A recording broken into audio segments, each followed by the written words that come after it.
Dedication. To all those struggling toward a world without bosses, borders, and boredom. Preface. Martha Acklesberg. Queering anarchism. What would that mean? Isn't anarchism enough of a bogeyman in this country that any effort to queer it would only make it appear even more alien and irrelevant to mainstream culture than it already is? Why do it? And why now?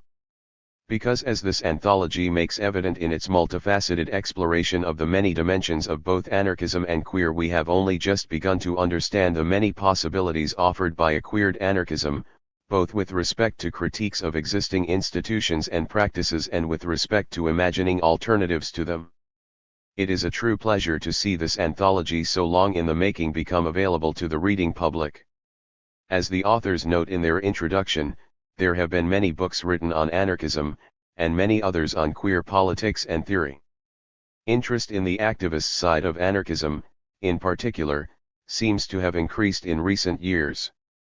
And at least within more politically progressive communities, attention to queer activism has also grown.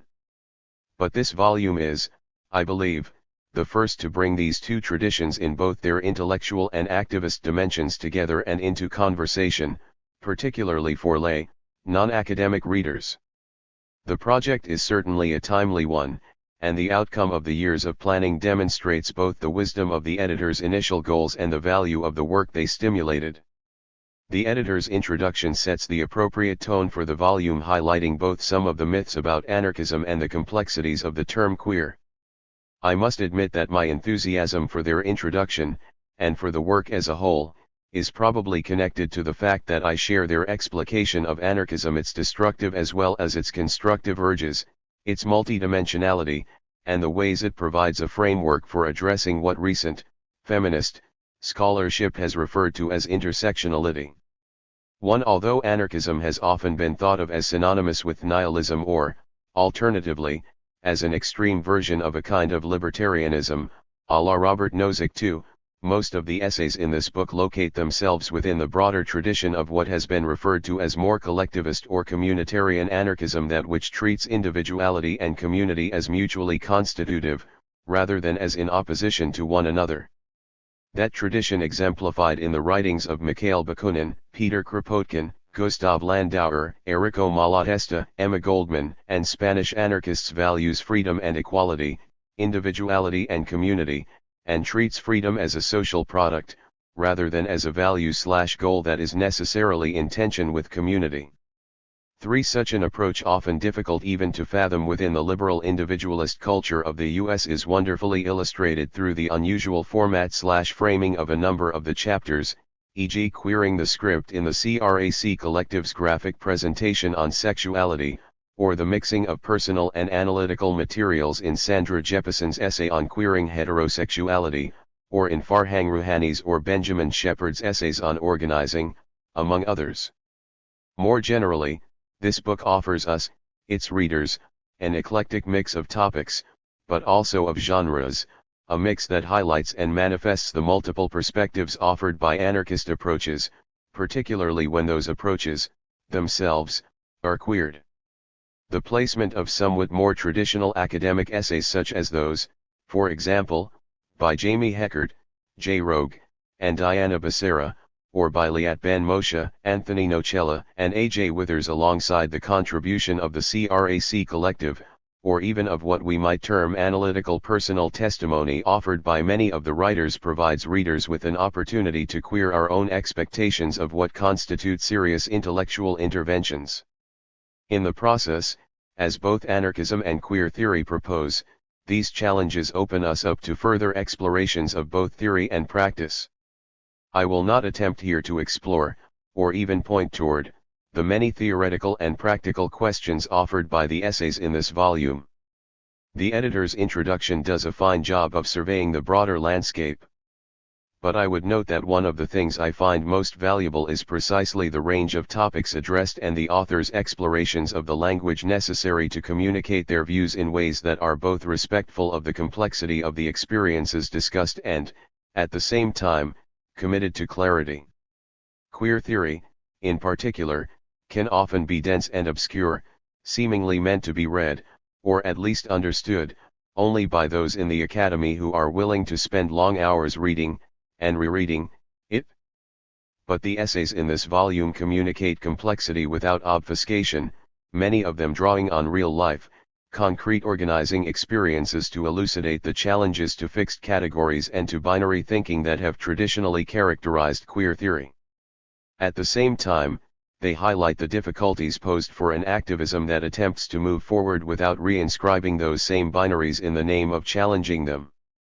This dimension of both anarchist and queer politics, the anarchist insistence that means must be consistent with ends, that the way to create a new world is to take steps to create it, to live the life we want to live, to my mind constitutes both its greatest contribution to the theory and practice of social change and the greatest challenge to its instantiation. It is, I think, why, as the editors note, anarchism has both destructive and creative dimensions. Ideally, the creation of the new itself destroys the old forms, by making them irrelevant or passé. But, of course, that is only in the ideal world, as many of the essays in this volume, and as the recent experience of the Occupy movements, attest. The mere creating of alternatives is often treated as dangerous and or threatening by powers that be, and responded to with force and violence.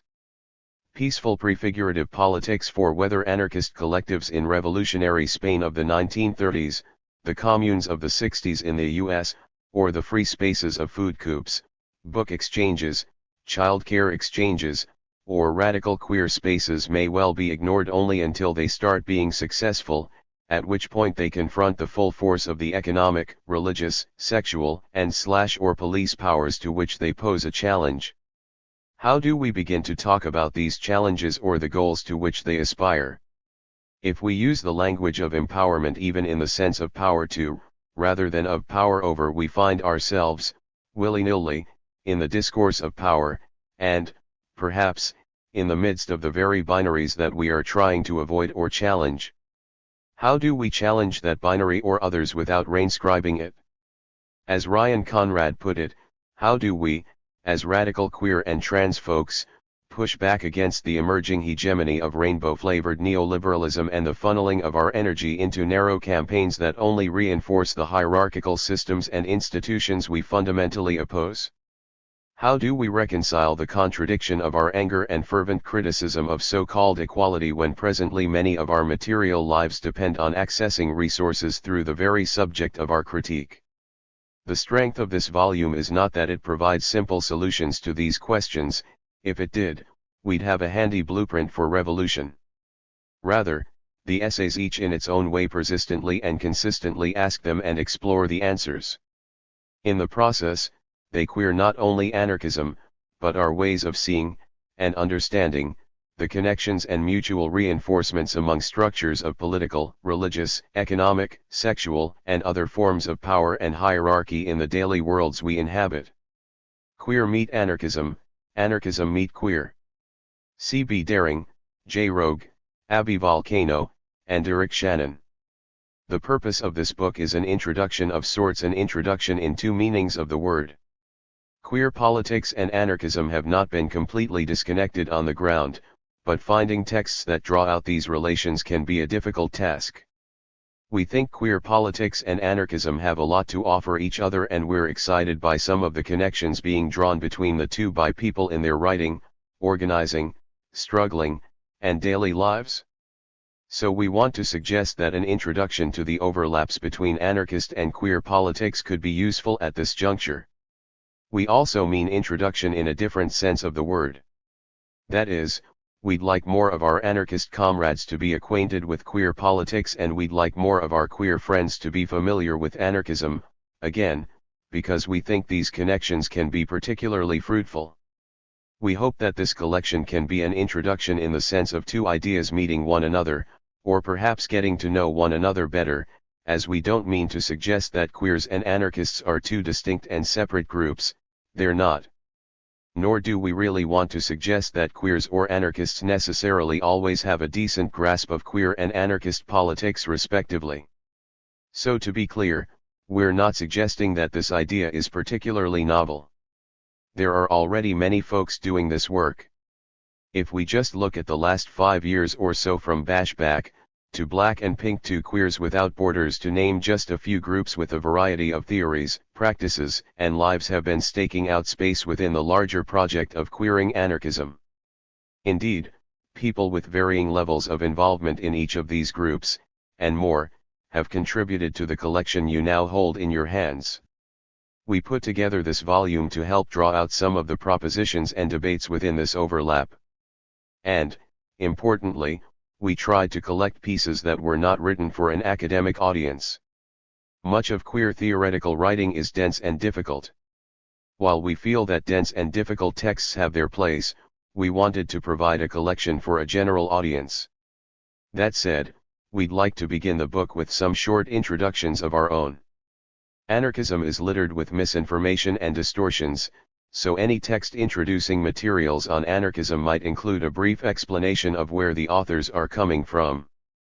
Similarly, anarchism is admittedly a diverse milieu, not a unified movement, so while the editors of this volume don't have a strict and singular unity on the meanings and dimensions of anarchism, we do hope that briefly sketching out what we mean by the term can serve as a method for making sense of the contents of this volume for readers unfamiliar with anarchism. Similarly, queer is a contested term, used in a number of different ways and requires a bit of unpacking. We don't hope to resolve large debates within anarchist, queer, and anarchist queer communities about these definitions, meanings, and so on, but rather hope to provide some insight on the pieces in this particular volume and, with any luck, provide a framework for continuing much needed discussion with this short introduction. Anarchism. Many volumes have been written throughout history explicating anarchism, and the movement has seen many historical periods of retreat and resurgence. We're living in a resurgence of interest in anarchist ideas right now. It's a common trope that after the Battle of Seattle in 1999, when a loose coalition of environmentalists, trade unionists, anarchists, feminists, and many others shut down the World Trade Organization conference, anarchism has seen a bit of a rebirth, often connected with the anti-alter globalization movement. Similarly, the Occupy Wall Street movement was initiated by anarchists, among others, and has had heavy anarchist involvement. One and mainstream news media, in both instances, have often demonized anarchists and spread misinformation about us. This is certainly nothing new. Alexander Berkman, as far back as 1929, in his Introduction to Anarchism, exclaimed that anarchism has many enemies, they won't tell you the truth about it. Newspapers and publications, the capitalistic press, are against it. As such, he started his book with a list of what anarchism is not. It is not bombs, disorder, or chaos. It is not robbery and murder. It is not a war of each against all. It is not a return to barbarism or to the wild state of man. Anarchism is the very opposite of all that. Anarchism means that you should be free, that no one should enslave you, boss you, rob you, or impose on you. 3. There is a rather long history of anarchism being distorted, and many anarchist writers have spent considerable years trying to clear up these misconceptions. The urge to destroy. Nevertheless, attempts to paint anarchism in purely peaceful terms miss out on its destructive impulse. By this, of course, we don't mean that anarchists revel in wanton destruction like mainstream media often depict in their caricatures of anarchists. But anarchists do hold a critique of the existing society, and attempting to hide or ignore this puts unnecessary limits on anarchism. We might discuss anarchism in terms what it seeks to destroy and negate. The anarchist analysis of our present society, for example, has always held that capitalist property relations are based on a legalized robbery of sorts. That is, we allow, and our laws defend, a system in which things like housing, food, water, the things that everyone needs access to in order to live dignified lives of their own choosing, are privately owned and sold for profit. Similarly, we allow the means of producing these things, and everything else too, to be owned privately. And when most of us go to work, we make the owners of these things even wealthier through our labor. Anarchists propose to negate this legalized robbery, the system that we call capitalism. We also live in societies in which we are alienated from the means of decision-making. While we are typically rented by bosses in our working lives, we are ruled by political bosses elsewhere. If we go against the dictates of these political bosses, we can be beaten, kidnapped, caged, or even killed by police. And the decisions that affect our lives are made by politicians that ostensibly represent us. Anarchists argue that we should negate political representation, the institution that we call the state. Anarchism also argues for alterations to ourselves, and anarchists in the past have suggested that the process of negating our institutions also involves a process of changing our daily lives and understandings of the world. Italian anarchist Enrico Malatesta, for example, wrote that, between man's sick and his social environment there is a reciprocal action. Men make society what it is and society makes men what they are, and the result is therefore a kind of vicious circle. To transform society men must be changed, and to transform men, society must be changed. For this means fighting against and in some instances unlearning relations of domination including, but not limited to racism, ableism, sexism, heterosexism, and so on. Anarchists, then, argue that we negate all aspects of power over others, the systematization of domination we often refer to as hierarchy. So anarchists do, in fact, embody a destructive urge to end domination, to smash power over others, to destroy the means through which working people are robbed and exploited. This communicates the negative aspect of anarchism.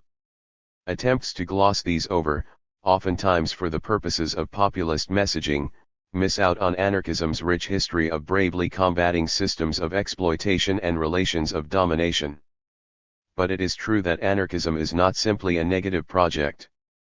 In addition to what anarchists oppose, we might also look at what anarchists are for. Is also a creative urge. While it's important to acknowledge that anarchists wish to break with the existing society and contain within them a negative politics, it's also important to recognize that historically anarchists have had a generative politics. That is, within destruction is also creation. So anarchism is also a creative endeavor. This has been demonstrated historically through anarchist attempts to create alternative institutions or, in the words of the IWW, build the new world in the shell of the old.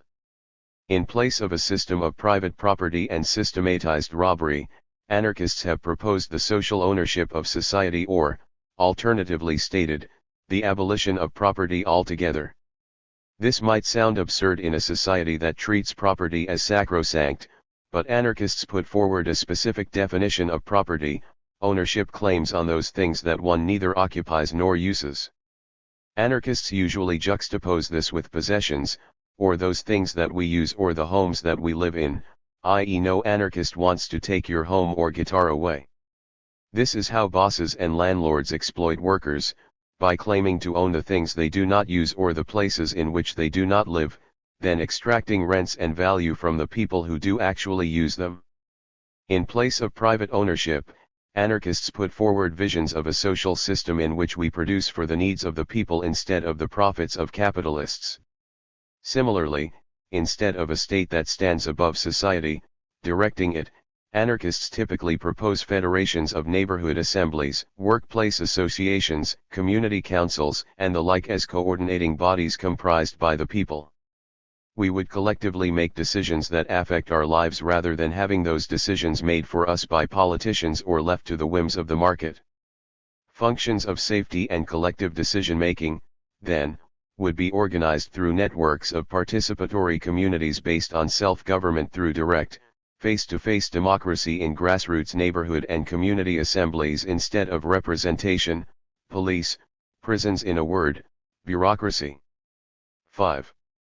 And in place of hierarchical social relations, anarchists propose a human community based on autonomy, solidarity, and mutual aid. Thus, the struggle against the state and capitalism must simultaneously be a struggle against white supremacy, heteropatriarchy, and all forms of oppression and exploitation. Anarchists propose a society based on a highly egalitarian ethos because no human being should be granted power and control over others. So, anarchists argue, it must be understood that the war against capitalism must be at the same time a war against all institutions of political power, because exploitation has always gone hand in hand with political and social oppression. 6. Replacing white supremacy, a world constructed for so-called able bodies, patriarchy, heteronormativity, and all relations of domination would be new sets of social relations that do not arrange groups hierarchically in terms of their access to economic, political, and cultural power. This very brief introduction is only meant to provide a broad look at anarchism, and we'd suggest to anyone who is interested to check out the many anarchist websites, books, magazines, etc. to find out about it themselves. Some anarchists might take issue with our portrayal above. As we said, anarchism is a diverse milieu. We want to be upfront about that, so as not to portray ourselves as speaking for the milieu when we are speaking to our own interpretations of it. Queer. Queer is likewise a contested term. Historically, it was often used to describe something that seemed strange, or not quite right. In more contemporary times, it is used as a slur against people who were perceived to be lesbian and or gay, particularly effeminate men. In contemporary usage, it is often used as a reclaimed sort of shorthand for various identities contained in the LGBT alphabet soup, themselves contested groupings of sexual minorities with arguments over who rightfully belongs within those identity categories and who might be defined out. Indeed, part of why queer began to be used as shorthand for sexual and gender minorities of all kinds was due to some of these debates over who belonged, in what contexts, and how we might think about our sexual and gendered selves in ways that weren't based on identities. This explosion in writing about theory, bodies, gender, desire, sexuality, and much more is often referred to as queer theory, with a simultaneous queer politics emerging on the ground, oftentimes in similar historical moments. Groupings such as ACT UP and Queer Nation, events such as the roving Queeruption festivals, and so on often reflected radical changes in how participants thought about the limits of identity. These were tailed by the building of queer theory, which put identity categories under a critical lens. Some of the explosion of queer theory is rooted in the work of the French intellectual Michel Foucault. In his famous study of sexuality, Foucault found that the homosexual, as an identity, could be traced to the rise of sexual science in mid-19th century. 7. Thus, the homosexual was an invention. This didn't mean that there wasn't same-sex sexual activity before the mid-19th century, but that where before we had an activity, it was transformed through complex historical processes into an identity complete with borders and, in some cases, rigid in-groups and out-groups. Something a person does, i.e., an act, was transformed into something a person is, an identity. According to Foucault, the homosexual was created as a species of human. Our available categories of this thing that we came to call sexual orientation became based on this historical process of identity creation, reducing complex desires and relations to the gender of a person and the gender of the people that they desire. This is important because identity is a basic part of how people come to understand themselves and part and parcel of how we become constituted as socially viable beings. 8. These processes of socially constructing identities led to the complete invisibilization of some people, which was another reason for the development of queer theory and politics. Think about it, we are told that we are hetero, homo, or bi, perhaps 100% opposite gender attraction, 100% same gender attraction, or a 50-50th split. This is who we are. A good solid majority of our society has internalized this coding and even made oppressive hierarchies out of it.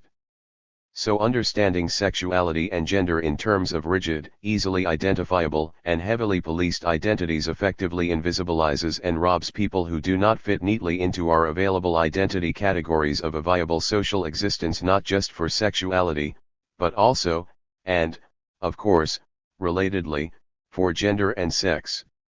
This has meant pushing out people whose sexual desires were fluid or whose gender practices or sex didn't make discussions of sexuality coherent given our limited ranges of choices and self-understandings. It erased people who did not experience their gender in terms of neatly constructed boxes.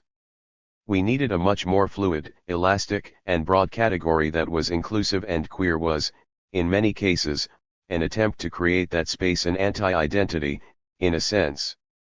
Relatedly, queer was a word that could be played with an adjective and a verb. Queer served as a space for critiquing identity and playing with theory, bodies, power, and desire that didn't need to be reducible to easy definitions. The implications of thinking about sexuality, sex, gender, and a universe of other ideas in relationship to queer theory and politics are still up for much debate. We hope this collection reflects that. Queer has also had a degree of elasticity in use as a noun, still at times, but also as an adjective and a verb. Aside from a noun, another marker of identity, queer is often used as an adjective. Rather than a description of who a person is, in this way it is typically used as positionality. That is, queer can be seen as a relationship, as a context-defined antagonism to the normal. 9 Halperin, perhaps, describes this best when he writes, "Queer is by definition whatever is at odds with the normal, the legitimate, the dominant. There is nothing in particular to which it necessarily refers. It is an identity without an essence." Queer, then, demarcates not a positivity but a positionality vis-a-vis the normative, a positionality that is not restricted to lesbians and gay men, but is in fact available to anyone who is or who feels marginalized because of his or her sexual practices. 10. The normative expectations that exist in society create binary divisions between behaviors deemed normal and abnormal. Whatever behaviors, or desires, thoughts, etc., fall into the category labeled normal are dominant, intelligible, visible, and in many cases, powerful. Other behaviors will fall into the abnormal category and become subordinate, unintelligible, invisibilized, and suppressed, repressed, and oppressed. What gets labeled normal will affect what gets labeled abnormal. If there are shifts in one sphere, the other sphere will shift with it. Queer, then, is what is at odds with the normal and lines up with the category of abnormal. Since the normal can change, so can the abnormal, the queer. This is why queer is called a positionality. What is deemed queer is not fixed, it is contextual and related to what is called normal. The reason the term queer, in this sense, isn't restricted to gay or lesbian is because many sexual practices are considered abnormal, some that aren't primarily based on gender, for instance, particular ways of having sex like BDSM, or particular ways of fashioning or arranging sexual relationships like non-monogamy or sex work. The normal sexuality, in our own society, isn't just hetero, it is a particular form of heterosexuality, a heterosexuality that has a goal of a happily married couple in a permanent relationship, abiding by the plethora of norms that make up what is referred to as heteronormativity, a very specific type of heterosexuality that reinforces the dominance of the ascribed set of norms: cohabitation, procreation, marriage, monogamous coupling, etc. We might also, then, analyze queer sexual practices and gender embodiment that recognizes that hierarchies exist within heterosexuality, allowing us a frame to discuss non-monogamy, sex work, BDSM, and so on, both within same-sex relationship and elsewhere. 11. This doesn't mean that all of these sexual and gender practices are experienced in the same way or oppressed to the same degree. That too is context-specific and also related to other identities that people might be assigned or the class position that they might inhabit. Rather, it is strategic for all people marginalized and oppressed by heteropatriarchy to organize and struggle together. And that means we need a lens through which to examine a variety of marginalized sexual and gender practices. That does not mean that heteropatriarchy treats all deviants the same. It means that there is no scarcity of liberation, and that if liberation, in the final instance, is going to be meaningful, it must include us all. Further, along with the socially constructed nature of sexuality and gender, as the intersex movement has taught us, we can also put sex under this critical lens. Sex is also put into a binary framework in our society, male and female, which fails to recognize the range of hormonal, sexual, and even chromosomal makeup that people can embody and, importantly, also ignores the coercive nature of the state's attempts to define our sexual selves for us at birth. This allows for a more holistic politics of sex, sexuality, and gender. It also gives us theoretical space to queer our naturalized assumptions about other identities. Consider, for example, people who exist in the margins of available categories for race and how it can make their existence or identity incoherent or, perhaps, changing depending on the context they are in. White in some contexts, perhaps Latino in others, and so on. What might politics look like if we began looking at identities in ways that do not treat them as fixed, monolithic, and eternal? This antagonistic relationship with the normal has also led to an anti-assimilationist ethic that often sets queer politics apart from mainstream LBT politics. 12. So the holy trinity of mainstream gay and lesbian politics, same-sex marriage, don't ask don't tell, and hate crimes legislation are often rejected and critiqued within queer politics. 13. Much of this is reflected, as well, in queer tendencies toward a radical politics that is critical of the state. After all, the state forcibly assigns us identity categories and its enforcers mirror the ways that bodies and desires are policed to fit neatly within those categories.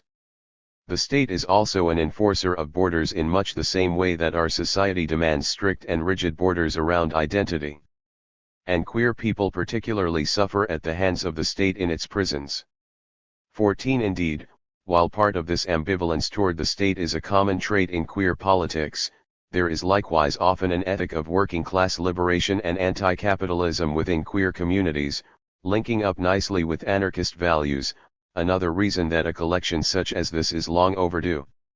This position with regard to the normal is also embedded in how queer is used as a verb, particularly in the process of queering.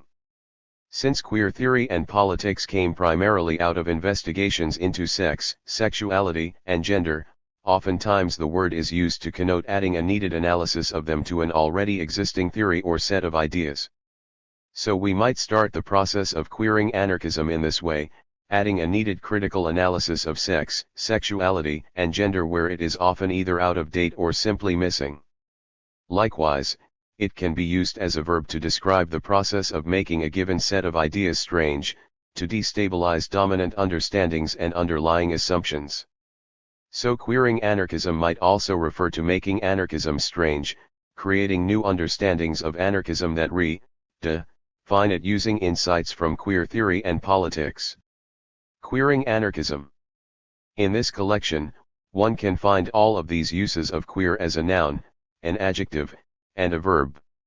Rather than trying to fit all of these pieces into a single, coherent definition of the word, we collected chapters knowing that they would at times be contradictory. For us, the purpose of this book was to create a collection that might move conversations forward, and that meant allowing for a huge range of approaches to queer, as well as a diversity of expressing those approaches. So the reader will also find pieces that queer the script, so to speak, attempting to use creative means to convey ideas outside of the format of theoretical essays. This process of collection and editing took over 3 years, spanned changes in the editorial collective, and likewise saw some authors stick with us throughout and some lose contact with us in that long process. When we first put the idea together, we decided that, like most edited collections, we would create discrete sections for the book. We sought out pieces of theory, writings on practice, and reflections on life experiences. In the end, however, we realized that nearly every chapter contained all 3 of these. So we tried to place them in an order that makes sense, showcases the diversity of thought in the collection, but isn't limited to discrete sections. They'd bleed completely into each other if we tried anyway. We did, however, try to create an order that would draw out familiar theoretical terrain and build on that in a process that, with any luck, will give readers a chance to situate the contents better as they travel through these chapters.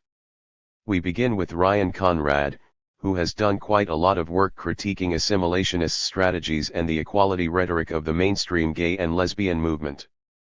Conrad uses his critique of these assimilationist goals to suggest that we might expect much more than equality under the existing institutions. In fact, we might create a new world. J. Rogue spells out lessons anarchists might learn from the trans-feminist movement, suggesting ways that we might update our feminism and build an anarchist gender politics that is nuanced and holistic. Abby Volcano pens an intervention into radical queer politics, arguing to be watchful of inverting hierarchies and basing our politics solely on simplified oppositions.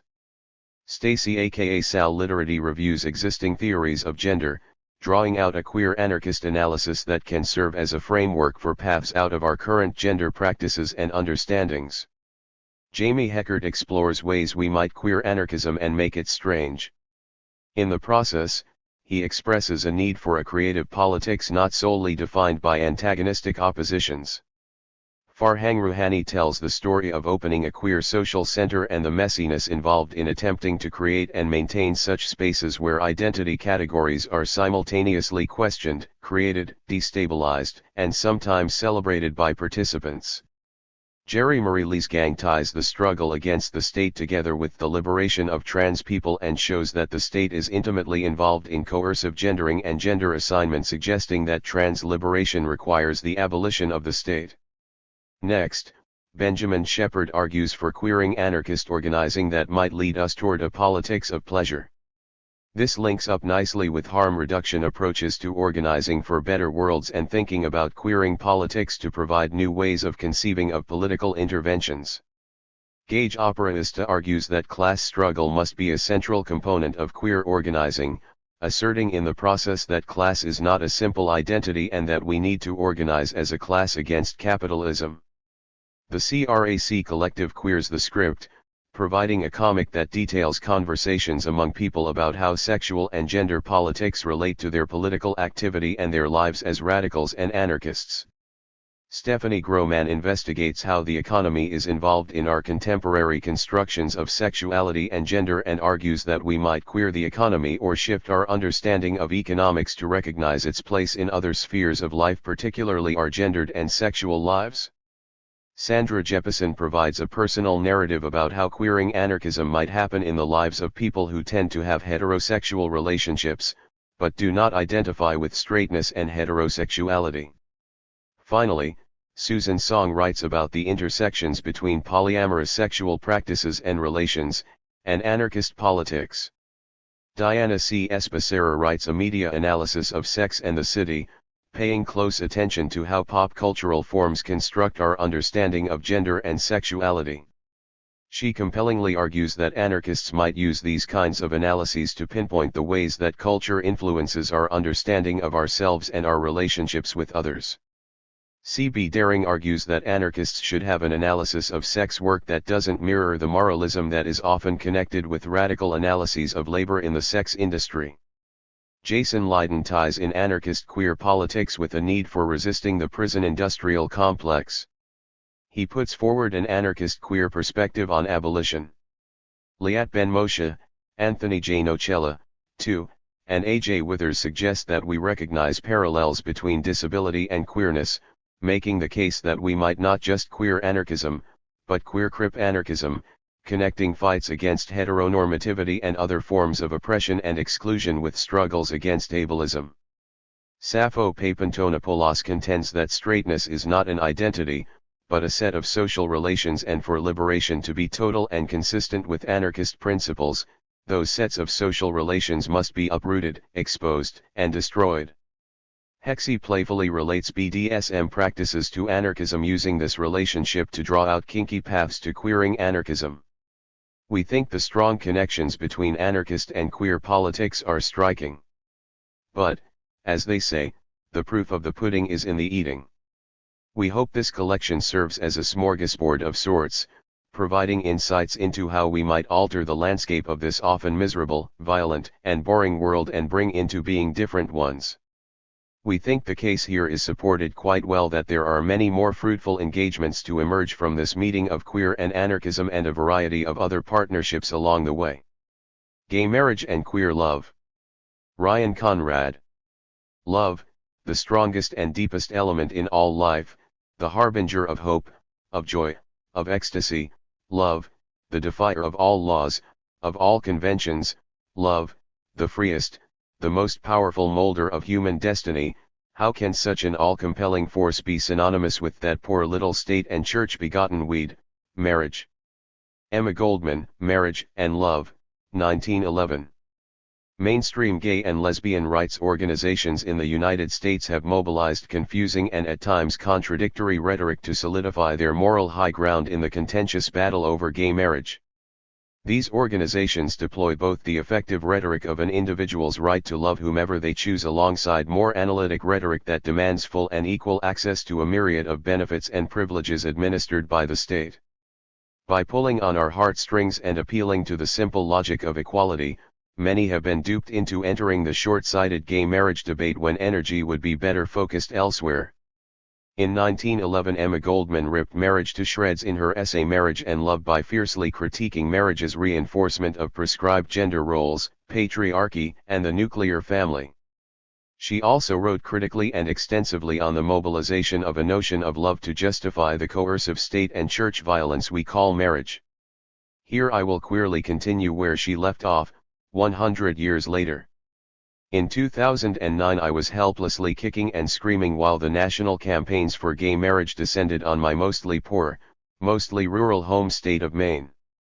Now, in the aftermath of the nauseatingly class-elitist failed campaign, one gay and lesbian organizations, and the professional activists that prop them up, remain resiliently resistant to critically questioning what we, as queer and trans subjects, are seeking to be equal to in the first place.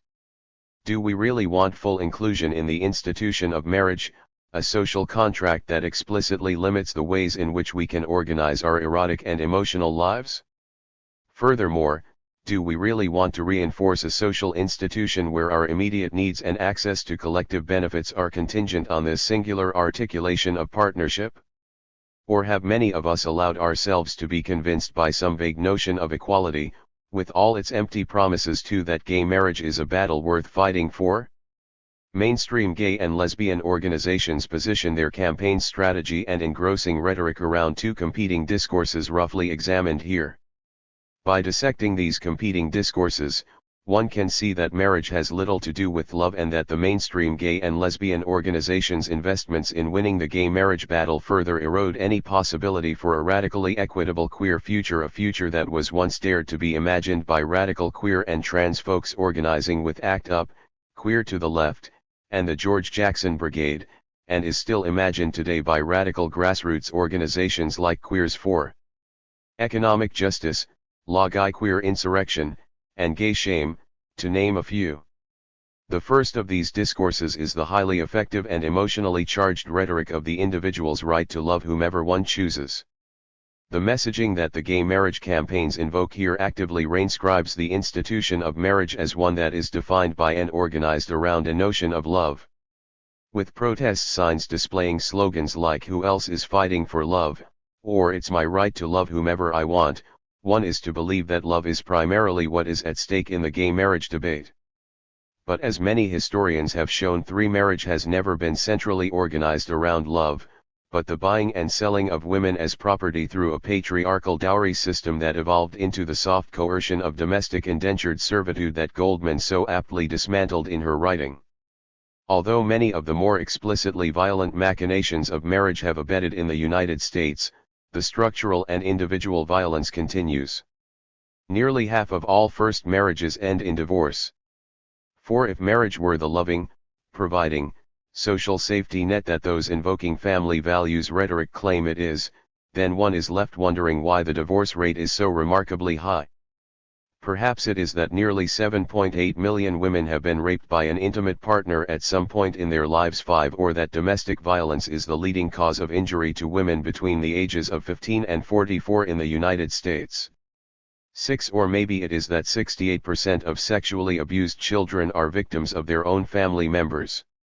7. Empiricism aside, the so-called healthy and privatized familial structures through which the institution of marriage seeks to minimize violence cannot be emulated if we, as a radical queer and trans community, are to confront the violence within our own community and families, chosen or otherwise. In addition to the effective discourse outlined above, a more analytic approach is being deployed in tandem. This rhetoric relies on a certain brand of rugged American individualism that has spawned gay and lesbian organizations that invoke a rights-based discourse in their attempt at achieving what they contend is full equality. It is here we find numerous LGBT and sometimes T activists in a rage over their 1,138 rights that federally recognized marriage will bring them, but are denied. These state benefits and privileges, as outlined in the Defense of Marriage Act, are overwhelmingly about the transfer of money and property, including children, as the only way marriage allows us to think about them is like property. The almost exclusive emphasis on property rights highlights that marriage has little to do with love, but with benefits and privileges as doled out by the state to those who adhere to a specific set of moral values determined by the Church. Gay marriage organizations are mobilizing this rights-based discourse focused on equal access to state benefits and privileges in tandem with highly effective love rhetoric to win over public opinion by appealing to socialized emotional responses while simultaneously making a more strategic/analytic argument for gay marriage. This two-pronged approach has successfully dragged many LGBT activists into its blinding double discourse by effectively motivating the engagement of many queer and trans folks who would be better off putting their energy elsewhere. What if we, as a queer and trans social justice movement, focused on achieving access to many of marriage's forbidden fruits, i.e., healthcare, freedom of movement across nation-state borders, etc., for all people, not just citizen couples, gay, straight, or otherwise? Fortunately, this double discourse will fail miserably in the long term because it is impossible to claim marriage is an institution based on love when the only way to do so is to mimic the hyper-conservative family values rhetoric of the Christian right.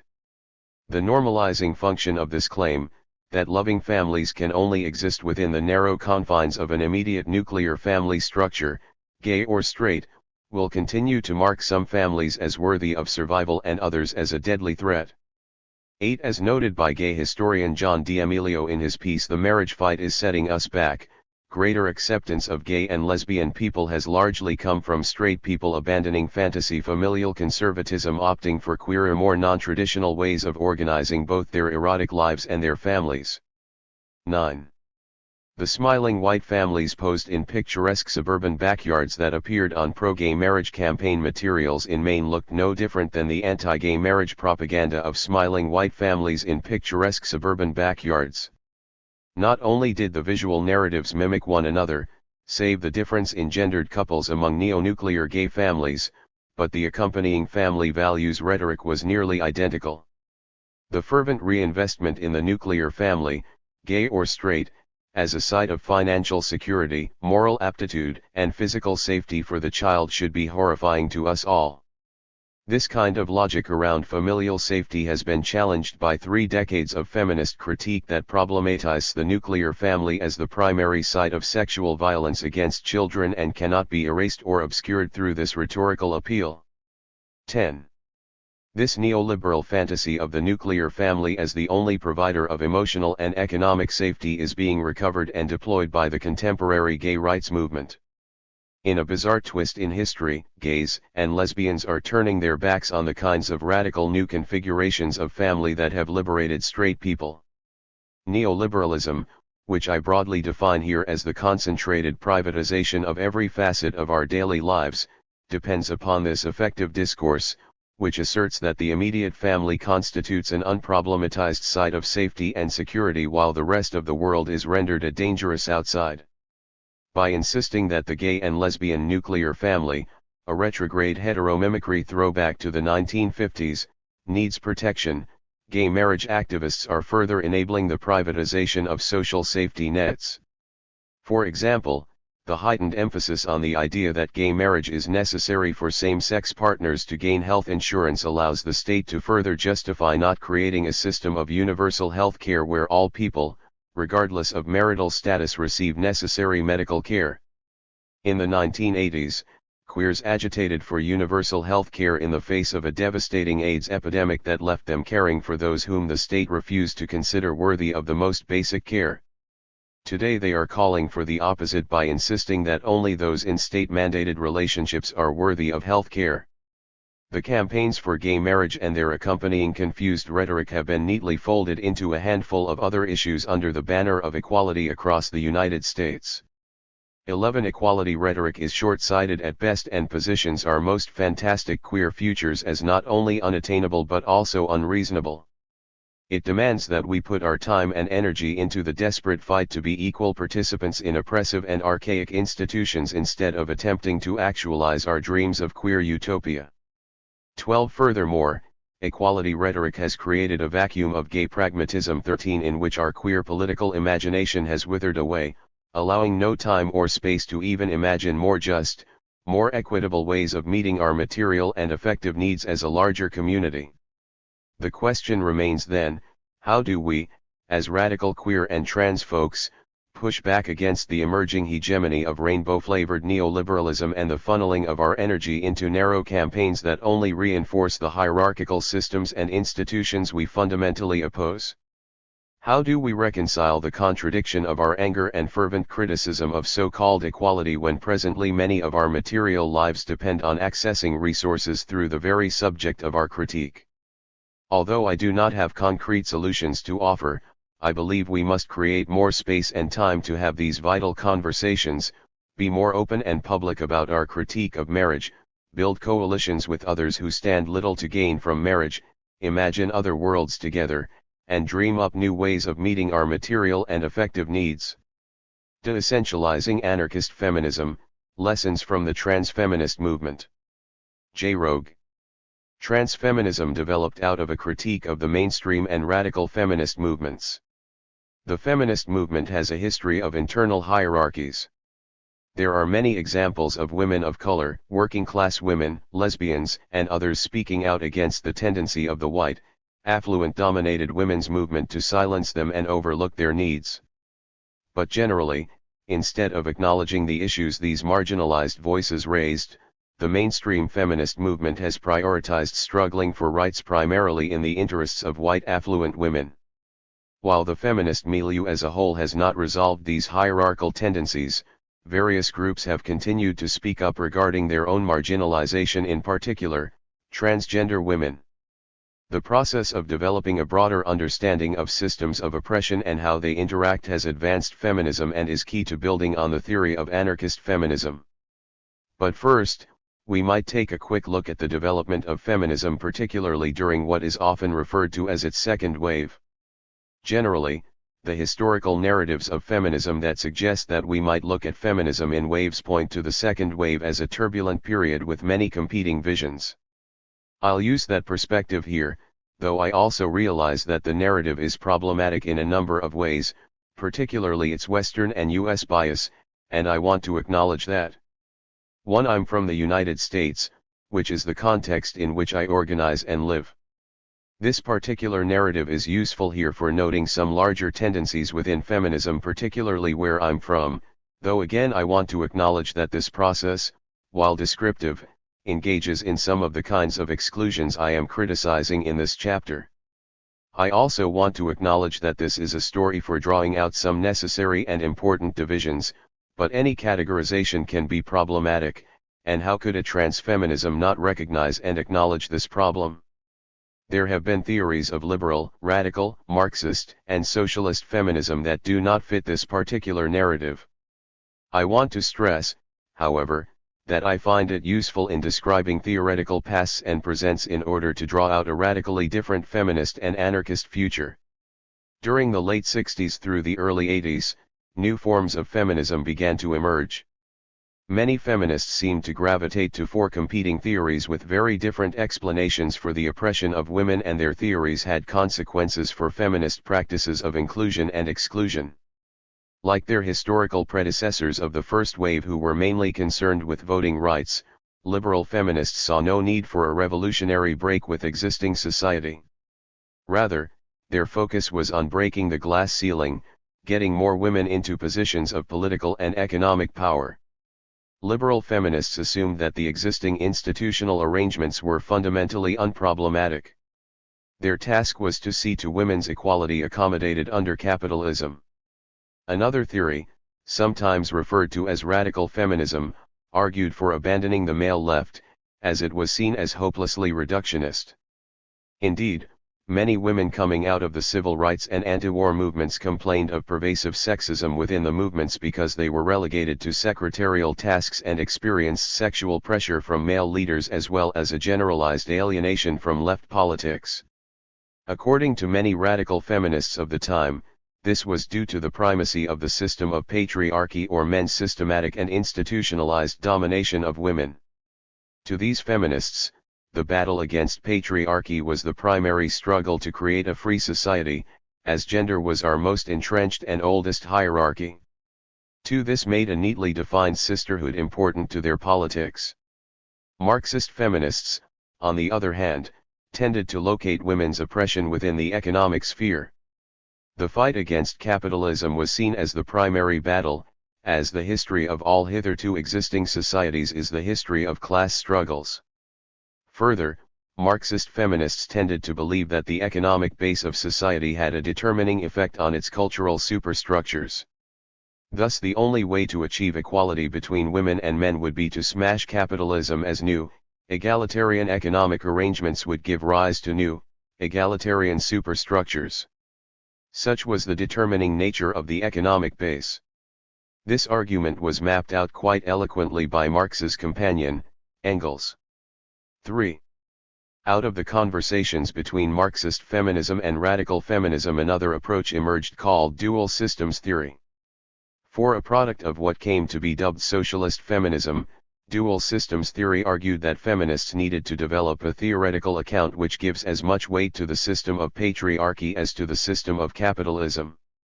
5. While this approach did much to resolve some of the arguments about which fight should be primary, i.e., the struggle against capitalism or the struggle against patriarchy, it still left much to be desired. For example, black feminists argued that this perspective left out a structural analysis of race.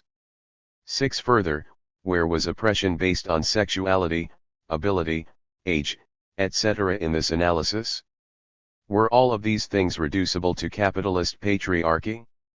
And importantly, for this chapter, where were the experiences of trans folks, particularly trans women? Given this historical lack, feminism required a specifically trans feminism. Trans feminism builds on the work that came out of the multiracial feminist movement, and in particular, the work of black feminists. Frequently, when confronted with allegations of racism, classism, or homophobia, the women's movement dismisses these issues as divisive or secondary, as spelled out in the narrative above. The more prominent voices promoted, and still promote, the idea of a homogeneous universal female experience, which, as it is based on commonality between women, theoretically promotes a sense of sisterhood. In reality, it means pruning the definition of woman and trying to fit all women into a mold reflecting the dominant demographic of the women's movement: white, affluent, heterosexual, and non-disabled. This policing of identity, whether conscious or not, reinforces systems of oppression and exploitation. When women who do not fit this mold have challenged it, they have frequently been accused of being divisive and disloyal to the sisterhood.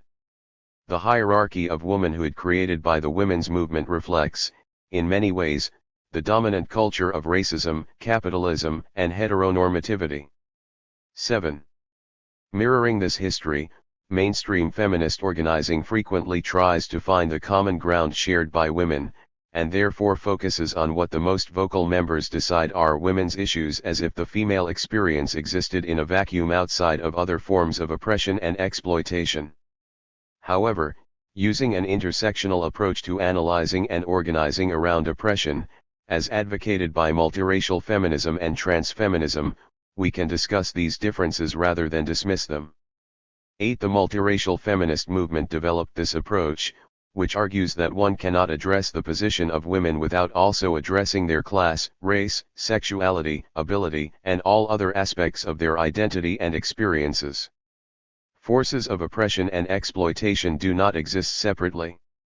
They are intimately related and reinforce each other, and so trying to address them singly, i.e., sexism divorced from racism, capitalism, etc., does not lead to a clear understanding of the patriarchal system. This is in accordance with the anarchist view that we must fight all forms of hierarchy, oppression, and exploitation simultaneously. Abolishing capitalism and the state does not ensure that white supremacy and patriarchy will somehow magically disappear. 9. Tied to this assumption of a universal female experience is the idea that if a woman surrounds herself with those that embody that universal woman, then she is safe from patriarchy and oppression.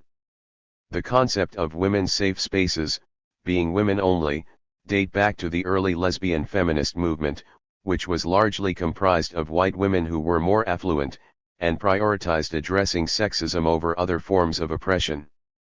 This notion that an all-women space is inherently safe not only discounts the intimate violence that can occur between women, but also ignores or deprioritizes the other types of violence that women can experience: racism, poverty, incarceration, and other forms of state, economic, and social brutality. 10. Written after the work of, and influenced by, trans-feminist pioneers like Sandy Stone, Sylvia Rivera, and Rivera's Street Transvestite Action Revolutionaries, STAR, the Trans-Feminist Manifesto states, transfeminism believes that we construct our own gender identities based on what feels genuine, comfortable, and sincere to us as we live and relate to others within given social and cultural constraint.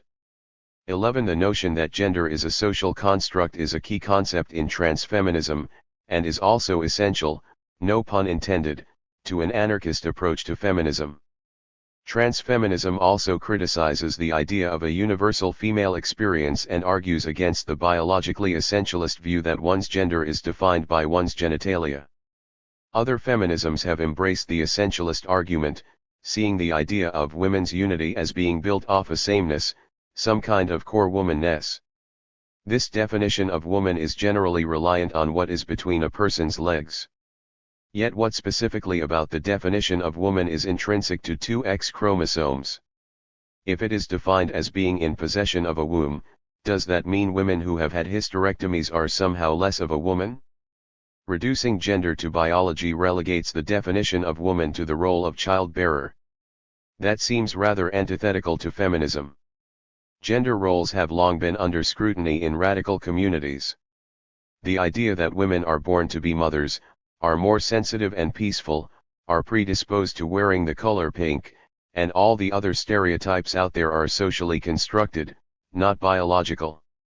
If the repressive gender role does not define what a woman is, and if a doctor marking F on a birth certificate do not define gender either, 12. The next logical step is to recognize that gender can only be defined by the individuals for themselves, or perhaps we need as many genders as there are people, or even further, that gender should be abolished.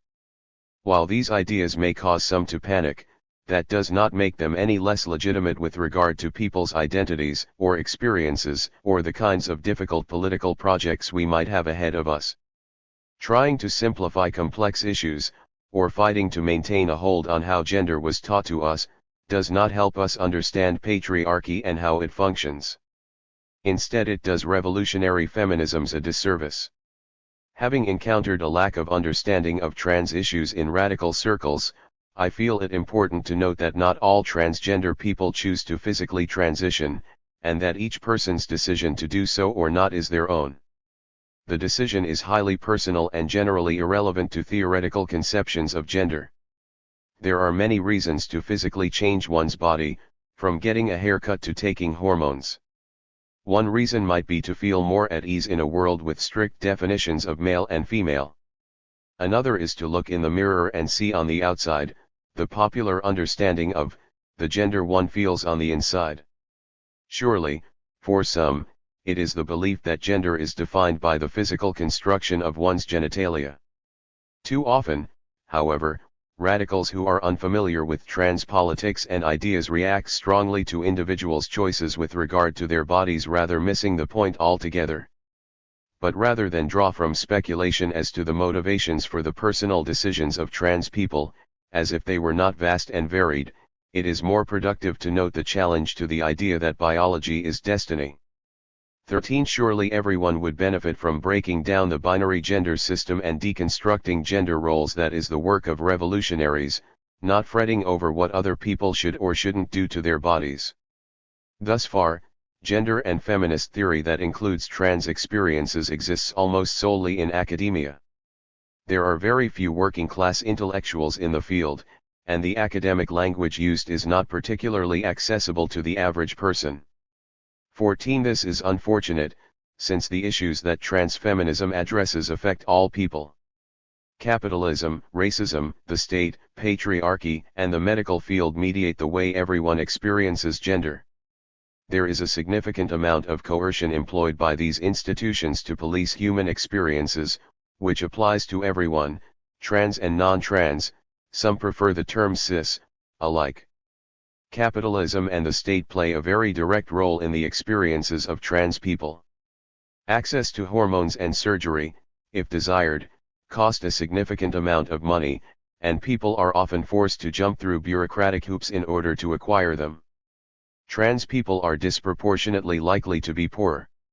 However, within the radical queer and trans-feminist communities, while there may be discussions of class, they are generally framed around identity, arguing for anti-classist politics, but not necessarily anti-capitalist. 15. The concepts espoused by transfeminism help us understand gender, but there is a need for the theory to break out of academia and to develop praxis among the working class and social movements generally. This is not to say that there are no examples of transfeminist organizing, but rather that there needs to be an incorporation of transfeminist principles into broad-based movements. Even gay and lesbian movements have a history of leaving trans people behind. For example, the fight for the Employment Non-Discrimination Act, which does not protect gender identity. Again, we saw a hierarchy of importance. The mainstream gay and lesbian movement often compromises, throwing trans folks under the bus, rather than employing an inclusive strategy for liberation. There is frequently a sense of a scarcity of liberation within reformist social movements, the feeling that the possibilities for freedom are so limited that we must fight against other marginalized groups for a piece of the pie. This is in direct opposition to the concept of intersectionality, since it often requires people to betray one aspect of their identity in order to politically prioritize another. How can a person be expected to engage in a fight against gender oppression if it ignores or contributes to their racial oppression? Where does one aspect of their identity and experiences end and another begin? Anarchism offers a possible society in which liberation is anything but scarce. It provides a theoretical framework that calls for an end to all hierarchies, and, as Martha Acklesberg suggests, it offers a perspective on the nature and process of social revolutionary transformation, e.g. the insistence that means must be consistent with ends, and that economic issues are critical, but not the only source of hierarchical power relations, that can be extremely valuable to for women's emancipation. 16. Anarchists need to be developing working class theory that includes an awareness of the diversity of the working class. The anarchist movement can benefit from the development of a working class, anarchist approach to gender issues that incorporates the lessons of transfeminism and intersectionality. It is not so much a matter of asking anarchists to become active in the transfeminist movement as it is a need for anarchists to take a page from the Mujeres Libres and integrate the principles of feminism into our organizing within the working class and social movements. Continuing to develop contemporary anarchist theory of gender rooted in the working class requires a real and integrated understanding of transfeminism. Police at the borders. Abbey Volcano. Anarchism as a social movement, as an idea, as a practice, is as much about creation as it is about destruction. Mikhail Bakunin wrote, "The passion for destruction is a creative passion too." One further, anarchism isn't solely centered on crushing structures like capitalism and the state, although we anarchists certainly want that. Rather, we seek to smash all institutionalized hierarchies. We reject all forms of coerced domination. But imagine if capitalism, the state, white supremacy, patriarchy, etc., were removed, if only it were that easy. What would remain? Unfortunately, not much, one could imagine. Anarchists, then, might also be creative. We might try to create new ways of relating to each other, new ways of relating to the non-human world, new ways of loving, knowing, playing, etc.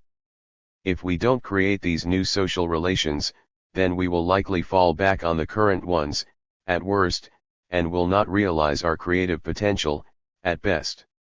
Anarchists are often creating new ways of living and relating in the here and now. This chapter gives some thought on how we might do the same with sexuality while not recreating the coercive social relations that confine us now. An anarchist queer theory might also begin by attempting to tear down the borders between identities, as well as unpack their very existence/use, by showing that people are complex, as is the world, and are not easily categorized, at least not honestly. This means tearing down the normative assumptions that are used to uphold a status quo that puts some of us above others in the social order as a result of our sexual and/or gender practices. This is neatly described by the term heteronormativity, which refers to the culture of understanding, and the institutionalization of heterosexual, cissexual, dyadic, monogamous, and permanent relationships as the only possible and coherent sexuality. 2. Sometimes, too often, rather than destabilizing the hierarchically organized and institutionalized borders of heteronormativity, folks will construct new queer normative assumptions to replace our current organized, normative structures of sexuality. This is a process of inverting hierarchies instead of doing away with them. Instead of recognizing that hierarchically organized sexuality was our problem in the first place, we often flip the current normative expectations on their heads and create a twisted mirror image of the current institutionalized sexuality by hierarchically ordering a new queer sexuality. This might look like privileging non-monogamy, genderqueerness, and BDSM, for example, over other types of sexuality and gender. Instead of creating a world in which sexuality is somewhat liberated, we instead create new borders and new limitations around sexuality. We have simply inverted the hierarchy and excluded those deemed not queer enough. Think of how many times you've sat around with a group of well-meaning folks and the conversation has gone something like this. As a working-class person, I have to say, a few nods of agreement. As a poor woman, it seems to me, even more nods.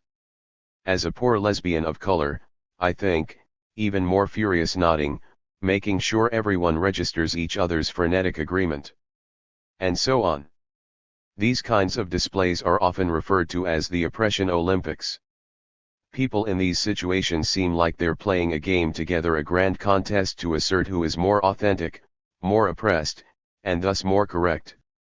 It's at this point where identity becomes fetishized, where essentialist understandings of people trump good sense, and where a patronizing belief in the superiority of the wise, noble savage often overrides any sense at all.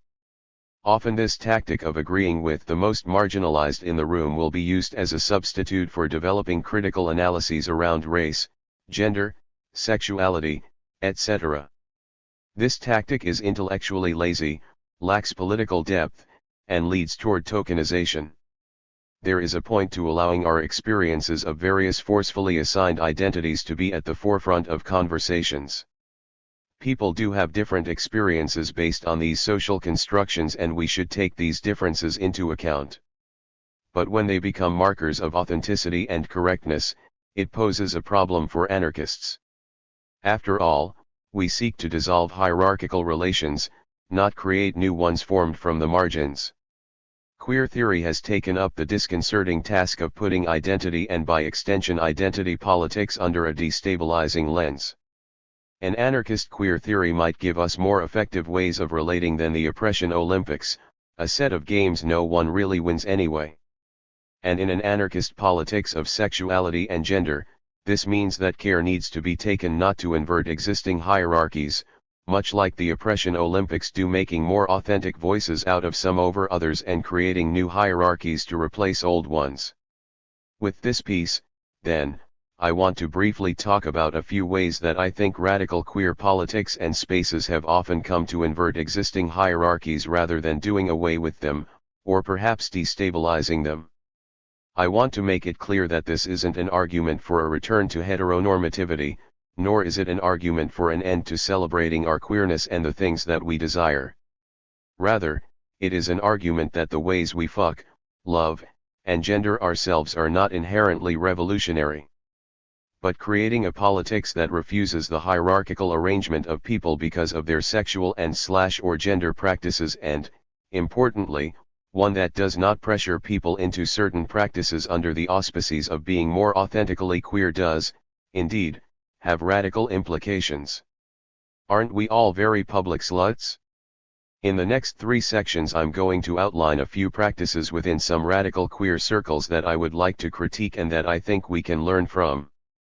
Like I noted before, this is tricky and complicated.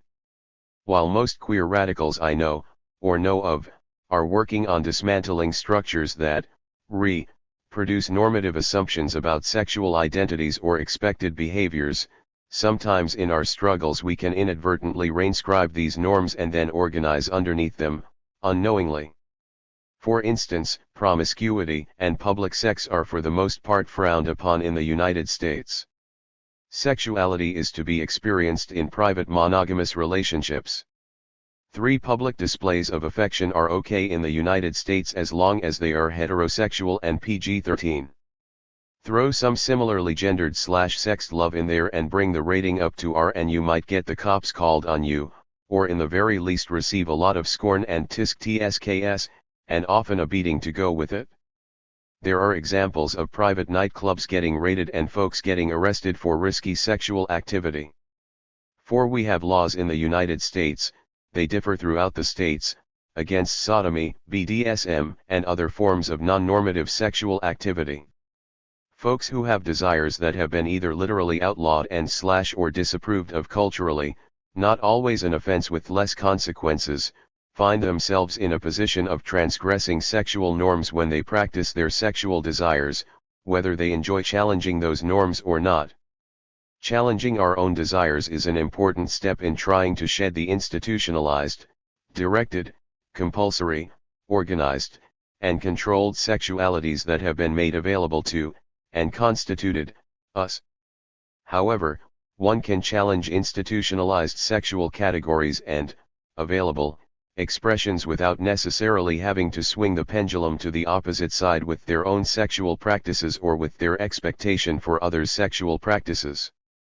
For instance, just because promiscuity is a non-normative sexual desire/practice doesn't mean that to be in the act of challenging such norms that one must participate in promiscuity, per se.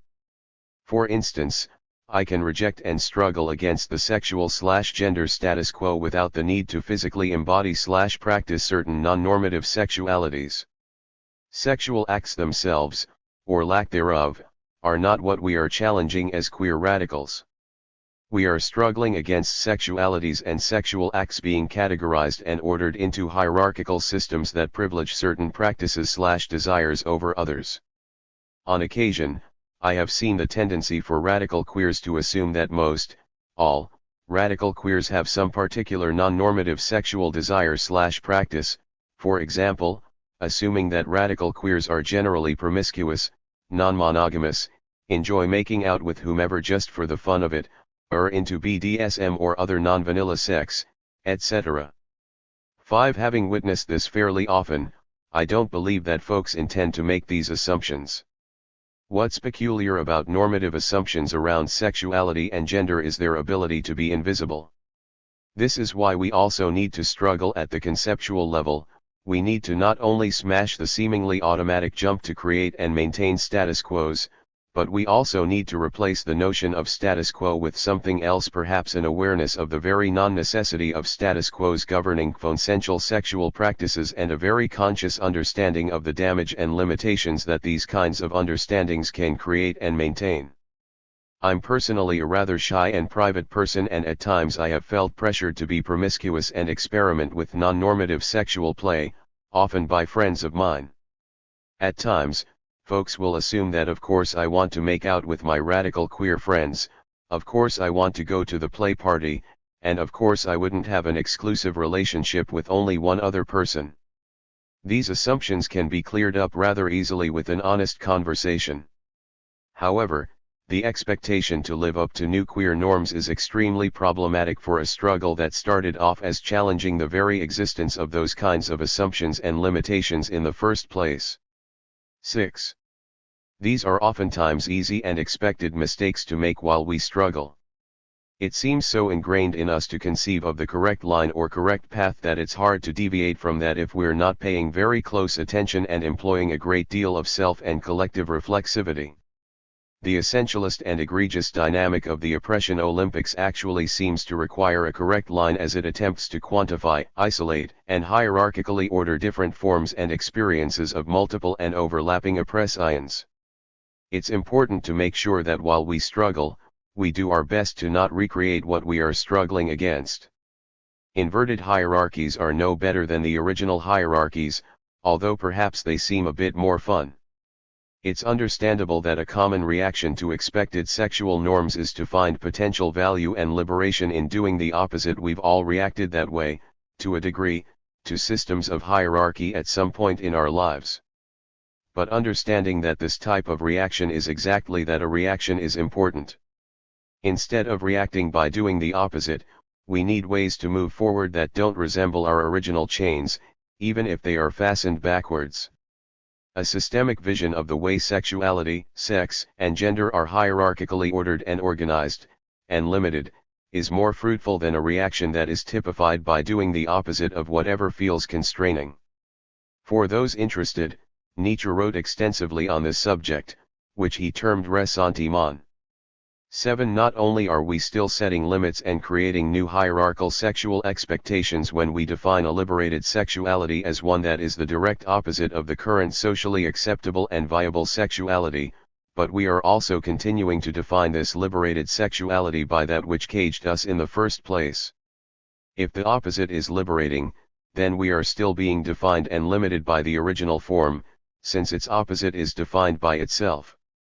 A large part of the radical queer project is rooted in the struggle against the creation and maintenance of the normal that is used to discipline all of us and our desires. Will the real queer please stand up? In this section I'd like to develop the case for queer as a position with a context rather than a stable or fixed identity. One thing this means is defining in queer heterosexualities, to name perhaps one controversial example.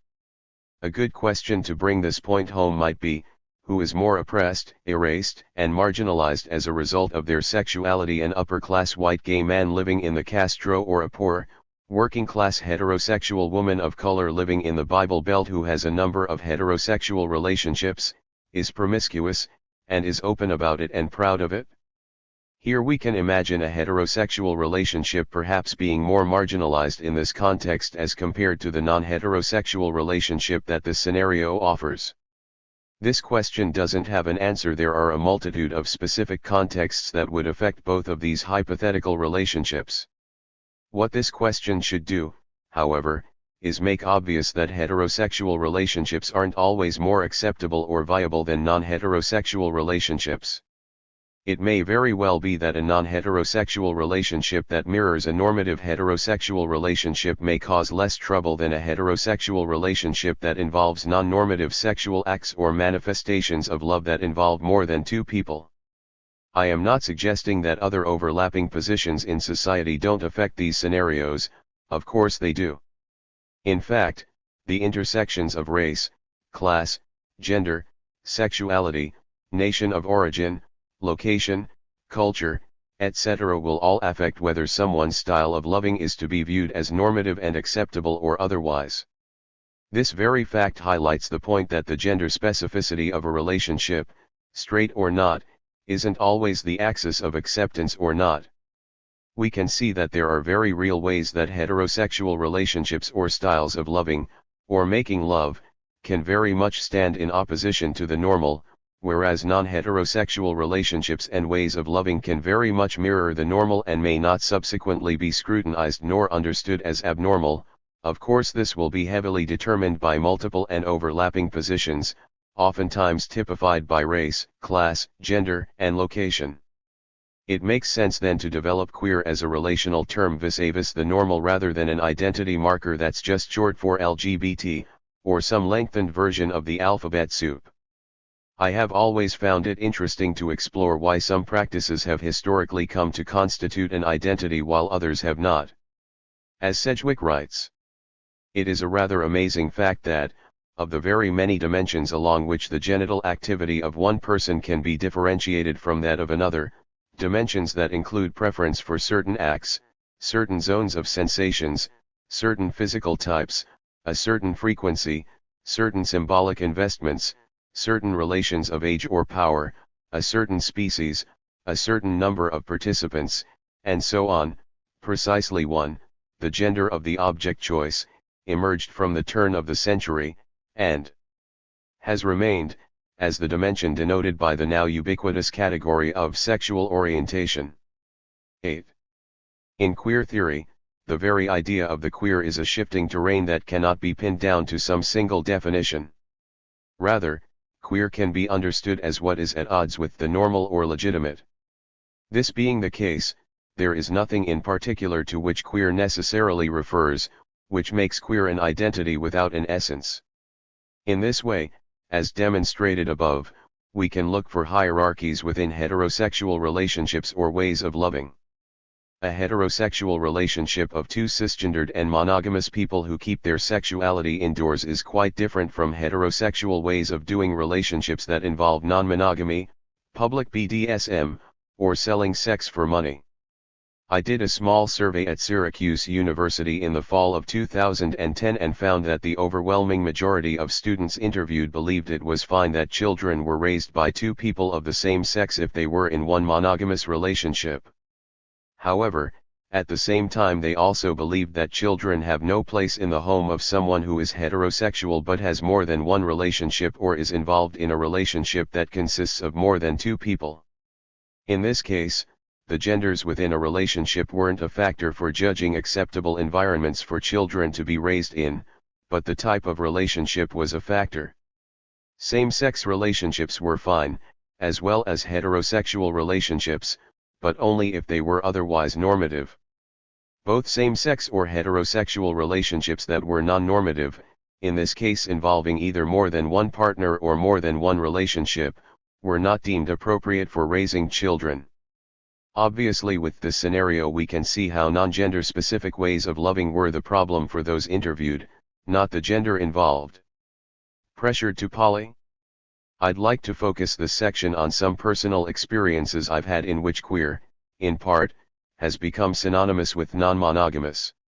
I've seen people get pressured to be sexually active in queer communities in ways that we'd immediately label as coercive outside of them. Even more absurd, I've seen monogamous same-sex attracted folks defined out of queer by poly-heterosexuals for being too normal or being homonormative. 9. Again, this understanding forces sexuality into something we are instead of something we do and is a retreat from a radical queer sensibility into policing the borders of identity and practice. After all, we're anarchists because we want to get rid of cops, not be them.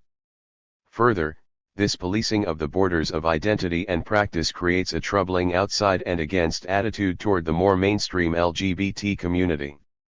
Of course, not everyone in the more mainstream LGBT community are our comrades, but a lot of them could be, though this might also depend on structural factors too, particularly their relationship to economic and/or political power. This doesn't mean we shouldn't challenge the LGBT community on concepts such as compulsory monogamy, homonormativity, racism in the movement, an uncritical fight for gay marriage, or the problematic struggles for hate crime legislation and for the inclusion of gays in the military and what have you. What it does mean is that we shouldn't be positioning the mainstream LGBT community as the bad guys and turning our collective nose up at anyone who chooses to use identity labels such as lesbian. I've witnessed queer people exclaim that anyone using the identity of lesbian is oppressive. This is ridiculous and brings us back to my earlier discussion of ressentiment. Towards a queerer conclusion.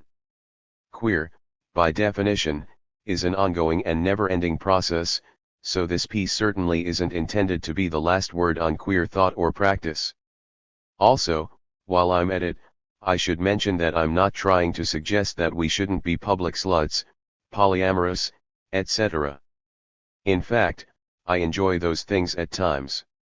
And for all of us, especially those of us who spend a good deal of time in a comfortable circle of queer friends, we need to remember that the dominant society still pressures us to not be publicly queer, and to fit into a heterosexual, monogamous, and cisgender standard that is stultifying, confining, and, well, boring. As we build movements, an insular, subcultural inwardness is anathema to creating broad-based mass movements, which are necessary if we're ever going to topple capitalism, the state, and other related evils. This will require ever queerer conclusions, as it is a process that likely has no definite end. Gender sabotage. Stacy aka Sal Literati. Look how your children grow up. Taught from their earliest infancy to curb their love natures restrained at every turn. Little girls must not be tomboyish, must not go barefoot, must not climb trees, must not learn to swim. Little boys are laughed at as effeminate, silly girl boys if they want to make patchwork or play with a doll. Then when they grow up, oh, men don't care for home or children as women do. Why should they, when the deliberate effort of your life has been to crush that nature out of them? Women can't rough it like men. Train any animal, or any plant, as you train your girls, and it won't be able to rough it either. Now will somebody tell me why either sex should hold a corner on athletic sports? Why any child should not have free use of its limbs? These are the effects of your purity standard, your marriage law. This is your work, look at it. Voltairine Declare, Sex Slavery, 1890. What makes me transgendered is that my birth sex, which is female, appears to be in social contradiction to my gender expression, which is read as masculine. I defend my right to that social contradiction. In fact, I want to live long enough to hear people ask, what made me think that was a contradiction in the first place? Leslie Feinberg, Trans Liberation, 1998. Anarcho-feminists and anarchists in general need to have some new discussions about gender. Feminism has had an ongoing internal argument regarding minimizing or maximizing the meanings of the differences between men and women. Now we are seeing the influence on many anarchists and feminists of newer ideas about gender, e.g. queer theory, that question the idea of a concrete concept of woman and man, even male and female. Yet some radical or anarchist feminists and lesbians remain stubborn about questioning the usefulness of a category called woman. Meanwhile, identity politics have come under fire in anarchist circles, often characterizing identity-oriented projects as homogeneous, represented only by each project's most vocal proponents, and dismissing the importance of focusing on opposition to gender, sexuality, class, or racial oppressions. One yet that which is called identity politics often does involve essentialism, the idea that there are essential differences between two groups. In the case of feminism, those who most often get to speak for the movement are white with class privilege, and regularly marginalize the experiences of women of color and poor women, and exclude transgender/transsexual people when they organize around a universal concept of women. The standard radical feminist characterization of the way gender oppression, patriarchy, works legitimizes women's exercise of domination, through capitalism or white supremacy, etc., and makes men's domination seem natural and inevitable.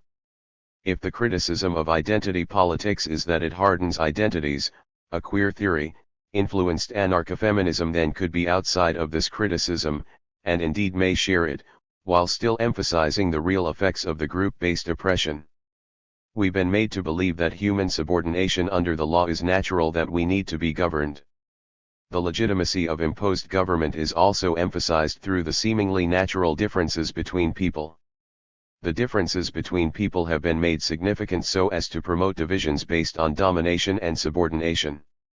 In doing so, those differences must become clear-cut. A border must be drawn between the two, creating a dichotomy so there is no confusion about who is where in the hierarchy. This takes time, centuries even, to really harden our perception of human nature. It takes laws, but worse, it takes discipline, primarily in the form of terror and violence, to pound a sense of hierarchy into us. Despite the possibility that the state and capitalism may be able to function without these imposed borders, the borders must still be destroyed. To achieve liberation, we must reject the binary gender system, which divides us into two mutually exclusive categories. This gender system not only oppresses in the form of a hierarchy of categories, but also in terms of gender expression, holding up masculinity as superior and policing each person into their gender box.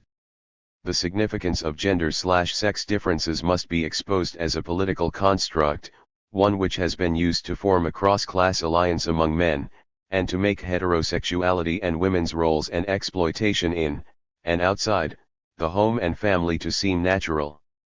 In effect, we are imprisoned by a gender binary, though a sort of freedom may be accessible to some, and if we don't behave appropriately there are plenty of prison guards to attempt to put us in our place.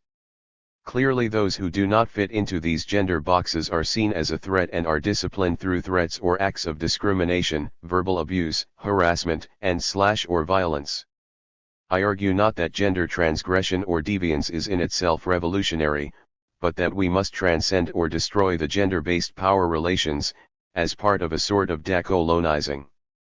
It is crucial that feminists not reinforce these gender boxes, but also that anarchists not minimize our need to pull these issues from the margins. The existence of these identities created by power relations should not be denied, but instead should be examined and opposed in the context of power. Whereas sex is usually defined by biological differences, gender has been used to describe the prescribed social differences between female and male, defining us as feminine or masculine, traits we can generally agree are not universal throughout time or place. One point of contention among some feminists and gender transgressors, not that the two are mutually exclusive, is the definition of gender. I agree with others like Kate Bornstein that gender may refer to different concepts, gender roles, gender identity, etc. For lack of a better term, here I will use the term gender stratum to refer to the hierarchical binary categories of gender. I argue that what is called gender identity is a different aspect of gender, which is separate from, but related to gender stratum. Gender identity, which I will call gender inclination since identity is problematic here, would have different meaning without gender stratum, but should not be confused as meaning the same thing, despite the fact that the two are conflated by many feminists. We can probably agree that gender stratum is an imposed social construct. We could take it further by questioning whether our concepts of the biological differences between female and male existed before hierarchy, and whether they at least have the same significance before Western culture interpreted the differences we understand today. 3. The possibility that there are really no natural differences between the sexes, that these sexes don't exist other than because of political/social reasons, can be troublesome to nearly anyone. In many ways, these ideas exist almost exclusively in the realm of academia and have little relevance to most people's everyday lives. On the other hand, throughout the time humans have existed, there have been diverse ideas about the meanings of the physical differences between those with different organs associated with sex/gender.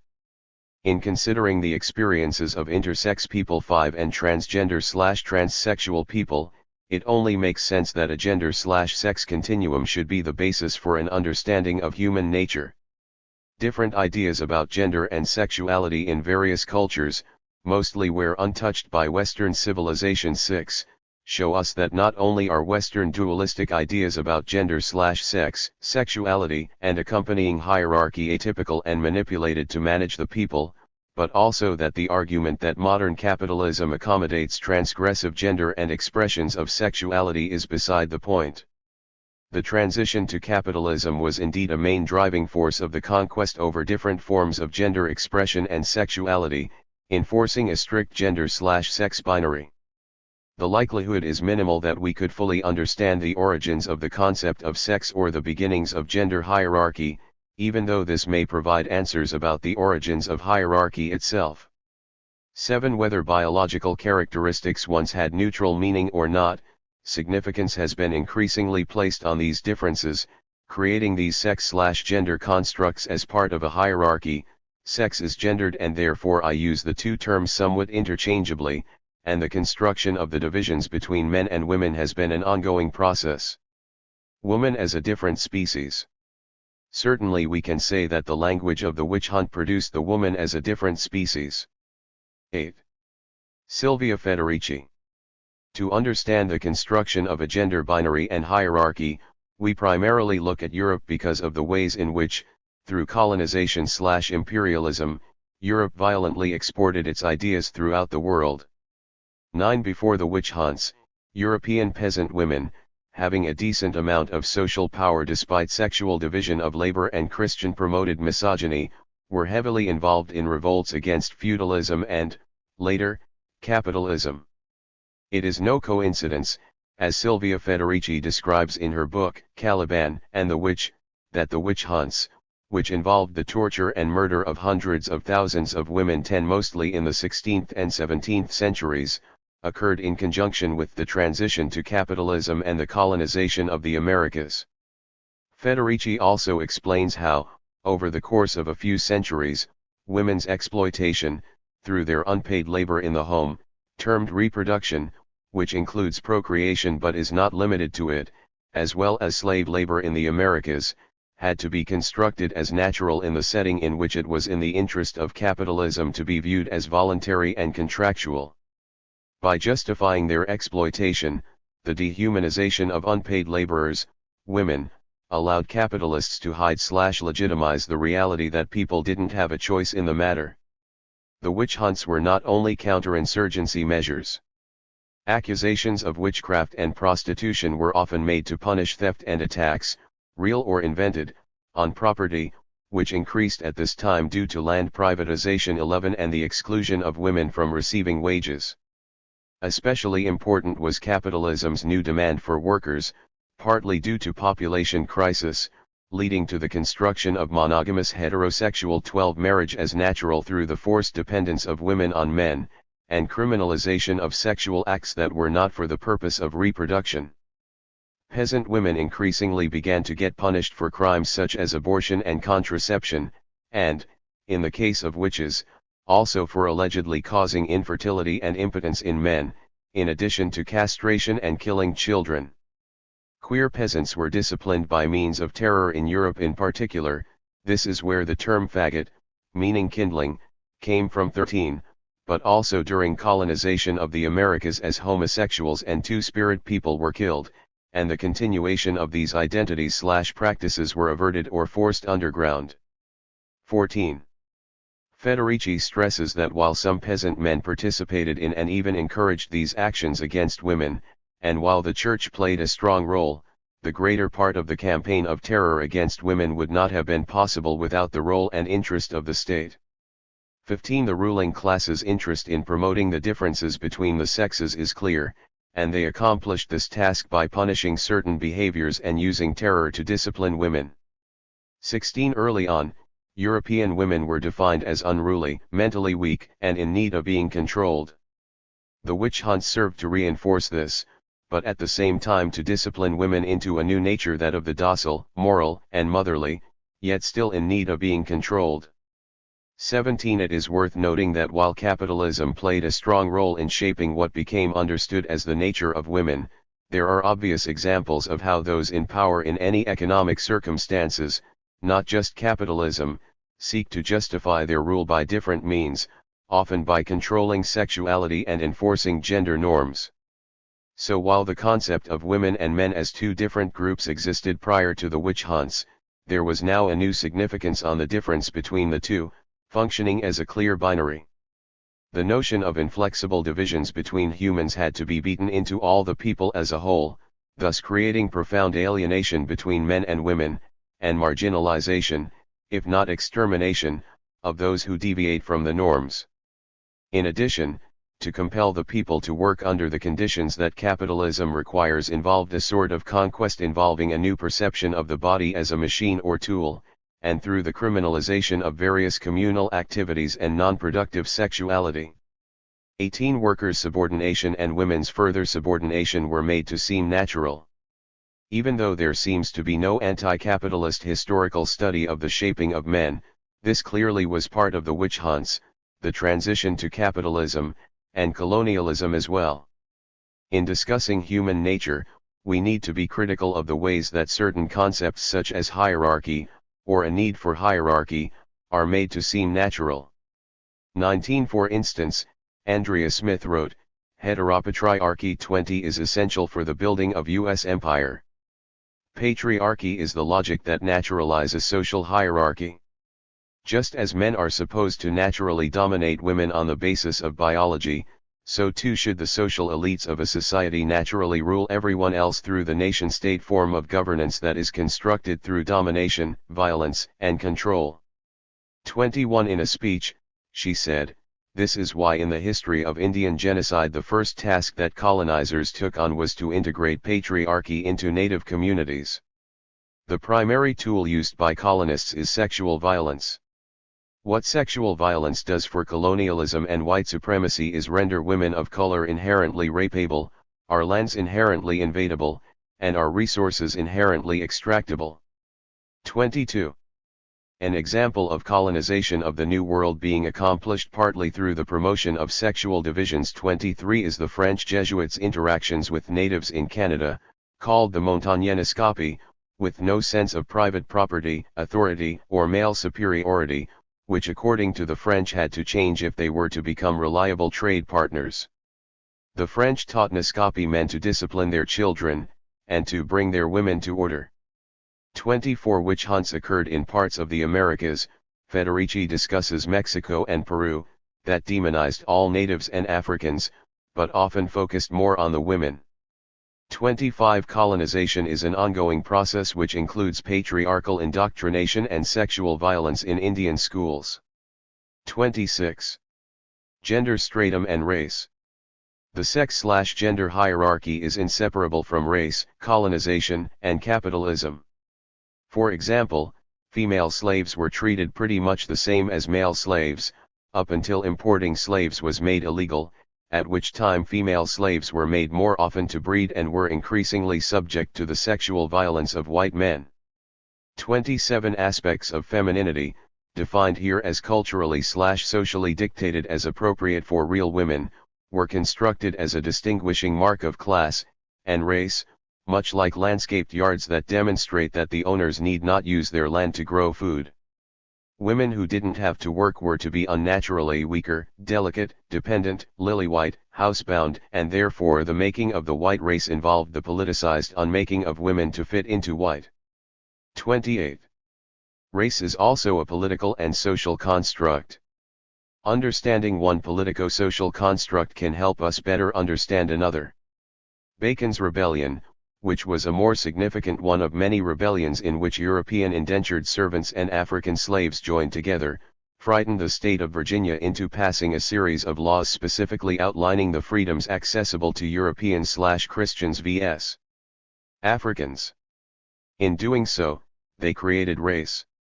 Slavery was the most profitable form of labor in colonial Virginia, but racial slavery was the solution to the threat of servile insurrection and the problem of how to efficiently and peacefully get the workers slave and free to work. Race emerged from the needs of the Virginia upper class to craft a docile and productive labor force. But as the benefits of whiteness became apparent to English laborers, they came to embrace the system by which privileges were conferred in exchange for policing slaves. 29 While prejudices and ideas about superiority based on differences existed prior, this invention of whiteness created a new significance on physical differences that had a particular function to form a cross-class alliance among white people which still exists today. The shaping of the categories of race and sex was part of a longer history of hierarchy.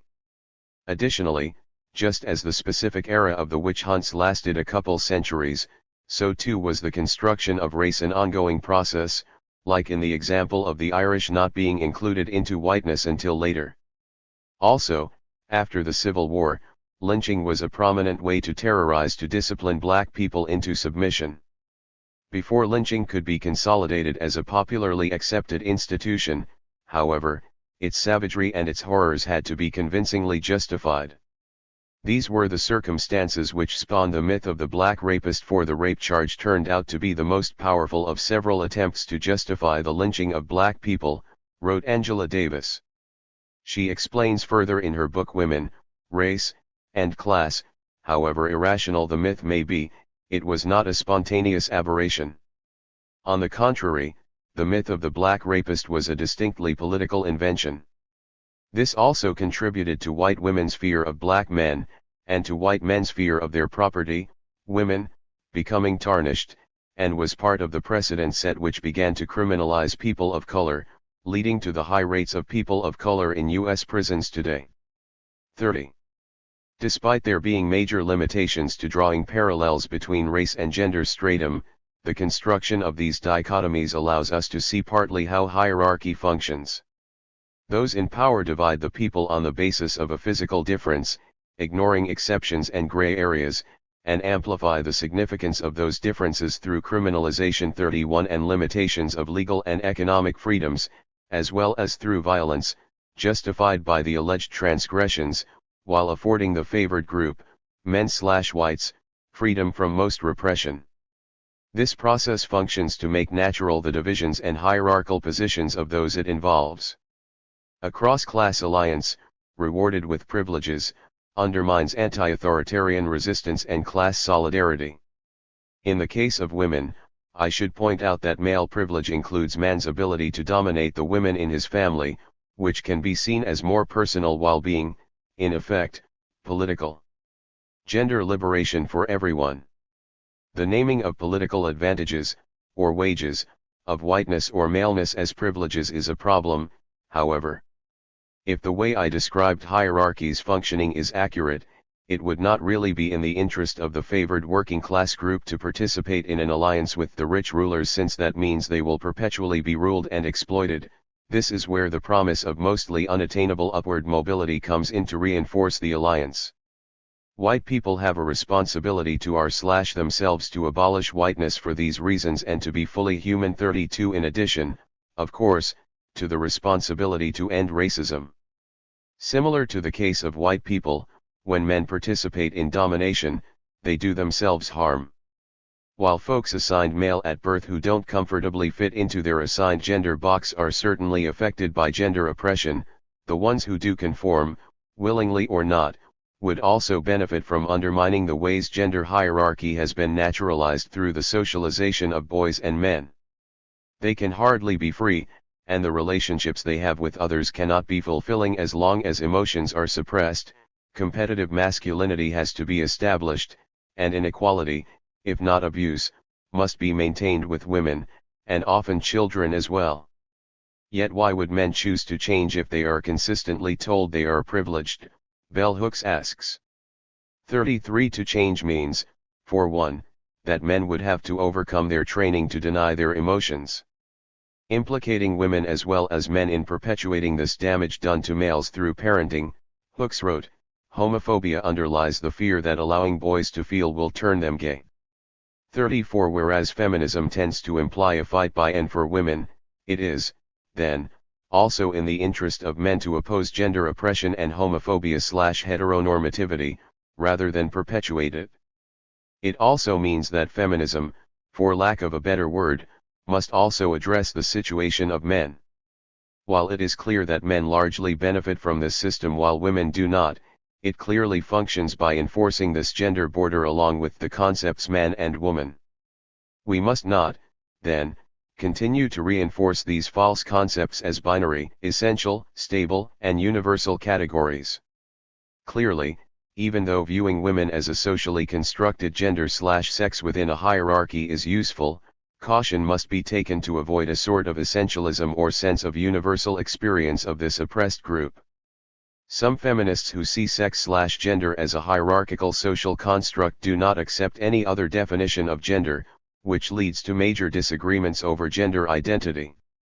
Some might argue that a realization of gender fluidity rather than a dichotomy would perhaps accomplish the task of undermining the political construction of gender/sex categories for the purpose of domination.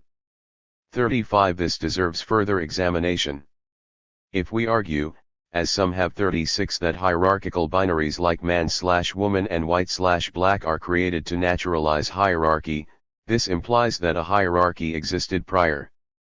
Therefore, while it may have been less acceptable to people, this hierarchy existed nonetheless, so the task is surely not simply to abolish the binaries/constructs. Yet again, there is only so much we can know about the origins of the concept of man and woman aside from the ways in which they have more recently been made more significant.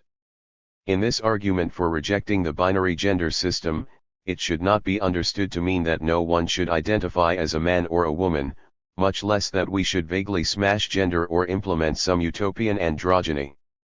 37. A truly liberatory position on gender/sex requires self-determination of gender identity/inclination, including bodily alterations, and freedom from coercive gender assignment. 38. Everyone's experiences and sense of identity should be incorporated into an idea of what gender means. One's inclination for femininity, in people assigned male or female at birth, for example, should not be dismissed or devalued by others who don't relate to it. Additionally, most trans people face dangers if they diverge much from the standard ideas of femininity and masculinity, and therefore have to pass by conforming in order to survive, by maintaining safety and employment, despite critical awareness by many about gender hierarchy and heterosexism. That said, we need to dismantle gender stratum, to separate the power dynamics attached to gender, in that masculinity often means domination, and femininity, subordination. Since men are taught to be dominating, that this is equated with masculinity, being a real man, we need to make a particular point to change this.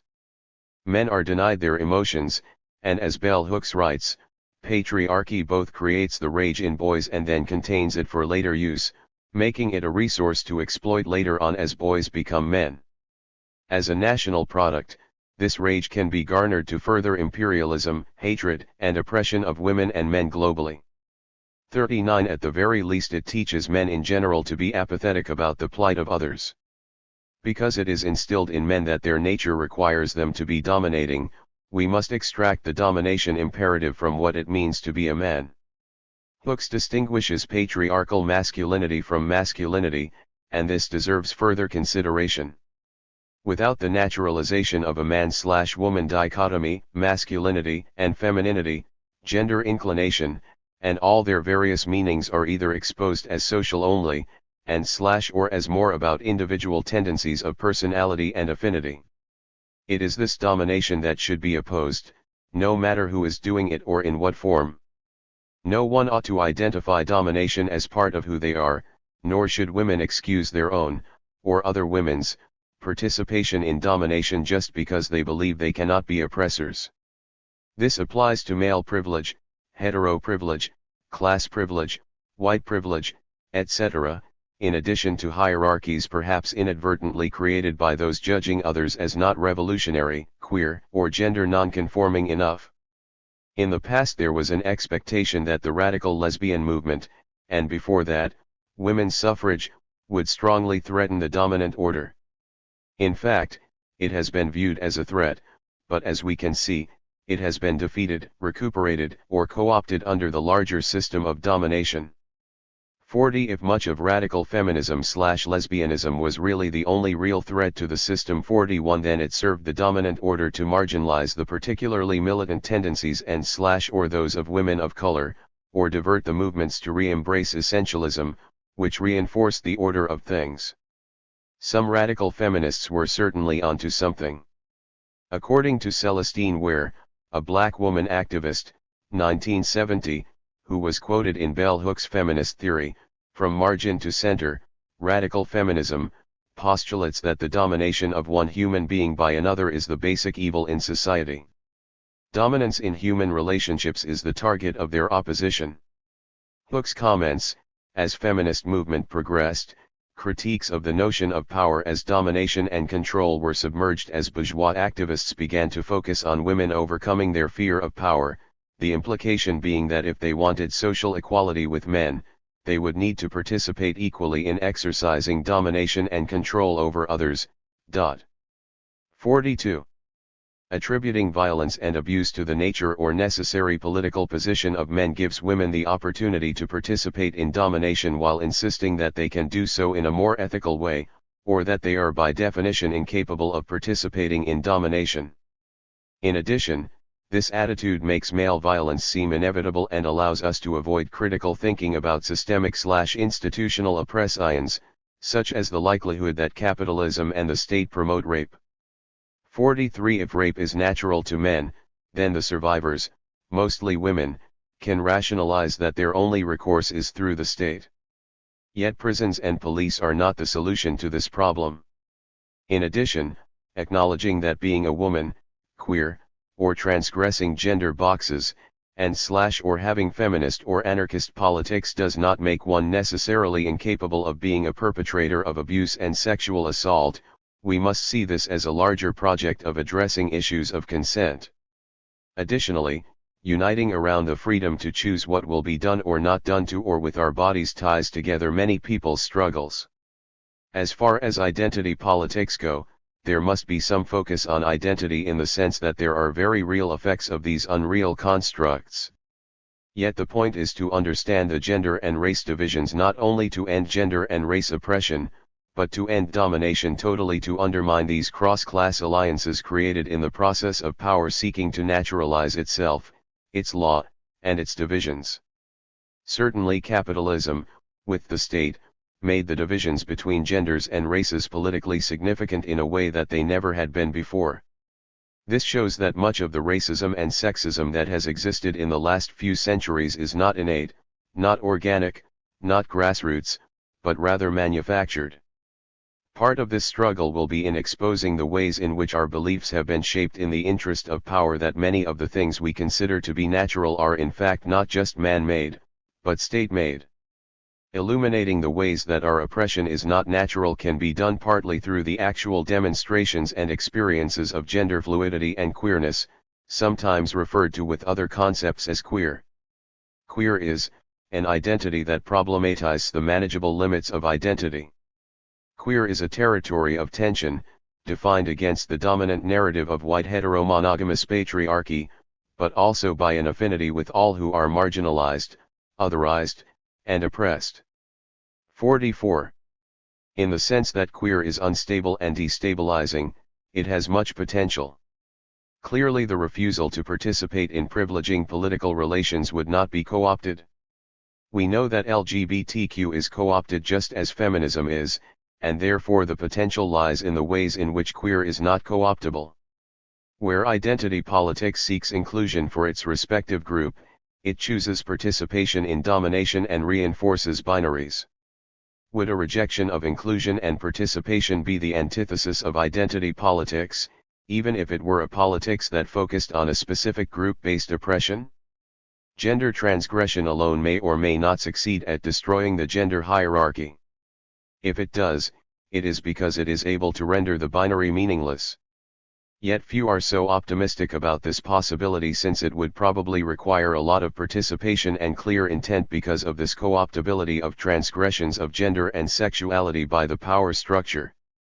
However, I argue that binary gender and compulsory heterosexuality have to be destroyed because they regulate us all into our gender and sexuality boxes, limiting our ability to be liberated and to participate in resistance. It is necessary to come up with new ways of resisting gender oppression/patriarchy without reinforcing the idea that woman is a useful category to organize around.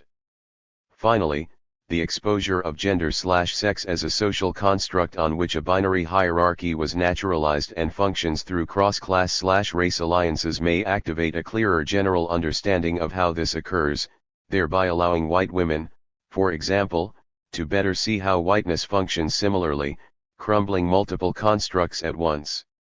Imagining new possibilities for gender, race, and power/economic relations is necessary for liberation. Anarchy without opposition. Jamie Heckard. To oppose something is to maintain it. Ursula K. Le Guin, The Left Hand of Darkness. I have a memory. It was 1984, a presidential election year in the United States.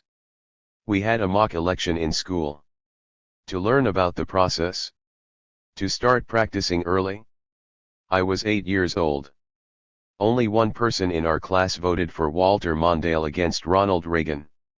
When these results were read aloud, the girl in front of me turned around and pointedly asked, "It was you, wasn't it?" It wasn't. After school, that day, another, a boy from my class asked me if I was a Democrat or a Republican. When I said, neither, he was perplexed. You have to be one or the other, he responded, with all the assurance of one stating an obvious and unquestionable truth. Well, I'm not, I insisted. I knew you didn't have to be. My parents voted, but they didn't identify themselves with either party. In my mind's eye, this boy's face screws up with outraged and frustrated disbelief. You have to be one or the other. Democrat or Republican. Gay or straight. Man or woman. Capitalist or anti-capitalist. Anarchist or archist. Us or them. I have a memory from a very different time and place, London, 2002. I travelled down from Edinburgh with a woman from ACE, the social centre we were involved in, to attend Queeruption. It was my first queer anarchist event. On the way, I learned loads about menstruation. Once there, I remember chatting to another guy. He found out I identified as an anarchist and started asking me, were you at such and such summit protest? Nope. How about this one or that one? No. No. He looked really puzzled and maybe even asked how I could be an anarchist without converging outside the G8, WTO, IMF, or other gatherings of elites. Isn't that what anarchists do? Anarchist politics are usually defined by their opposition to state, capitalism, patriarchy, and other hierarchies. My aim in this essay is to queer that notion of anarchism in a number of ways. To queer is to make strange, unfamiliar, weird. It comes from an old German word meaning to cross. What new possibilities arise when we learn to cross, to blur, to undermine, or overflow the hierarchical and binary oppositions we have been taught to believe in? Hierarchy relies on separation. Or rather, the belief in hierarchy relies on the belief in separation. Neither is fundamentally true. Human beings are extrusions of the ecosystem. We are not separate, independent beings.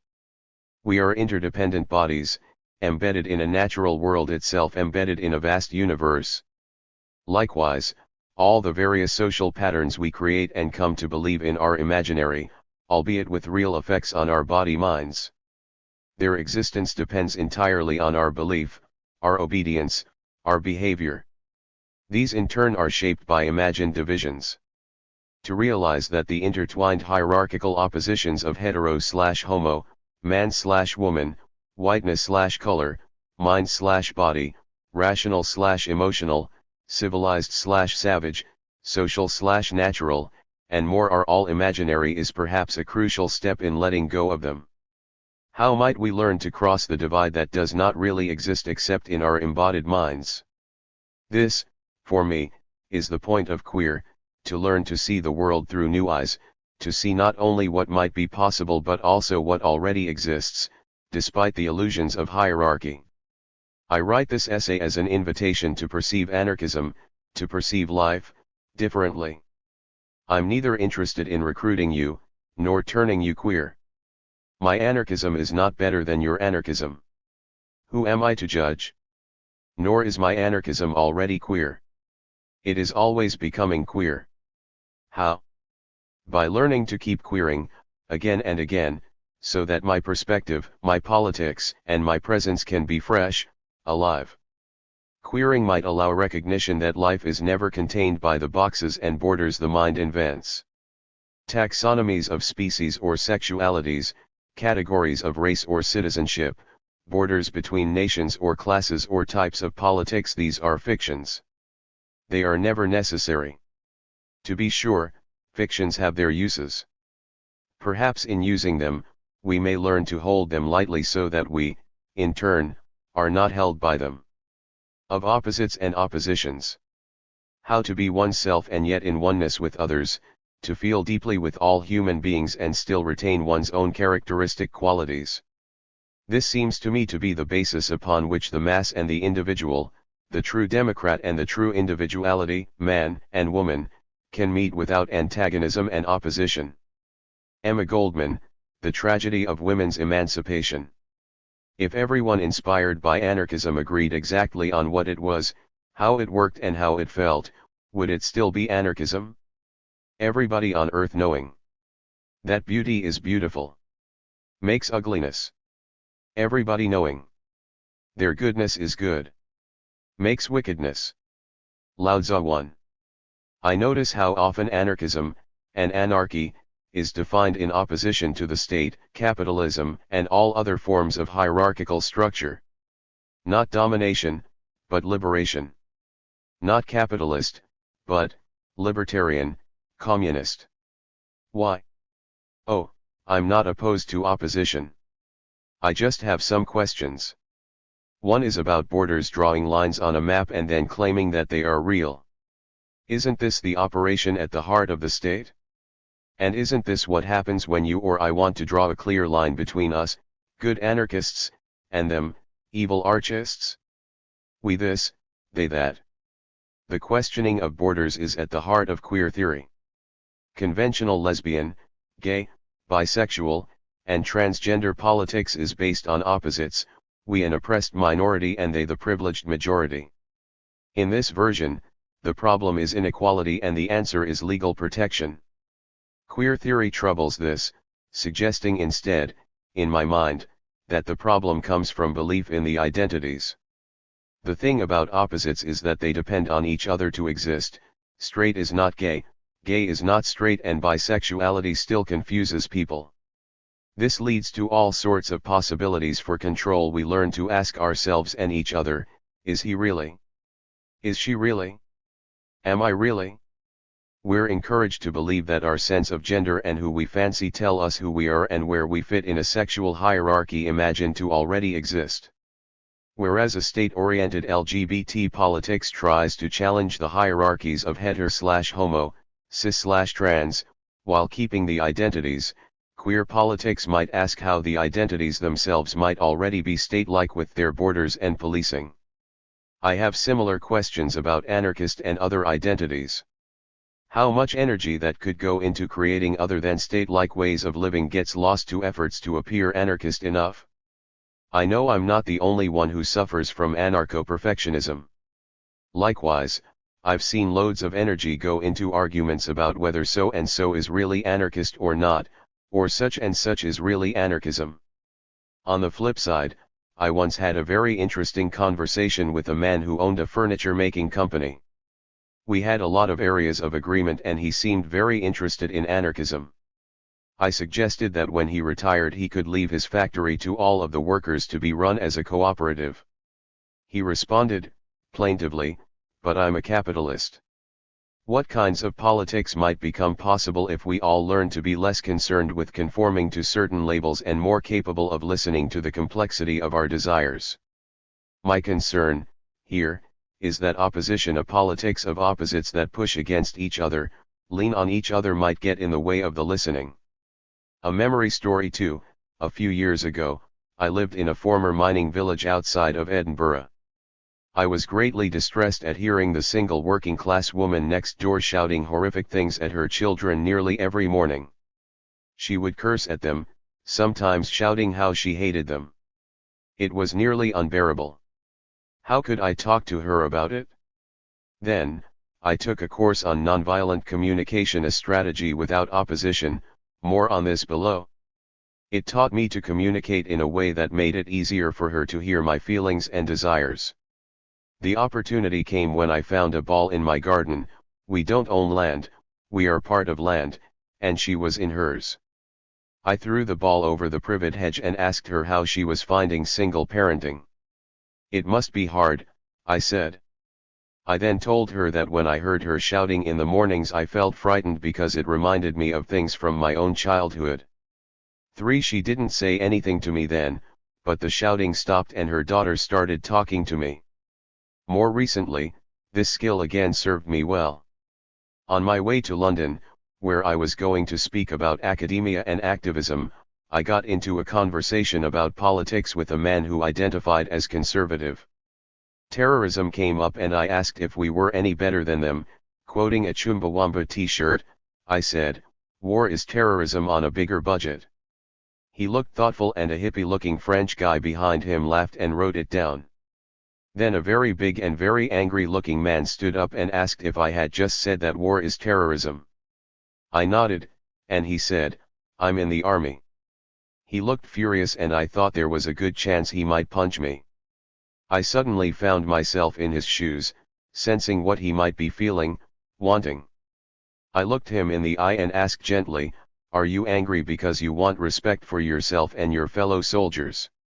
He looked away, his face and shoulders softening, and muttered, "I guess everyone is entitled to their opinion." What might have happened if I had opposed him? What might an anarchy refusing to be contained by the borders of its opposites look like? How might anarchism be continually queered, listening across lines of identity and ideology? Now, I'm not saying that anarchism should include everything. I am saying that interesting things are likely to happen if folk inspired by anarchism make connections with folk who see things differently, who do things differently. To do so is not simply to try to convince others that anarchism is right, but perhaps even to let go of such judgments. Beyond right and wrong, there is a field. I will meet you there. Rumi. I yearn for honesty, complexity, and compassion. I don't want to be asked, or told, to choose from a list of options already defined, already decided, already judged. I want to have a discussion. Connection. Intercourse. A chance to listen and to be listened to, giving and receiving, receiving and giving.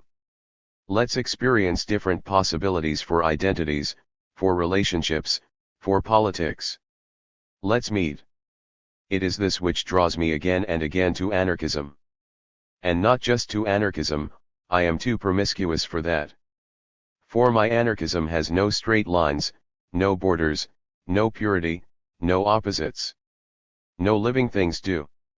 And I like my anarchy alive. Okay, I'll be honest. My anarchism can grow rigid, bordered, oppositional. I know the satisfaction of imagining myself more radical than others. The thing is, this comes with the risk of being not radical enough, or even not really an anarchist. It also gets in the way of getting along with people, of working together, of even meeting. So, when my anarchism is rigid, what are the chances of experiencing anarchy? Reading stories differently. But these stories weren't gospel. They weren't truth. They were essays at the truth. Glances, glimpses of sacredness. One was not asked to believe, only to listen. Ursula K. Le Guin, The Telling. A friend of mine, who does both activisty and scholarly things, recently made disparaging comments about the queer theory that is only about learning a different way to read a novel. And indeed, one of the first books to be labeled queer theory was Eve Sedgwick's Between Men, a book about 19th century English literature. It was, at the same time, an exploration of patterns of oppression in particular cultural norms of love, sex, friendship, gender, and intimacy. Recognizing these patterns came from learning to read novels differently. In drawing attention to love and desire between men in apparently heterosexual novels, the point is perhaps not to say that this is really what the story is about. Rather, it unsettles our notion of how things really are and, therefore, what is possible.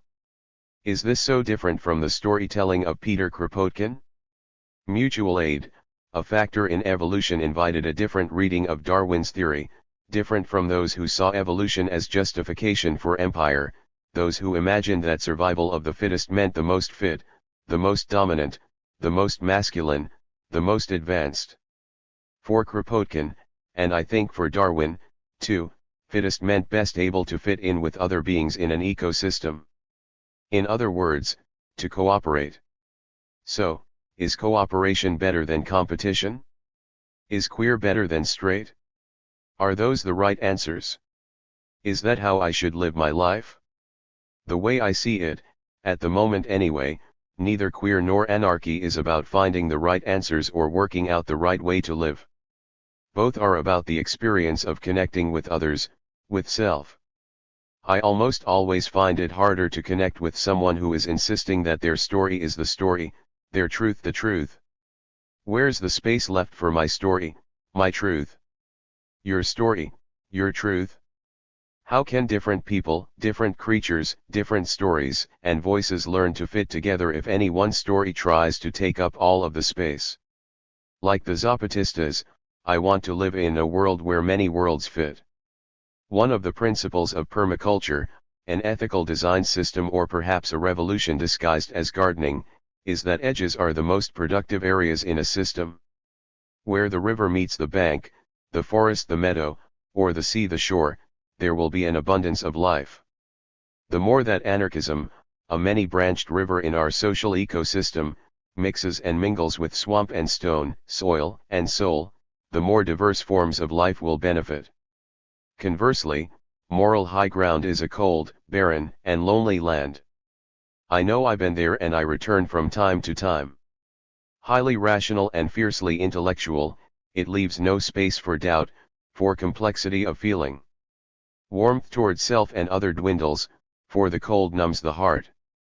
Shelter from pain, numbness, may be a form of protection from the horrors of witnessing violence and violation. But the numbed heart is also impervious to joy. And how queer can life be without joy? Seeking further distance and separation from the pain by climbing that moral high ground, I risk forgetting that my heart yearns for community, vitality, and play. Perhaps it is less of a forgetting and more of a learning not to listen. For pain is a signal, an awareness of being alive, a reminder of what is desired. Learning not to listen. Isn't that, too, the nature of the state? Care of the self.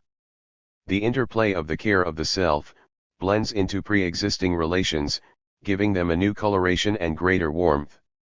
The care of the self or the attention that one devotes to the care that others should take of themselves appears then as an intensification of social relations. Michel Foucault, The History of Sexuality, Volume 3, The Care of the Self. In a queerly anarchist paper, Shion Sullivan asks, is an other world possible? 5. When state/empire/capital depends on carefully and continuously producing clear and hierarchical divisions between and within people, how can we make space for that which has been designated other? Declaring a politics to be non-hierarchical, anarchist, feminist, safe, or queer does not magically make this happen. It takes a different kind of magic practice. These hierarchies aren't just out there.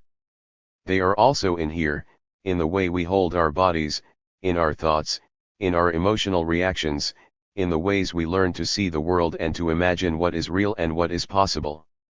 These hierarchies arise in the ways we relate to ourselves, to other humans, and to the rest of the natural world. And that's okay. Bear with me, here. There's this social psychologist called Thomas Skeff who was trying to understand why people conform, or, perhaps, why it's hard to be queer. 6. Drawing on a rather Kropotkinsk view of evolution, he reckoned that humans are basically cooperative and that maintaining this cooperation is a basic function of our emotions. We feel good, pride, when our social bonds are strong, and we feel bad, shame, when relationships are at risk, because we depend on these relationships to live. Now, this is all well and good for getting along with each other. The trouble starts when we feel ashamed of our shame and get into this nasty spiral of beating ourselves up.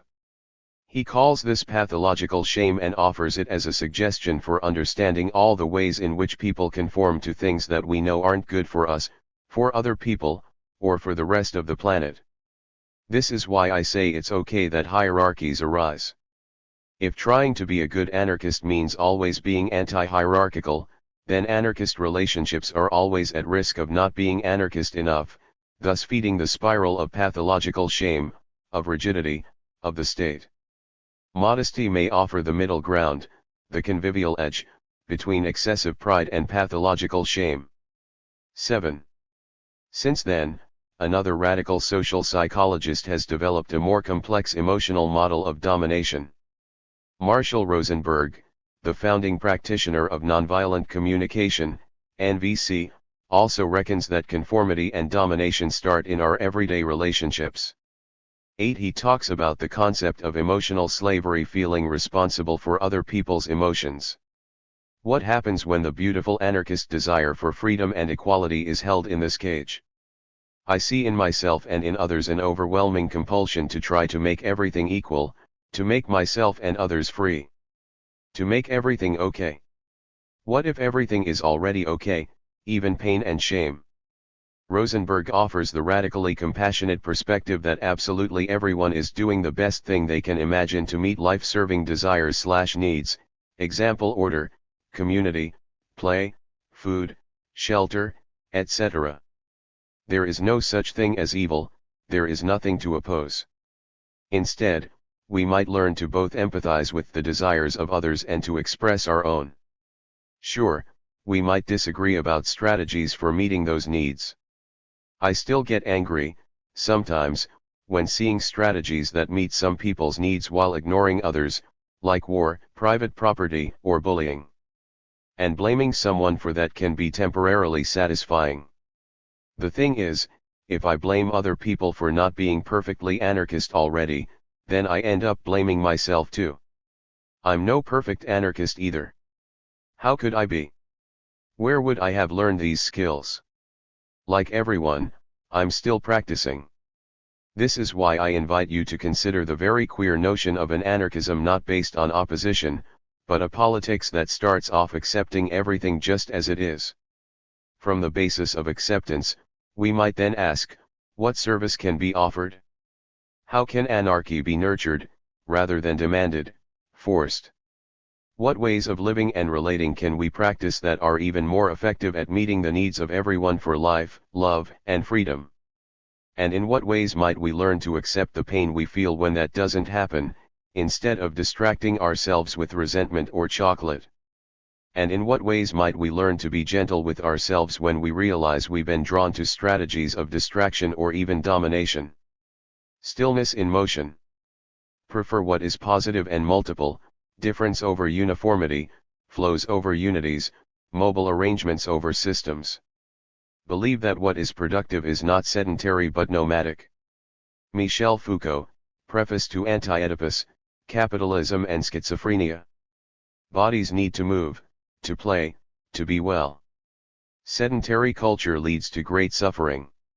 Bodies kept in line, in chairs at workstations or school desks. Bodies kept in order. The same goes for thoughts, for feelings. To hold tightly to shame, resentment, or any emotion or any story of how the world really is to be held tightly. This is not freedom. To hold gently is to be held gently. This, to me, is freedom. No opposition, no tension, between intimacy and spaciousness. Instead, there is a gentle dance that comes from a deep stillness. To become anarchist, to become queer, is not easy. To learn to cross lines, to see that the lines are not even real, is a radical transformation for those of us who were raised to believe in them. But it need not be a struggle. Struggling against the world as it is, struggling against my experience, gets in my way.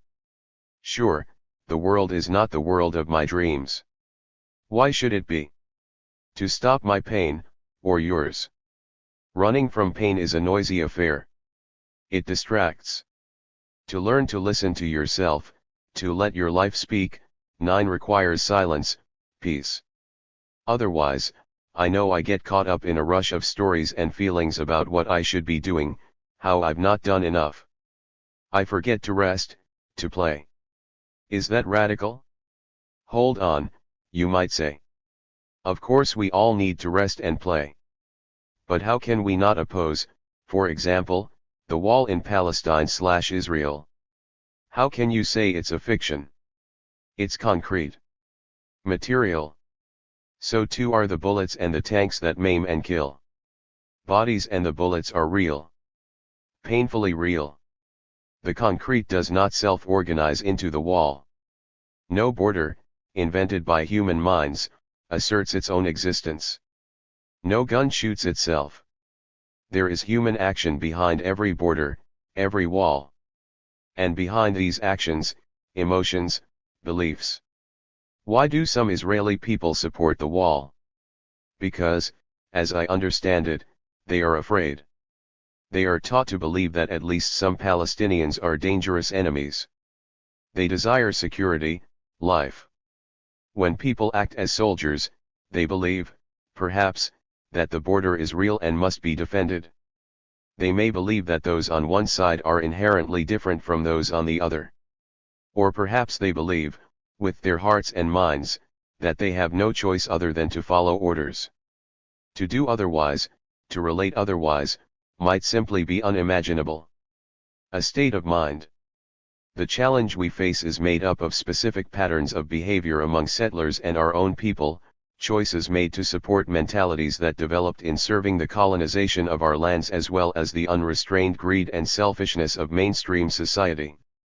We must add to this the superficial justifications for the unnatural and misunderstood place and purpose of human beings in the world, an emphatic refusal to look inward, and an aggressive denial of the value of nature. Taiak Alfred, Ways, Indigenous Pathways of Action and Freedom.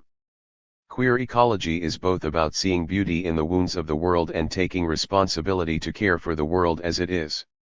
Catriona Mortimer Sandilands, Unnatural Passions, Notes Toward a Queer Ecology. I find myself coming again and again to what seems to me as a very queer conclusion.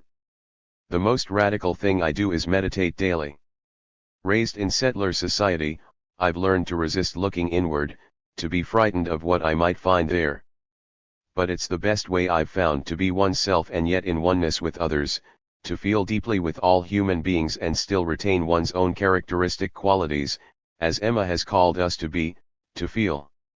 And so I invite you to consider, just to consider, meditation as an anarchist practice of freedom.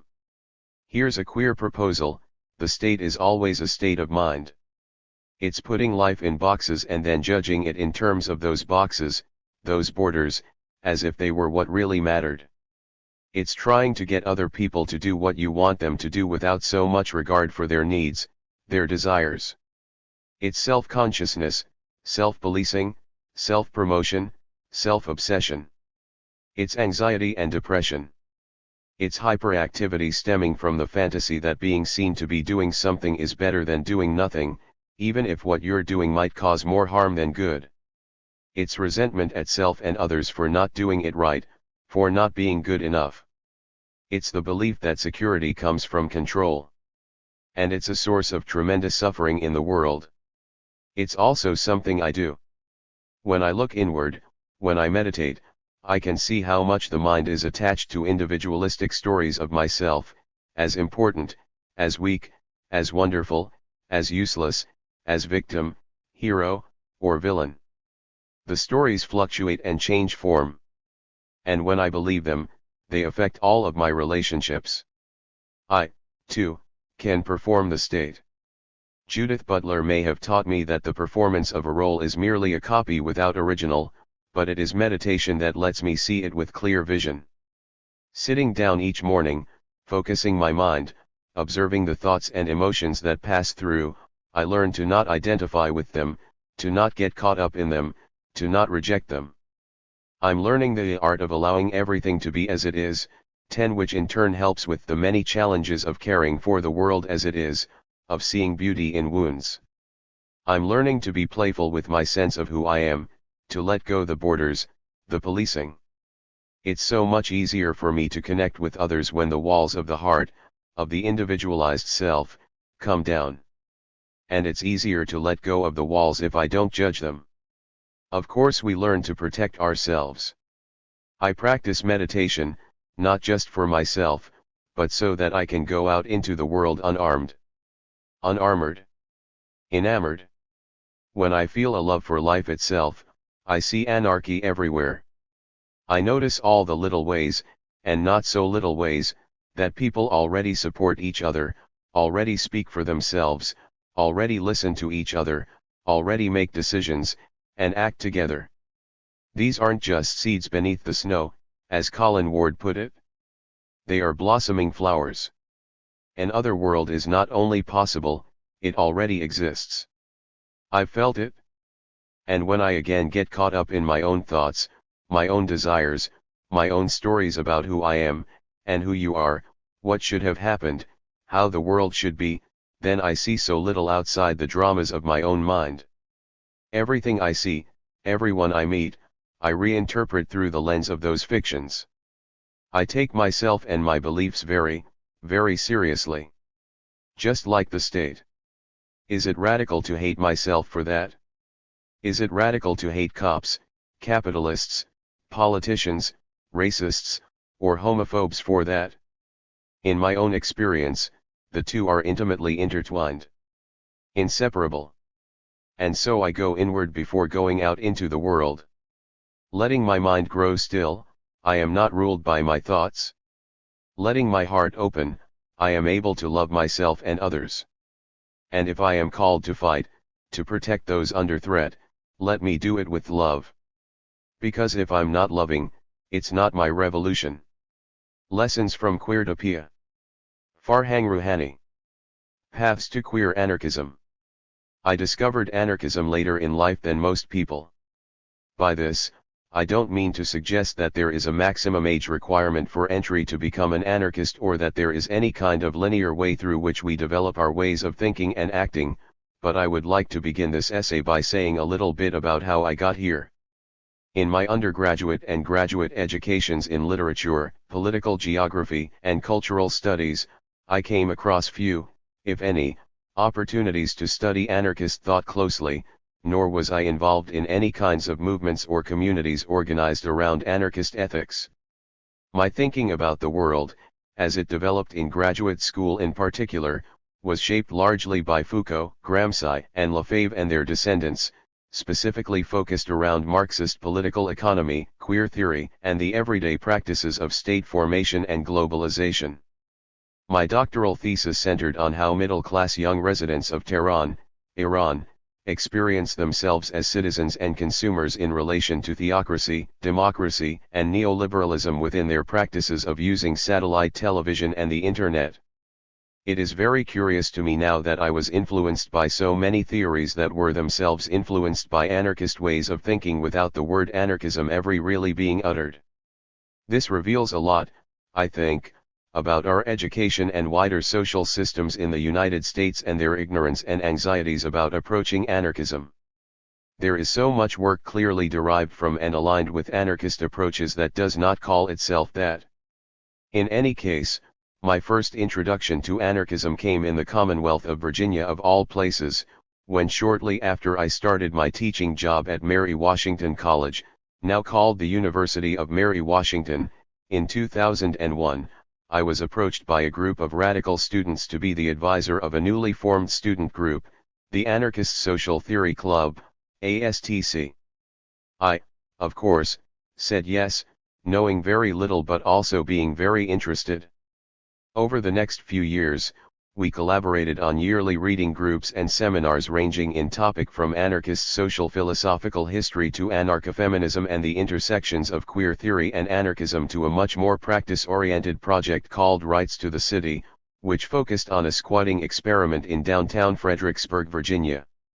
From the beginning, I approached anarchism with a good deal of skepticism, especially in the ways that anarchist scholars until recently unproblematically talked about human nature in essential terms. But at the same time, I felt more and more drawn into more recent anarchist critiques of domination, coercion, and identity politics, and the emphasis on ethics-based, rather than rights-based, practical models of creating new worlds in the shell of the old. One of the projects organized by ASTC was a yearly workshop series on different radical activist and community projects in the region, ranging from Richmond indie media to helping individual prostitutes survive, HIPS.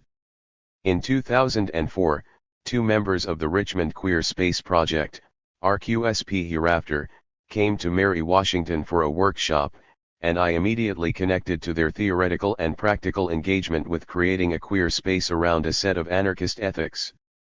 RQSP was a microscale activist and community building project based in Richmond, Virginia, which lasted from 2001 to 2006, which had a very dynamic presence in the city.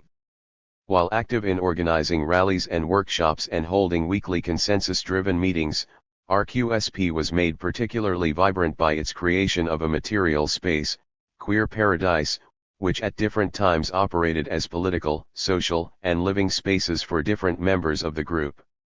It was largely through the combination of my involvement with ASTC and my exposure to RQSP that I, in my mid-30s, came to identify myself as an anarchist.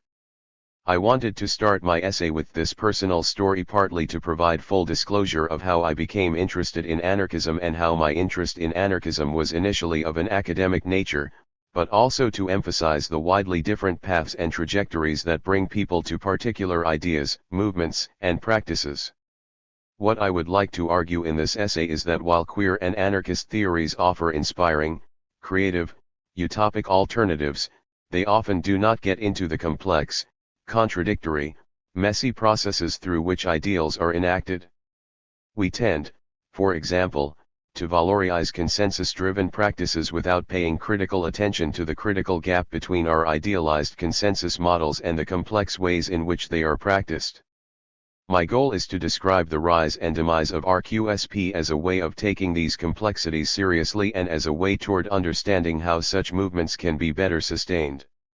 I will begin by examining 3 analyses of queer anarchism in practice, and then observe the complex processes through which RQSP created a queer material space, with an emphasis on the sometimes contradictory politics of affinity and identity that emerged.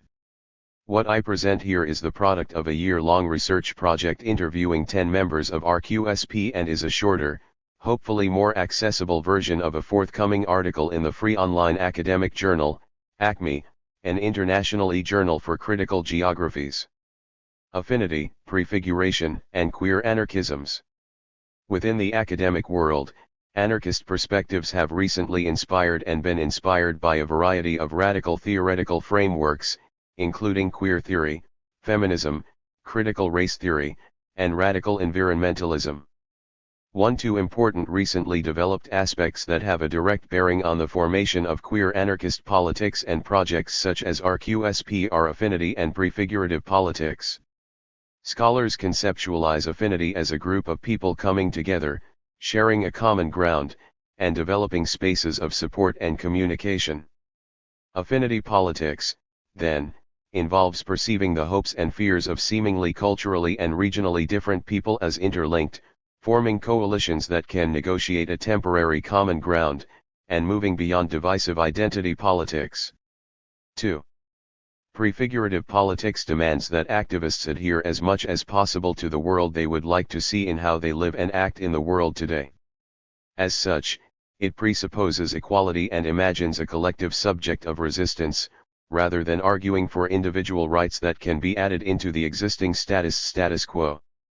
The processes of politics are as important as the result, involving the employment of non-hierarchical, participatory, and consensus-based models of action. The result is a dynamic vision of utopia as an ongoing process, rather than as a goal that can be achieved through granting individual rights. 3. Affinity and prefigurative politics, as such, share a radical confluence with queer politics in their critique of identity politics, concern for ethics in relationships, and advocacy of practicing utopia through experimentation. For a deeper look into these elements, I will now discuss the works of 3 scholars on queer anarchist practices. Jamie Heckert conceives of anarchism as an ethics of relationships. 4. He critiques the extent to which sexual orientation is a state form, one of the many everyday processes of state formation through which people's opportunities and actions are rigidified and controlled. Ultimately, people's desires and identities cannot be contained in state-sanctioned state forms, and those people produce alternative realities in relation to their partners that sometimes evade control of the state. Heckert's take on resistance to sexual orientation continues a central tradition of anarchism, but expands it to a realm, sexuality, not extensively dealt with by anarchists. In addition to serving as a critique of the state, he presents ways in which people are actively engaged in a prefigurative project in their everyday life. In a similar vein, Gavin Brown synthesizes anarchist perspectives on affinity, autonomy, and play with a geographic perspective on queer space in his research on queeruption gatherings. 5. The temporary spaces of the gatherings provide opportunities for the creation of a queertopia, through the ways in which they construct a non-hierarchical, ethically aware, sexually positive community and space. Furthermore, the gatherings provide opportunities to challenge the social divisions that result from identity politics through providing temporary spaces for the creation of autonomous, affinity-based relationships centered on ethics and mutual respect. Lastly, Eleanor Wilkinson examines the role and politics of emotions in the work and daily lives of queer activists. 6. She argues that emotions are often undervalued in how we think about activism, and that a queering of thought on activism involves, among other things, challenging the notion that only certain kinds of emotions are appropriate in certain kinds of spaces. For example, she suggests that the seeming openness and consensuality of autonomous activist organizing often depends on silencing certain kinds of emotions, such as anger and frustration, and bracketing sexuality as a private or a secondary matter. Instead, she argues for a reflexive openness to discussions of emotions that potentially lead to greater emotional sustainability for individuals and groups. These research pieces converge around their desire to expand the field of anarchism to revalue sexuality, emotions, and relationships to people, groups, and movements, and to present a full range of spaces of activism beyond our fixation on street politics, to include the range of everyday spaces and practices through which people engage with constructing new worlds. Wilkinson, in particular, goes far in considering the complexities and contradictions of such a project. While anarchist perspectives on affinity and prefigurative politics are inspiring in their explorations of opportunities for solidarity and creating new possible worlds, they often do not present the complications and complicities that can be involved in building a new world in the shell of the old. For a closer look, I now turn to some observations on the Richmond Queer Space Project. RQSP and the messy politics of space making. The Richmond Queer Space Project was founded in 2001 by 4 self-described Richmond queers who had previously established chapters of the Lesbian Avengers and the Queer Liberation Front and were seeking to create a material and symbolic space that would support queer political actions and community formations. The original space that the group occupied as Queer Paradise was a cheaply rented, dilapidated loft in downtown Richmond. The group members I interviewed reflected proudly on their accomplishments with creating this first space. As a large warehouse, it held endless possibilities in how space could be allocated, and from the beginning they could make conscious collective decisions on how a queer space should look. For example, one of the members of the collective used a wheelchair, and the group made a conscious effort to build a space for her that would suit her needs, such as a low door, and that would make others conscious of disability issues. The experience was empowering on both an abstract level and on a practical level of gaining building and construction experience. Also, the space served simultaneously as a living space for some members and as a meeting space for RQSP and other activist Richmond groups, adding to its general character of having endless possibilities. The use of this space ended in April 2002 when police and city inspectors condemned the building and gave the residents 2 hours to leave. The group floundered after that, meeting periodically in people's houses, in university campus buildings, and on a farm. Queer Paradise re-emerged in November 2002 as a leased office space in a location just a few blocks away from the first space. From the beginning, there were conflicts and concerns about the extent to which the space had the effect of de-radicalizing the group. Some members considered this new kind of space to be very conventional and unqueer, but it was ultimately consensually agreed to largely because it would be a more publicly visible space that might be more accessible and safe for new potential members. There were other ways in which a de-radicalization of the project was happening in this moment, for example in the change of RQSP from an underground to a non-profit organization. While group members actively tried to maintain the nature of the organization, any official state-sanctioned organization must adhere to certain rules, including having a hierarchical power structure. 7. This de-radicalization is also evident in changes in the mission and goals of the collective. The first mission statement identified the goals of the RQSP as to provide a space to promote community among queer-identified people and encourage queer activity in Richmond. To provide free meeting space for queer-positive groups who work to challenge heterosexism, sexism, ableism, racism, and classism. To educate on queer and related issues through pamphlets, speakers, conferences, queer cultural activities, and a lending library. 8. The new, more generalized mission statement associated with the second space was, the Richmond Queer Space Project maintains a queer-friendly space and resource center, promotes queer culture in Richmond, and links queer experience to the wide spectrum of social justice work. 9. This reflects a significant change, from the more radical tone of the first statement to the more generic, inclusive, social justice tone of the second. These changes were not uniformly accepted within the group, and came to a dramatic head in the context of one event in particular. This happened in June 2004, in the context of a rally in opposition to House Bill 751, the so-called Marriage Affirmation Act. The state's largest mainstream LGBT rights organization, Equality Virginia, had organized a rally and was set to have its members and allies speak on behalf of gay marriage rights, and the members of RQSP spent a considerable amount of time and energy debating whether and how to be involved. 10 members were set to deliver a strong anti-marriage statement, but other members of the collective did not want to antagonize the mainstream LGBT movement in the presence of the larger threat of the bill.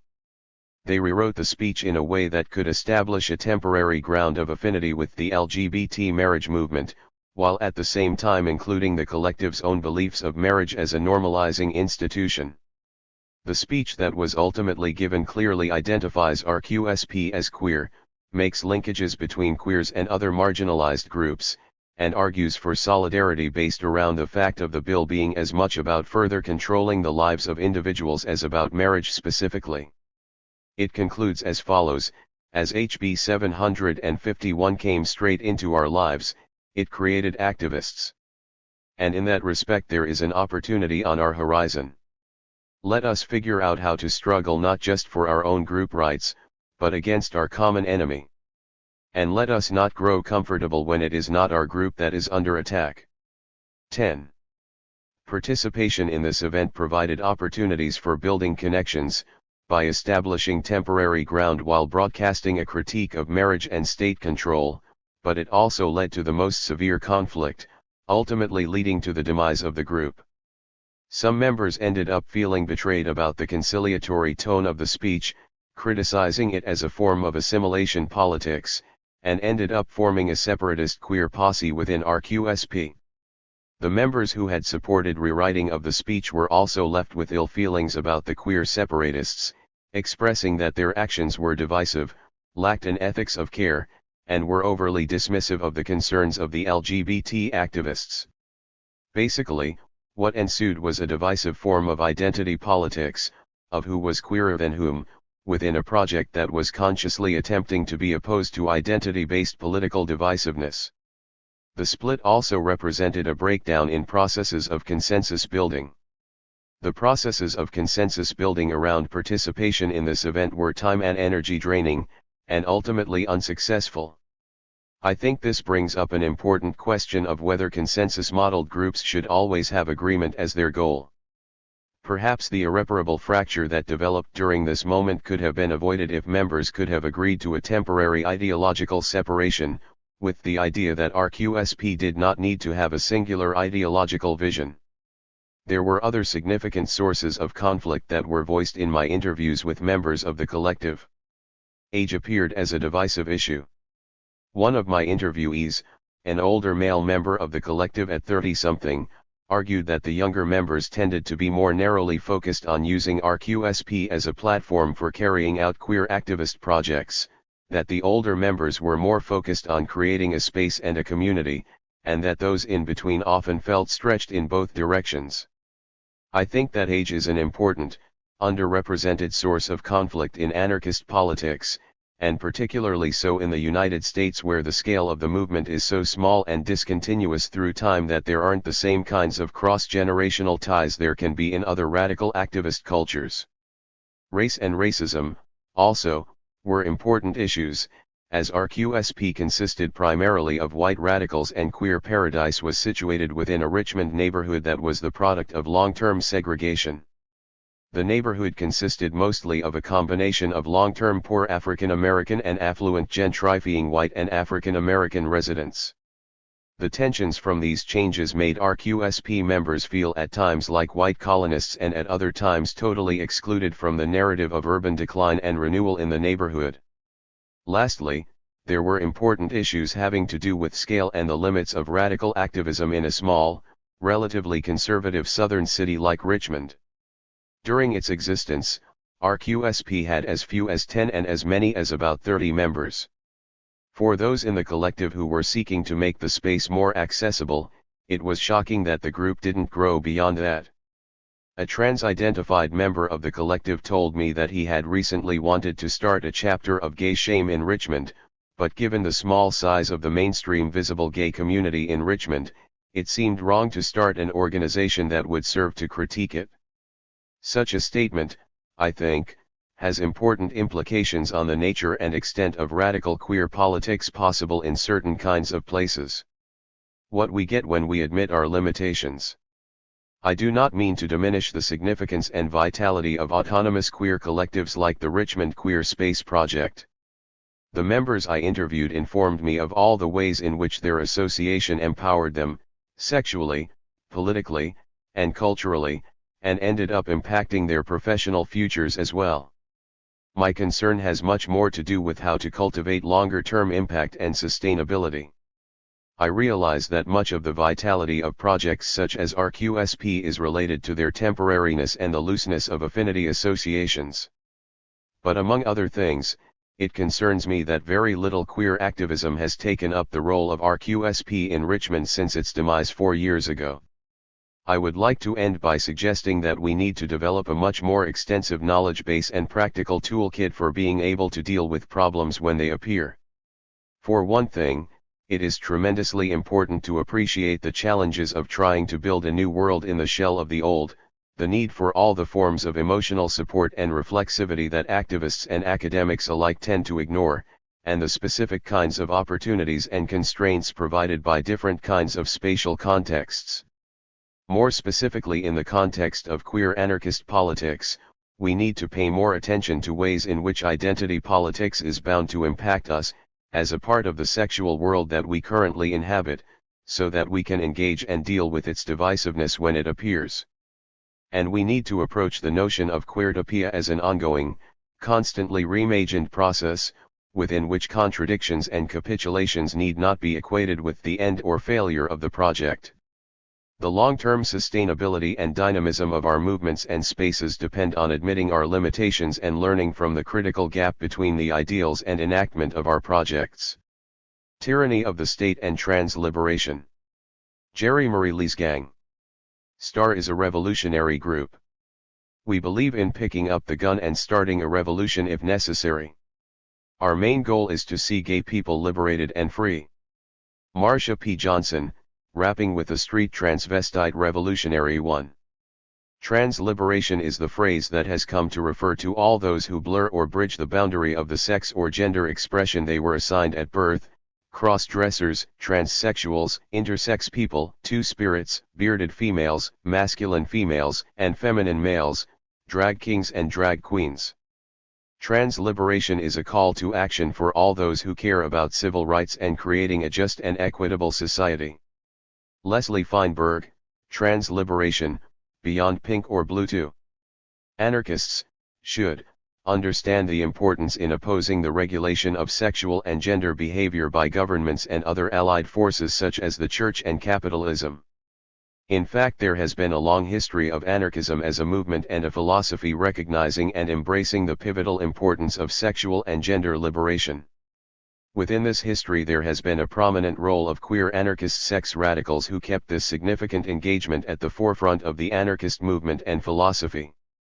Yet despite the pioneering anarchist sex radicals at the turn of the century and those during the heyday of the gay, feminist, black, liberation movements of the 60s and 70s, there has been an increasing trend by the lesbian, gay, bisexual, and transgender, LGBT, liberation movement toward embracing the government and its role in regulating sexual and gender behavior.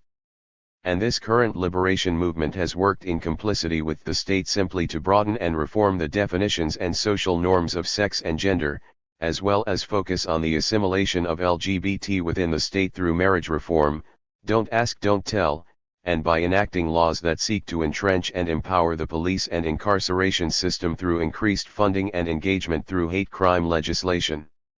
And so we see a liberation movement that moved from a focus on fighting the state and its associated systems of corrupt police, politics, and social norms to a liberation model complicit with the state and its allied power structures that makes no excuse regarding its control, regulation, definition of, and legal boundaries regarding sexual behavior and gender identity and expression. This chapter details the historical roots of sex and gender radicals within the anarchist movement as well as within other allied liberation movements. From this historical perspective, we can re-examine the state of the LGBT liberation movement, and attempt to solidify and redefine a trans liberation movement outside the current so-called LGBT liberation movement. The aim of this chapter is to reconsider trans liberation within the contexts of the current social, economic, and political environments within primarily the United States, though given the penetration of a global LGBT movement led by marriage advocates, it can also be viewed from a global lens. In this process, it is hoped to reveal that the core of the trans existence and persona is radical and anarchistic, if not insurrectionary, in its embodiment such that pure liberation of sex and gender will not come through complicit reform within the state but rather through rejecting the state and its many social constructs. Queer Anarchists/Sexual Radicals 1850 to 1930. AKA First Wave Sexual Liberation. During the late 19th and early 20th century there emerged an articulation of a politics of homosexuality. In 1897 Berlin, the German sexologist and sex radical Magnus Hirschfeld and several colleagues formed the Scientific Humanitarian Committee, SHC, the world's first homosexual rights organization. The members of the SHC were radical intellectuals who helped create new understandings of homosexuality and championed new political goals and ideas as well as strong critiques of oppressive social norms and values. During this first wave of sexual liberation many of these radical intellectuals shaped new understandings and forms of same-sex political and social consciousness that had immediate and long-term impacts on the lives of European people. Within the United States, unlike Europe, the politics of sex radicals did not arise from a blossoming homosexual rights movement. Instead, it arose from the anarchist movement of the time. Anarchist sex radicals like Emma Goldman, Alexander Berkman, Leonard Abbott, John William Lloyd, and Benjamin R. Tucker wrote books, articles, and lectured across the United States regarding same-sex love. Emma Goldman 1869–1940 is without question the first person to openly lecture on homosexual liberation, emancipation, and openly supported Oscar Wilde against his persecutors. Though not an anarchist himself, Magnus Hirschfeld praised Emma Goldman as the first and only woman, indeed, one could say the first and only human being, of importance in America to carry the issue of homosexual love to the broadest layers of the public. For the U.S. anarchists of this time were unique in articulating a political critique of American social and legal rules as well as the societal norms that regulated relationships. In this effort, and through leveraging the anarchist movement of the time, they were able to center homosexuality within the political debate. By doing so, they created a fundamental shift in the sexual, cultural, and political landscape of the United States, not only during their time but also for decades to follow.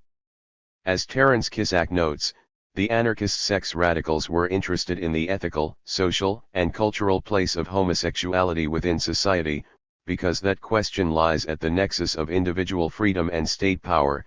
The anarchist sex radicals examined the question of same-sex love because policemen, moral arbiters, doctors, clergymen and other authorities sought to regulate homosexual behavior. 5. So we see that during this first wave period within Europe much of the dialogue by sex radicals was around a civil rights and educational venue with a focus on acceptance within the constructs of the state. However, the anarchist U.S. sex radicals did not come to the issue of sexual liberation through a lens of homosexual identity and reform, but rather from a more fundamental and radical anarchist alternative denouncing the principles of the state and its allied power structures within the Church and its mandate of adherence to social norms. Following World War I and the passing of the 1918 Sedition Act, sex radicals and the anarchist movement began a sharp decline as many of the activists were imprisoned or deported and their vital propaganda vehicles were shut down. And not much later, on May 6, 1933, the Nazis took power within Germany and attacked Hirschfeld's Institute and burned many of its books. So there came about a closing to this first wave sexual liberation as the state, in both the United States and Germany, commenced its crackdown on the sex radicals and the revolutionary dialogue around sexual liberation that they had created. Homophile Movement 1930 to 1969, aka Second Wave Sexual Liberation. By the late 1930s, the anarchist movement and sex radicals were a shell of their original heyday of the late 19th and early 20th century. Coincidental with this decline in the anarchist movement, we saw the rise of the Communist Party, CP, as the primary vehicle of the left. Sex radicals of this period began to work under a left that was dominated by the CP, which marginalized the ideas and ideologies of their anarchist predecessors. 6. The CP was an organization that, contrary to the anarchists, enforced uniformity of belief and action. And in regards to homosexuality, the CP had a policy of discouraging membership of gays and lesbians who refused to be silent about their private lives, clearly a 180-degree reversal from the beliefs and actions of anarchist sex radicals like Emma Goldman and Alexander Berkman. In theory, the CP enacted the first "don't ask, don't tell" policy against homosexuals, even though many prominent sex radicals and homosexuals of the left were members of CP. Whether it was state actions against sex radicals and anarchists following World War I, or the rise of the sex radical oppressive CP, the second stirrings of a sexual liberation movement did not begin to arise until after World War II. And sadly, many contemporary histories of the gay movement in the United States have focused not on the sex radicals and anarchists of the first wave of sexual liberation, but rather on this second wave post-war era with a focus on the organizations and individuals who shared the primarily reformist view of gay liberation. Following WWI, there were no sustained homosexual or sex radical movements until 1948 with the publication of the Kinsey report titled Sexual Behavior in the Human Male, and in 1953 with the publication of the study titled Sexual Behavior in the Human Female. Both of these reports astounded the general public and were instantly controversial and sensational. The findings caused shock and outrage, both because they challenged conventional beliefs about sexuality and because they discussed subjects that had previously been taboo. 7. Yet as we learned from the first wave sex radicals, this was far from the first open discussion about sex, sexuality, and gender. Rather than this dialogue arising from radical intellectuals and anarchists, it instead arose from the mainstream scientific community and sexologists. These reports, as did the writings and lectures of the first wave sex radicals, permanently altered the nature of the public discourse of sexuality as well as society's perception of its own behavior. 8. These publications were widely read and revealed to the general public that a large number of men and women engaged in same-sex love.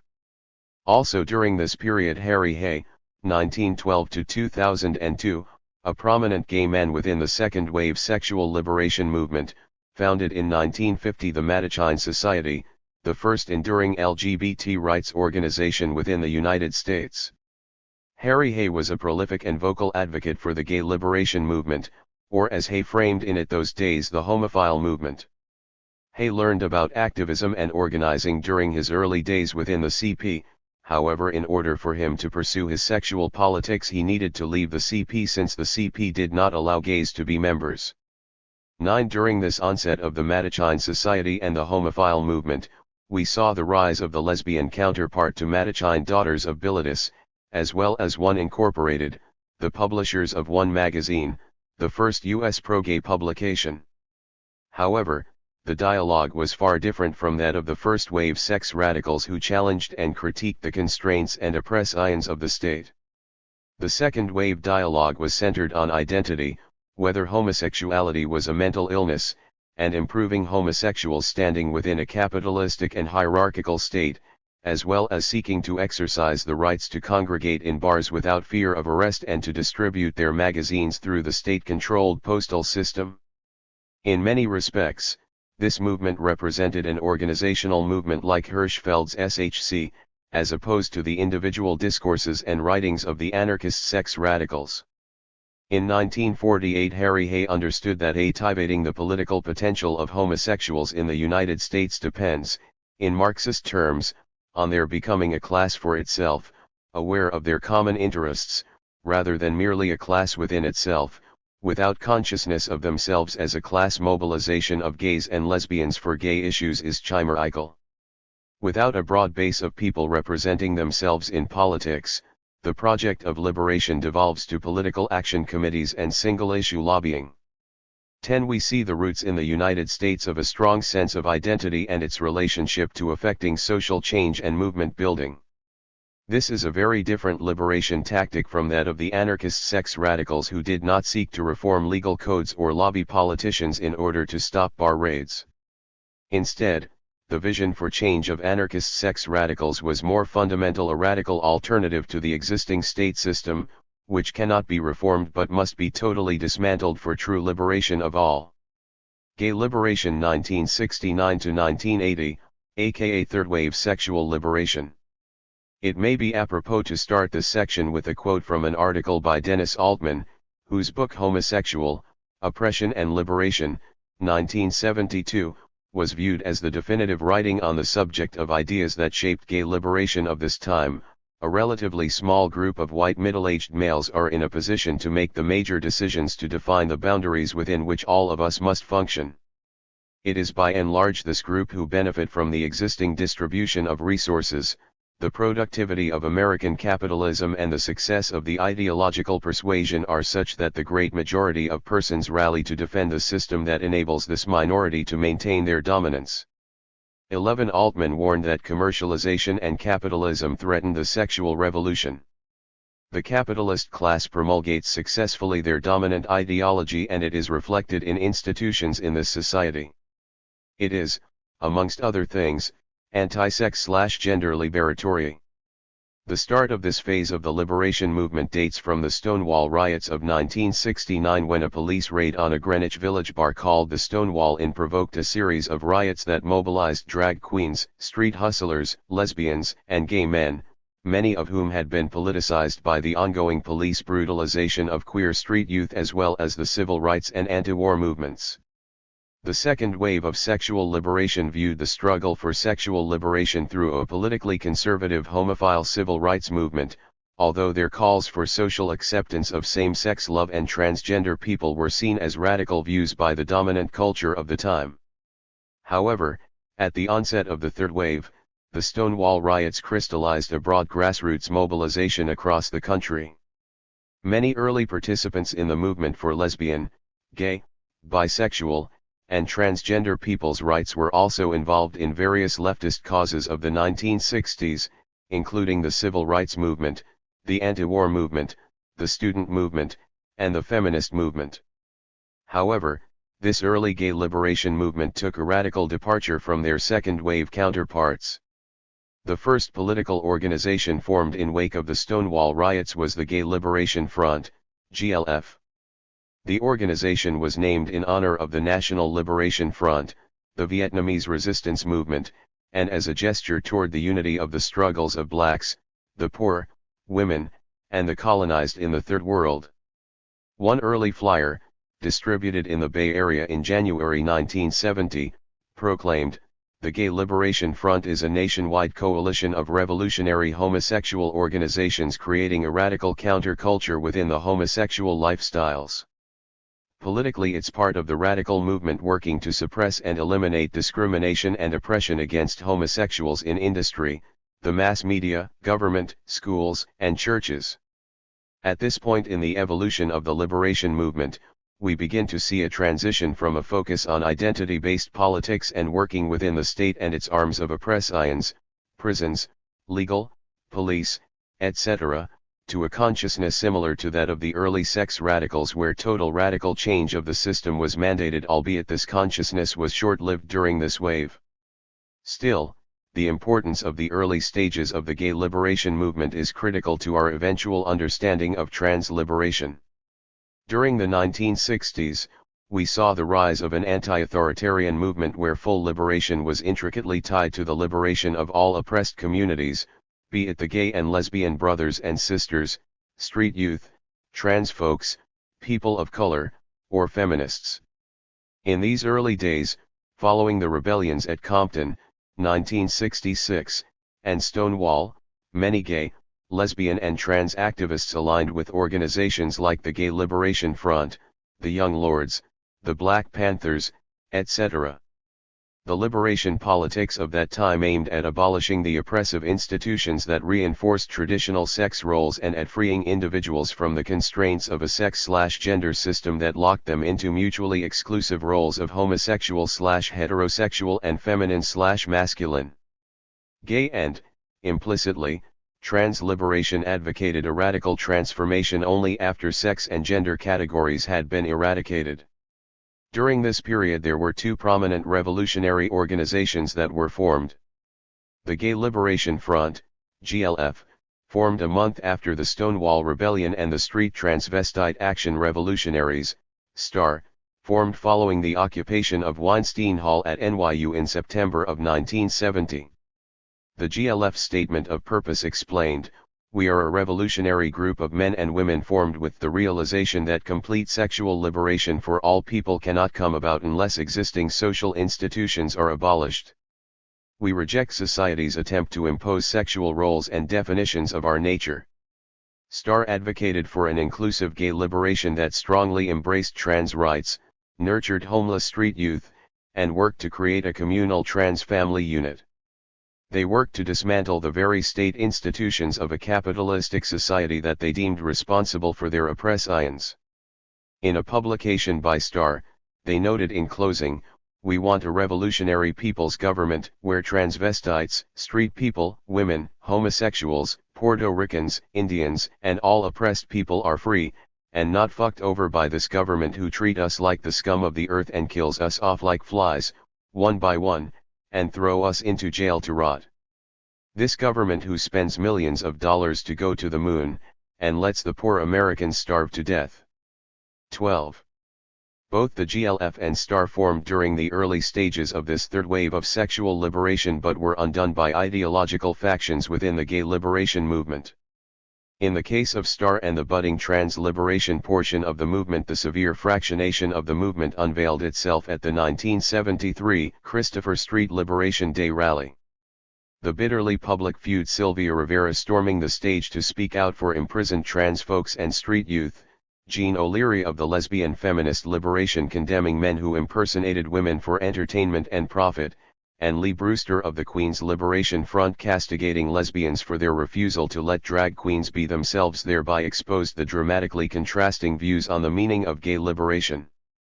13. In the case of GLF, it was a move from multi-issue movement building to a single-issue, white-dominated, legislative-focused vision dominated by GLF's successor, the Gay Activist Alliance, GAA.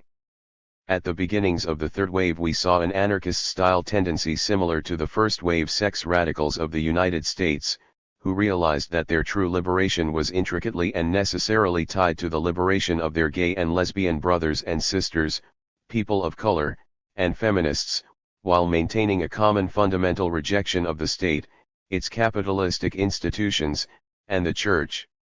However, from the mid-70s onward the anarchist-style liberationist framework became less important to the dominant gay and lesbian organizations, who increasingly favored an ethnic model that emphasized community identity and cultural difference, as originally championed by the homophile movement. Today we can see that marriage equality is a core example of identity-based politics and operates to the exclusion of others desiring non-traditional families and relationships not requiring state sanction or regulation. In essence, sexual liberation evolved from the precept of the anarchist liberationists into an assimilationist and identity-based liberation of different but equal under the law of the state. During the middle part of this period, as the mainstream LGBT organizations, media, and communities embraced assimilation within a capitalistic society, there was the ever-present undercurrent of radical social change organizations such as ACT UP, Outrage, and others that embraced queer, not LGBT, as an identity label that pointed to separatist and non-assimilationist politics. And the evolving area of queer theory, which was originally associated with the radical gay politics of these queer organizations, developed out of an examination of perceived limitations in the traditional identity politics of recognition and self-identity. Trans liberation, aka fourth wave sexual and gender liberation. Any semblance of a trans liberation movement of today is rooted within the predominant gay liberation movement from the 80s to present, a hierarchical, identity-based, single-issue, gender-conforming, free market, and state/electoral-based movement. Yet, as noted in the introduction, the trans community defies the accepted social constructs of sex and gender, of free market capitalism, and the state with its need for society's adherence to strict social norms/constructs in order to maintain its operating systems of power, keeping its focus on assimilation within a system that by definition constrains the core concept of trans. As we learned from the revolutionary history of gay liberation within the context of GLF and STAR, we understand that their vision for emancipation was dependent upon radical social change. STAR, in its call for a full voice in the struggle for liberation of all peoples and a demand for identification of the opposite gender for transvestites, foreshadowed the queer theoretical contention that biological sex is not equal to gender, as well as its affirmation of gay liberation's refusal to assimilate. 14. With the evolution of queer theory in the early 1990s, more than 2 decades after Stonewall, we see the promotion of radical social change both similar and yet different to that of the first wave anarchist sex radicals and the gay and trans liberationists of the early phases of the third wave. Queer theory has expounded upon and extended the challenges set forth by our anarchist sex and gender radicals by challenging not just categories of sexual orientation/identity but also of categories per se. The subjective interpretations of sexuality within queer theory subvert any monolithic traditional notion of sex, sex roles, gender, and even sexual orientation. Some queer theorists, as with anarchist sexual liberationists, rather than demanding inclusion, equal rights, and end of discrimination dominated by the current LGBT mainstream, challenge the core assumptions of society and the normative construction of sexuality. Whereas anarchists and anarchist theory need to look at struggle on the conceptual level that queer theory provides, queer theory needs to be coupled with anarchism's critique of structural domination, such as the state and capitalism. Trans people, as laid out by anarchist sex radicals, gay liberationists, and queer theorists, defy society's precepts of gender identity and expression and challenge, at its core, societal, religious, and state demands and constructs. Sadly, I fear that we, as truly inherently revolutionary peoples, will instead seek the safe route of assimilation, as some of our gay and lesbian brothers and sisters have done before us. Yet through serious self-reflection, political analysis, and dialogue, particularly through an anarchist lens, I postulate that we can avoid the same reformist road that the majority of the homosexual movement has been trapped in. To this point, I have remarked over many years how ironic it is that the transsexual person defies society's construct of man and woman while at the same time many in our community work so very hard to subscribe to a binary system that our bodies defy. Granted, this is a complicated analysis and there are many reasons for so strongly subscribing back to the binaries, major drivers being safety and survival. At the same time, it is something that we as a community and as individuals must seriously challenge. For me, it is clear that any so-called liberation movement for the trans community today is, like its gay and lesbian counterparts, entrenched within an assimilated and capitalistic framework. And in this liberation framework, the trans community is still securing its liberation to the same wagon of its gay and lesbian counterparts. If we are to liberate society and ourselves from the tyranny against those who traverse gender and sex, we liberate ourselves from the mental and physical constructs that manipulate us into subordination for the benefit of the greater good of society, religion, and state. It is now time for the trans community to embrace and continue the militant and revolutionary paths our trans elders laid down for us if we are seeking revolutionary, rather than reformist, changes. So a key tenet of trans liberation lies within the liberation of oneself, and others, from the tyranny of the state, religion, and society, and equally important from our own self-imposed tyranny. And with that said, viewing trans liberation with an anarchist lens has proven an invaluable vehicle for such an analysis.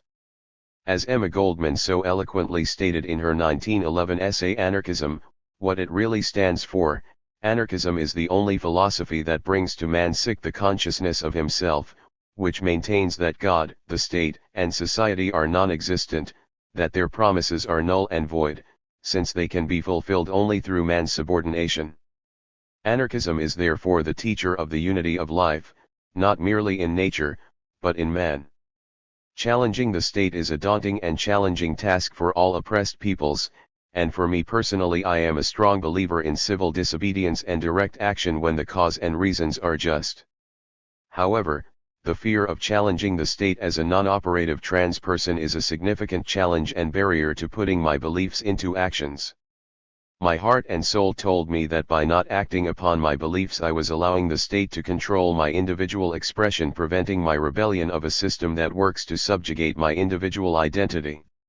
I actually needed to go through a 2-year process of dealing with the conscious and subconscious fear of being controlled by the system. It turned out that through a long and convoluted process I was able to put my individual beliefs ahead of those of submission to, and fear of, the state's total control of my gender identity.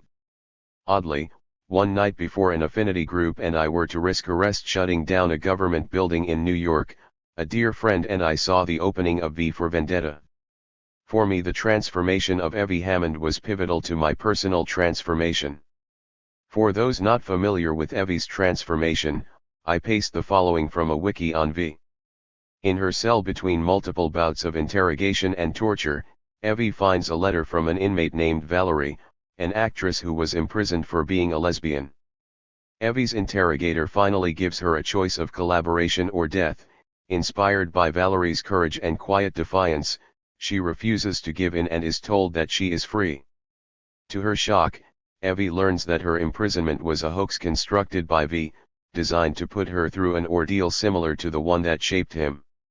He reveals that Valerie was another Larkhill prisoner who died in the cell next to his. The letter that Evie read is the same one that Valerie had passed on to V. Evie's anger finally gives way to acceptance of her identity and freedom. The heart of this point was reinforced at a recent demo protesting the hypocrisy of human rights campaign, where one of the chants included the words "Fuck you HRC." Several people asked with all seriousness, "Are we allowed to say that?" Then when the first police car came, they were convinced that the police were called because of our using the words "fuck you." In reality the cops didn't really give a damn what we were chanting about. Clearly on the surface this is all kind of silly and innate, except for the fact that the reaction and fear of this trans person typifies the implicit warnings of Emma Goldman that the tyranny, or fear of such tyranny, by the state has a profound impact on our actions and our behaviors. This clearly ties in very closely with our goal of achieving trans liberation. Harm reduction as pleasure activism. Benjamin Shepard. In 2004, organizer Adrienne Marie Brown described the links between pleasure activism and harm reduction. Some people think I've spent the last several years of my life working with raising awareness about HIV/AIDS, destigmatizing drug use, and ending overdose, but really it's about breaking down barriers to pleasure. So I'm a pleasure activist. One certainly Brown is not alone in this sentiment. I don't think we do acknowledge the pleasure though, explains Alan Clear, not as much as we should. 2. The following takes up where Brown and Clear leave off, considering the anarchism of harm reduction and the pleasure of sexual civil liberties activism, and their cross-currents. Both anarchism and queer activism have long challenged anti-pleasure ideology.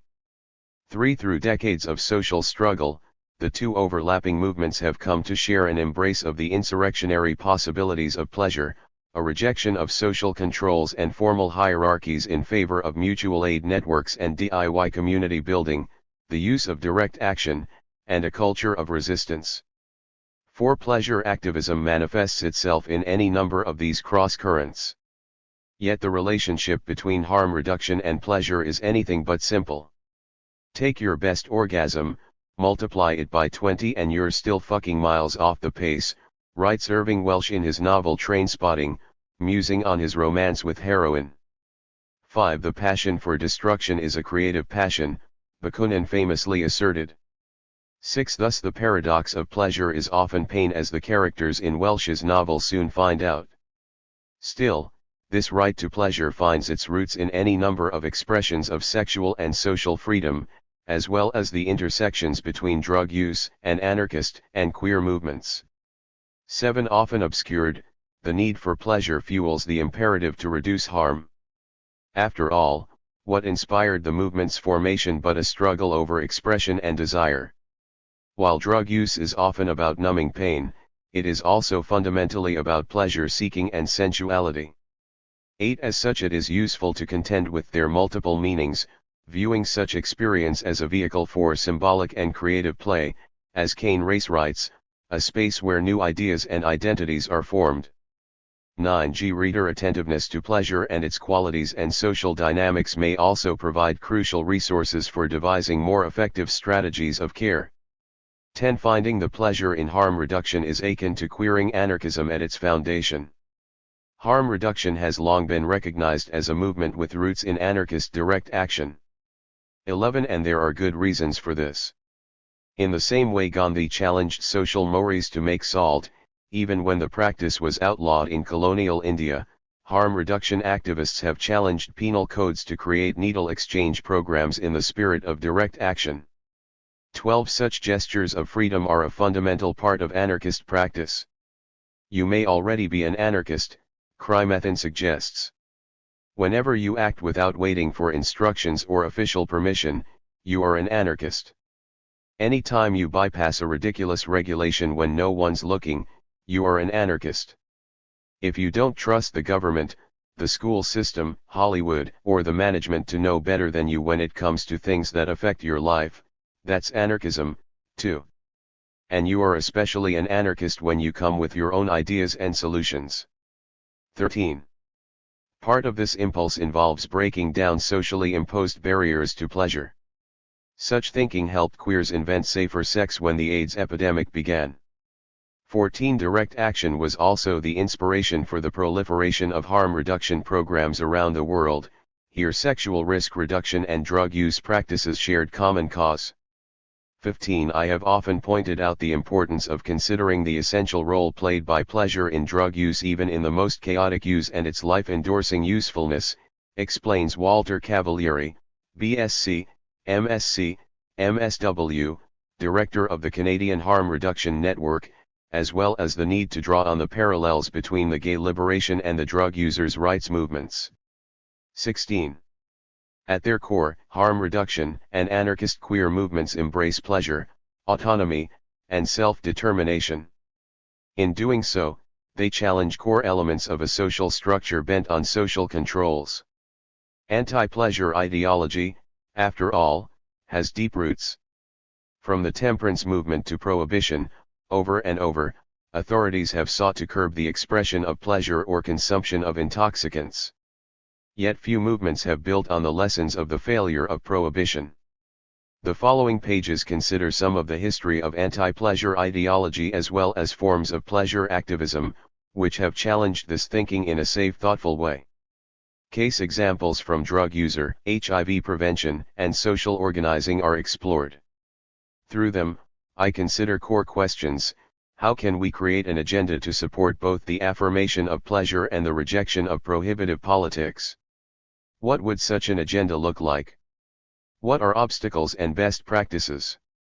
How can harm reduction take up the issue of pleasure, linking understandings of multiple forms of pleasure, with a progressive agenda aimed at rejecting prohibitions that support war and violence, rather than affect and care, pleasure and abundance? Anti-pleasure ideology. The history of struggles over pleasure involves an ongoing dialectic between expression and repression.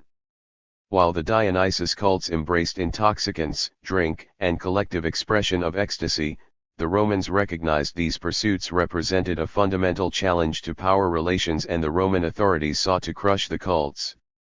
17 Yet those who embraced pleasure continued to find their way into trouble.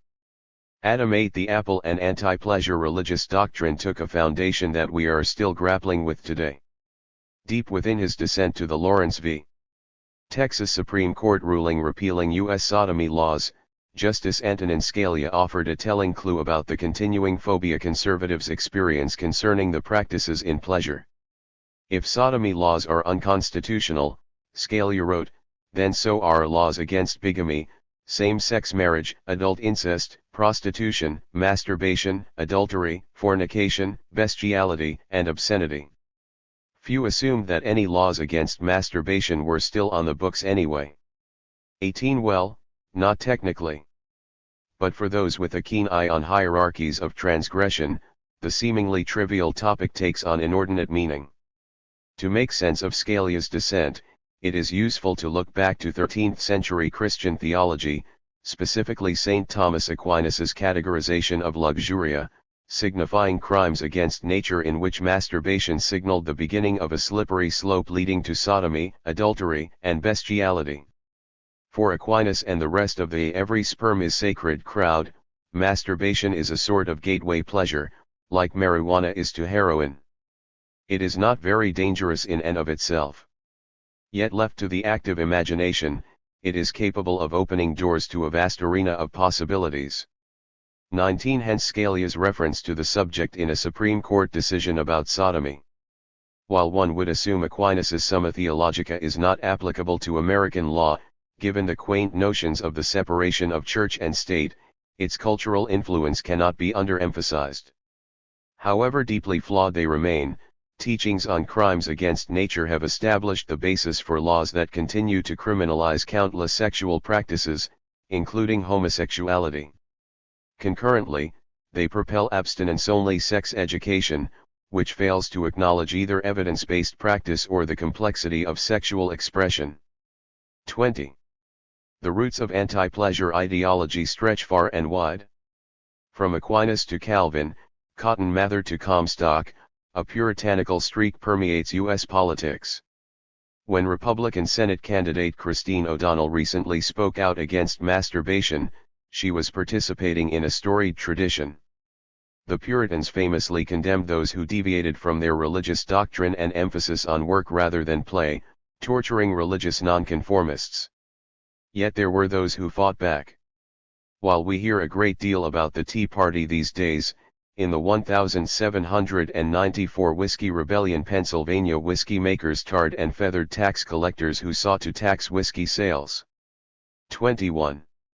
The founders had many reservations about the threat of the widespread expression of sexual desire and drunkenness seen in the colonies. Thomas Jefferson famously warned those in the new nation not to visit Europe, where one is led by the strongest of all human passions into a spirit of female intrigue, for whores, and in both cases learns to consider fidelity to the marriage bed as an ungentlemanly practice, and inconsistent with happiness. 22 When founder of U.S. psychiatry Benjamin Rush was not busy experimenting with torture devices designed to treat mental illness, he railed against bodily pleasure as a disease of the body and the mind. 23. Over the years, this prohibitive logic only gained steam. The 19th century temperance movement sought moral reform and the prohibition of the consumption of alcohol. 24 The 18th Amendment of the U.S. Constitution was ratified in January of 1919. The era set in motion a cavalcade of unintended consequences as markets for alcohol consumption moved from legal, regulated commerce into the providence of an unregulated black market, which involved illegal approaches catering to market demand. Violence and crime followed. What did not occur, however, was the reduction of the consumption of alcohol. By 1933, the 18th Amendment was repealed. Throughout the period, a queer public commons took shape in places, such as San Francisco, where prohibition was not enforced. 25. Over the next 3 decades the welfare state expanded simultaneously with social movements involving labor, civil rights, women, and people on welfare. By the mid-1960s, these movements started to encounter a backlash over the expanded welfare roles.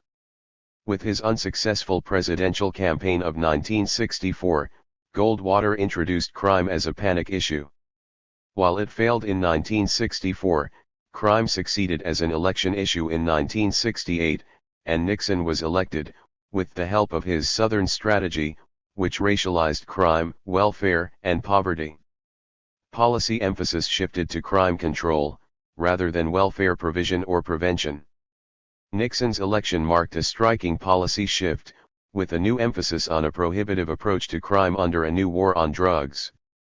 Rather than provide services to alleviate poverty, the new emphasis was on criminalizing it. The Rockefeller drug laws of the early 1970s are a prime example. Faced with increased attacks on social movements under the new administration, a number of groups fought back. The Black Panthers organized a food program to support their community in Oakland. The Young Lords, a Bronx-based direct action group of the same vein, organized a number of forward-thinking, audacious acts of direct action aimed at cultivating a more responsive system of public health for social outsiders. In 1970, the group took over Lincoln Hospital. The group's list of demands included calls for Spanish-language translation for services, acupuncture to aid detox services, and a consumer bill of rights. Most would later become common practices and policy. 26. One of the early members of the Young Lords was Sylvia Ray Rivera, a leader in the transgender movement. Rivera was also a veteran of Gay Activist Alliance and the Street Trans Action Revolutionaries, STAR. Much of the gay liberation impulse shared common cause with the anarchism of the era. 27. Pleasure activist Charles Shively described indiscriminate promiscuity as an act of revolution. 28. Through this organizing, gay liberationists challenged the social system, rather than embrace marriage, militarism, and law and order social policies. Instead, the movement fought homophobia, sexphobia, and anti-pleasure ideology. It borrowed from Wilhelm Reich's argument that anti-sex politics support the docile bodies linked to fascism as well as anti-sex ideology. 29. Such thinking only fuels abstinence-oriented policies, sexualized and racial fear, prohibitive politics, and disconnection from the body. Throughout the early years of the AIDS epidemic, activists grappled with core questions about the appropriate approach to HIV prevention. While some suggested HIV prevention should include a temperance-era abstinence approach that called for strict prohibitions of sexual contact, 30 others called for a more humanistic, sex-positive approach. Dr. Joseph Sonnabend, Richard Berkowitz, and Michael Callan worked on an HIV prevention pamphlet in New York in the early 1980s. They recognized that if one asks gay men, much less anyone else, to give up sex, the result is usually anger. All-or-nothing propositions result in variations between hysteria, repression, and inevitable lapses. For many, a world without sex is not worth living in. Prohibition is often more dangerous than acknowledgement, careful expression, and prevention. In response, the three recognized that latex was the life-saving compromise needed. From here Berkowitz and Callan built on the lessons of gay liberation to draft, How to Have Sex in an Epidemic. The result was a revolution allowing for personal and political protection and cover for both sex and the liberation movement that dismantled the shackles around it. 31. The lessons of the tract became core principles of HIV prevention activism of the next 2 decades. Get informed about high and low risk activities. Be honest about needs, desires, and risks. Meet a person where they are. Practices, not places, spread HIV. Provide safer sex information, condoms, lube, and clean syringes. Reflecting on the invention of safer sex, pleasure activist and ACT UP veteran Douglas Crimp argued, "We were able to invent safe sex because we have always known that sex is not, in an epidemic or not, limited to penetrative sex. Our promiscuity taught us many things, not only about the pleasures of sex, but about the great multiplicity of those pleasures. It is that psychic preparation, that experimentation, that conscious work on our own sexualities that has allowed many of us to change our sexual behaviors. It is our promiscuity that will save us. 32. Yet, over the years, the use of condom every time condom code started to wane. In a 2007 podcast, Donald Grove, a veteran of ACT UP's Needle Exchange Committee, reflects on this moment and its lessons for the harm reduction movement. The mere fact that society disapproves of something does not mean it isn't going to happen. For me, harm reduction is about working with drug users where they're at.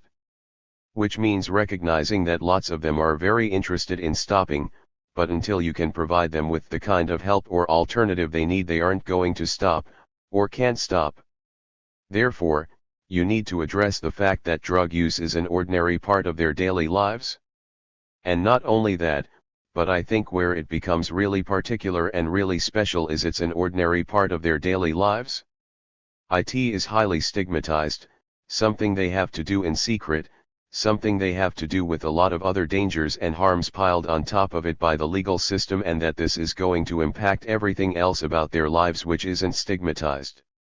We as a culture, approach the impact that the drug use, we take the impact that those things have on the rest of their life and say, well, that wouldn't be happening if you weren't using drugs. What I keep coming back to is, but they are using drugs. When I was still in my early 30s, 13 years ago, I realized that we have a lot, including in the gay community, a big dialogue around how you ought to be doing things rather than how you are doing things.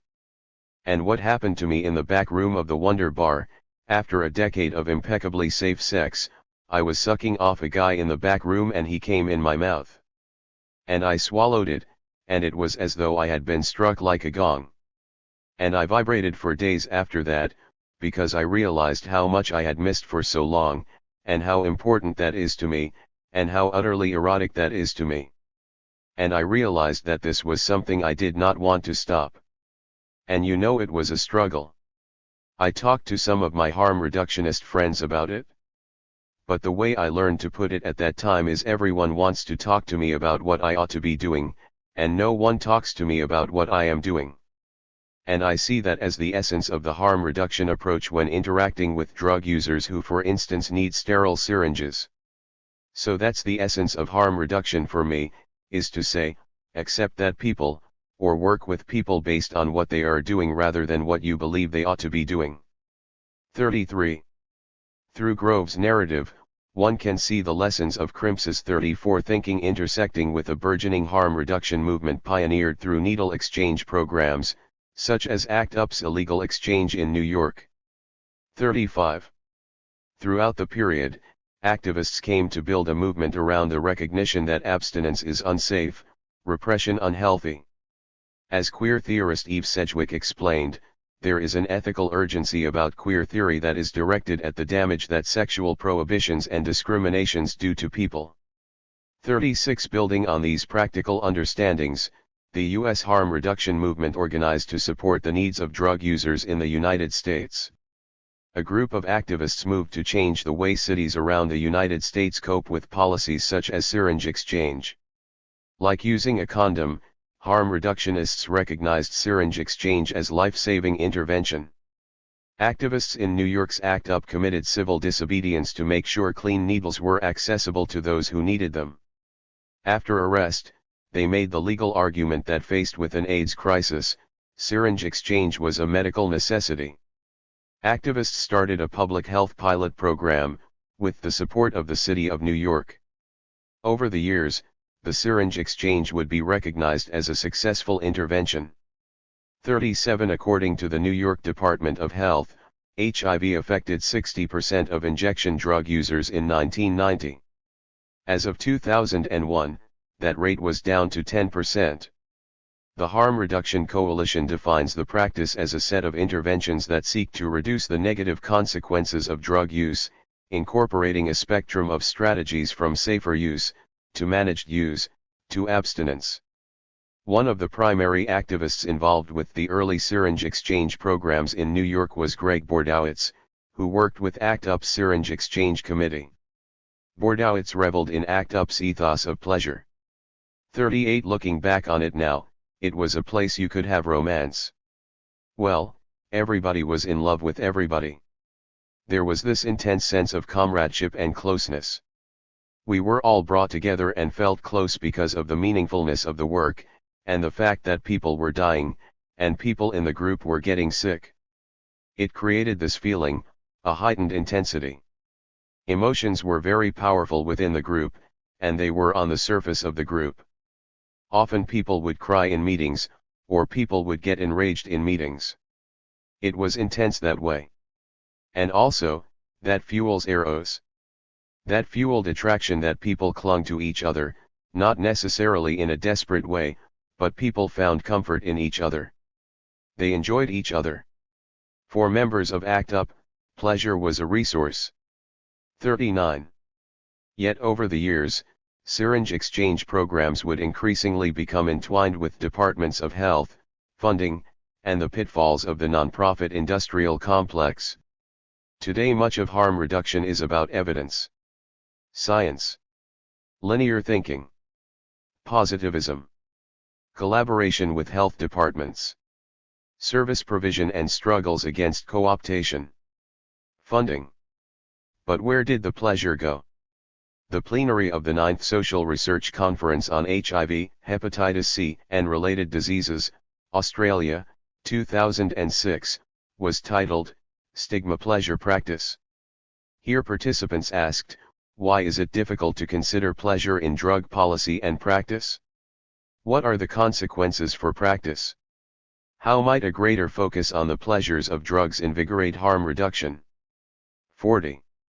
To start the process, it is useful to reconsider the ways direct action practices inform movements for social and sexual freedom, including anarchism, sexual civil liberties activism, and by extension harm reduction. 41 I joined Sex Panic, because there's no group making the same connections between the renewed sexual repression of the past several decades, explained Chris Farrell in 1998. The failure of the left to identify pleasure as a political principle worth fighting for does a lot to explain the moribund state of progressive politics. Here Farrell calls for the activists to return sexual pleasure to the progressive agenda. Until the left learns the function of the orgasm, our fight against repression is doomed. 42. From sex worker organizing to parties celebrating public sexual culture, examples of such practices are many.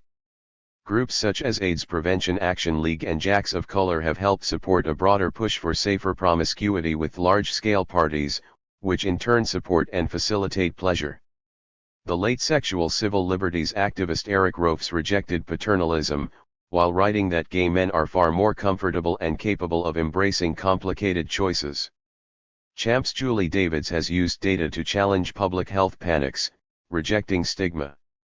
Through events, such as the Orgasm Big Bang Party, 43 pleasure activists have supported both harm reduction and public sexual culture. We are a group of radical queers who are creating a space that is sex positive, gender inclusive, anti-capitalist, affordable, size positive and feminist, where we can fuck, make art, engage in kink, dance, and play. To do so, this sex party depends on a radical definition of consent. Here, consent is recognized as the presence of yes and not just the absence of no, with the understanding that everyone can change their mind, stop, or back up at any time. Consent must be established each and every time sexual activity happens. Through such endeavors, pleasure activists have taught us that without pleasure there can be no justice. Throughout the movement, leaders such as Housing Works co-founder Keith Ziller helped keep the expression of pleasure as an integral component of harm reduction. Squatter Lewis Jones started Stand Up Harlem within the same spirit of anarchism. That to me felt so incredible. You talk about emotions. I just felt such pleasure. Everyone thinks about pleasure in terms of decadence, but there was more to it than that. I was moved, it brought fulfillment. I felt animated. We were living together, sleeping together, and working for change. Yet, more to it, Yu Sing was dying with dignity because it was my choice. No one was making it for me. I took a stand for those I knew who chose drugs when they were facing death. Jones recognized that when facing death, there were those who would want to cop in the midst of all that pain. He explained, for some it was just to get that old familiar, this old feeling, relationship, lover, what have you. This pain relief that the doctor might not give, or it might not be enough. It was on your own terms. The liberty was what I was elated about, the choice without shame. That was what I was doing. At Citywide Harm Reduction, where I worked for 4 years, we grappled with pleasure as part of a tragicomic continuum of human experience. When a member died, we said goodbye in a circle. Here, grief was transformed into a space for care, song, drumming, and happiness born of authentic lived experience. And members knew they had faced the negative, moved through it, and come out the other side. The tenacity of those in the circle made the scene one of the most pulsing spaces I have seen. In their daily transforming of the negative into a new way of living, those in the program achieved a kind of magical power. 44 In this way, harm reduction is understood as a place where members build healing communities, spaces for care, and solidarity. Through such connections, they challenge the insurmountable. And they share lives and authentic experience together outside of the prohibitive logic of criminal justice and coercion. Building on these lessons, one can come to see components of an agenda for pleasure, care, and just human relations. In 3 essays on the theory of sexuality, Freud rejected Puritan mores by suggesting that everyone has some form of perversion in them. 45 There is no shame in it. This is part of being human.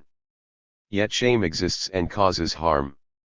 To do away with shame and the repression it fuels, 46 Pleasure activists push to transform the social order.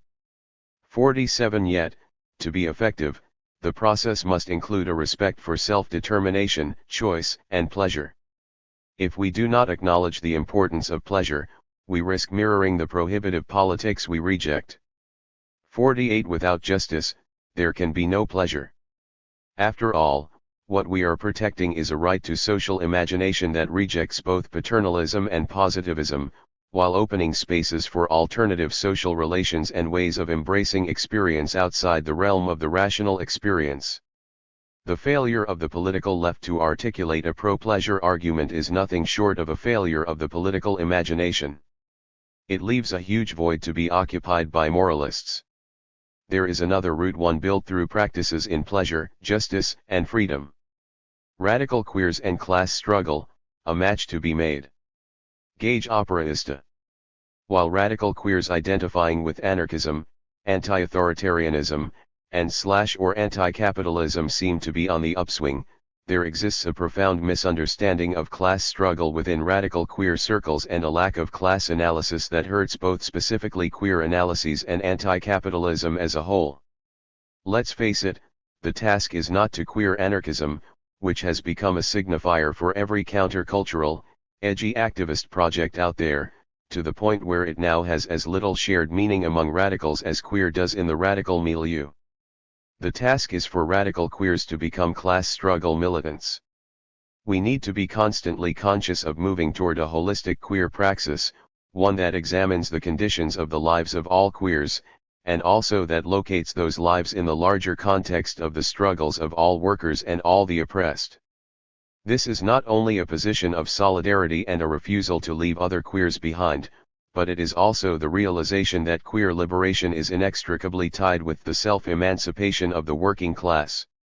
Queers, like other oppressed groups, are hit particularly hard by capitalism, and this is especially true of the queers most often erased, ignored, or left behind by queer and feminist movements, queers of color, trans and gender non-conforming people, queers with disabilities, and queer sex workers are some examples.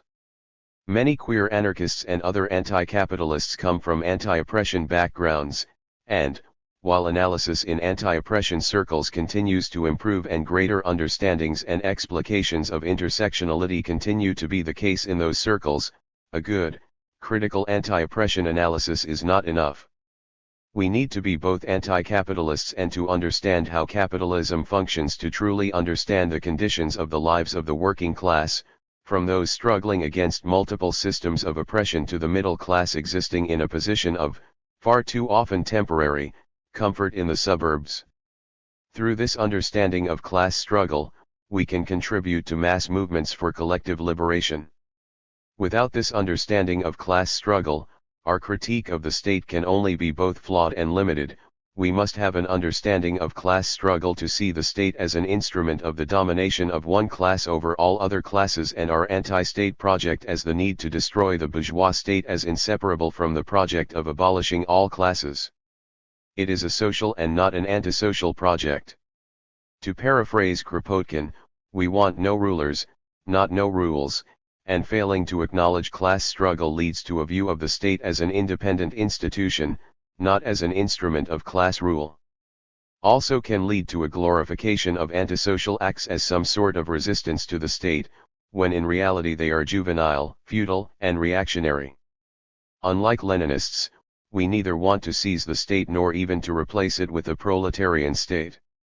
We know that if classes remain after the revolution, and there is the need for a hegemonic governing body separate from the people to maintain social relations, then the revolution has failed. However, many queers come to anti-capitalist movements retaining liberal ideas about class and how capitalism functions, treating class as just another way someone can be oppressed or privileged, rather than a relationship to the means of production that is continually recreated. Applying an anti-oppression analysis to class becomes problematic in many ways. It causes us to continue to use the definitions of class that the bourgeoisie, capitalist class, use for us, that serves to split the working class and convince members of it to act against their own class interests. It prevents us from articulating how and why some queers are hit so hard by capitalism, and results in us far too often ignoring the struggles of trans people, for instance, and rephrasing them in terms of people being voluntary dropouts, as if the state of being middle class was an immutable, inherited thing rather than a term created to get portions of the working class to side with capital against other workers. The solution to these issues, of course, is educating ourselves about class struggle and capitalism, and to see the movement for queer liberation as both indispensably a part of the struggle of the working class and indispensable to that struggle. On classism. A standard practice from anti-oppression circles is writing a list of oppressians that we oppose, and oftentimes classism is included in that list. Leaving aside the fact that the lists are, by necessity, incomplete, capitalism is a structure of a different sort from white supremacy or heteropatriarchy, for instance. We do not seek to cease to engage in practices we currently call queer in undoing heteropatriarchy. However, the goal of anti-capitalist struggle must be the negation of first the capitalist class, through seizing the means of production, and the subsequent negation of the working class, as the exploitation of labor ends with control over both one's labor and the necessities of life, the abolition of property, and the socialization of the means of production. To struggle for any less than this is to struggle only against class elitism, to merely want the rich to treat us better, for the lives of the poor to not be so hard. This is not the sum of our desires. We want a world without rich and poor, and it's time our analysis, our organizing, and our actions reflected that. Furthermore, due to the analysis of class carried over from liberal or reformist analyses, there is the tendency to use accusations of classism to maintain divisions within the working class, to silence, erase, or render the marginalized powerless, and to invisibilize a wide variety of the experiences of queer people. And these all draw upon flawed analyses of class. The post-World War II restructuring of the working class, particularly in the post-industrial world, has led to ever greater levels of education in the working class, and greater employment in the service sector and technical jobs. Meanwhile, many stereotypical assembly line jobs have moved to the developing world or been replaced by machines. Not only do sociological definitions of class that are based on old stereotypes about education and work performed conceal social relations, they obscure the reality of the proletariat in the post-industrial world.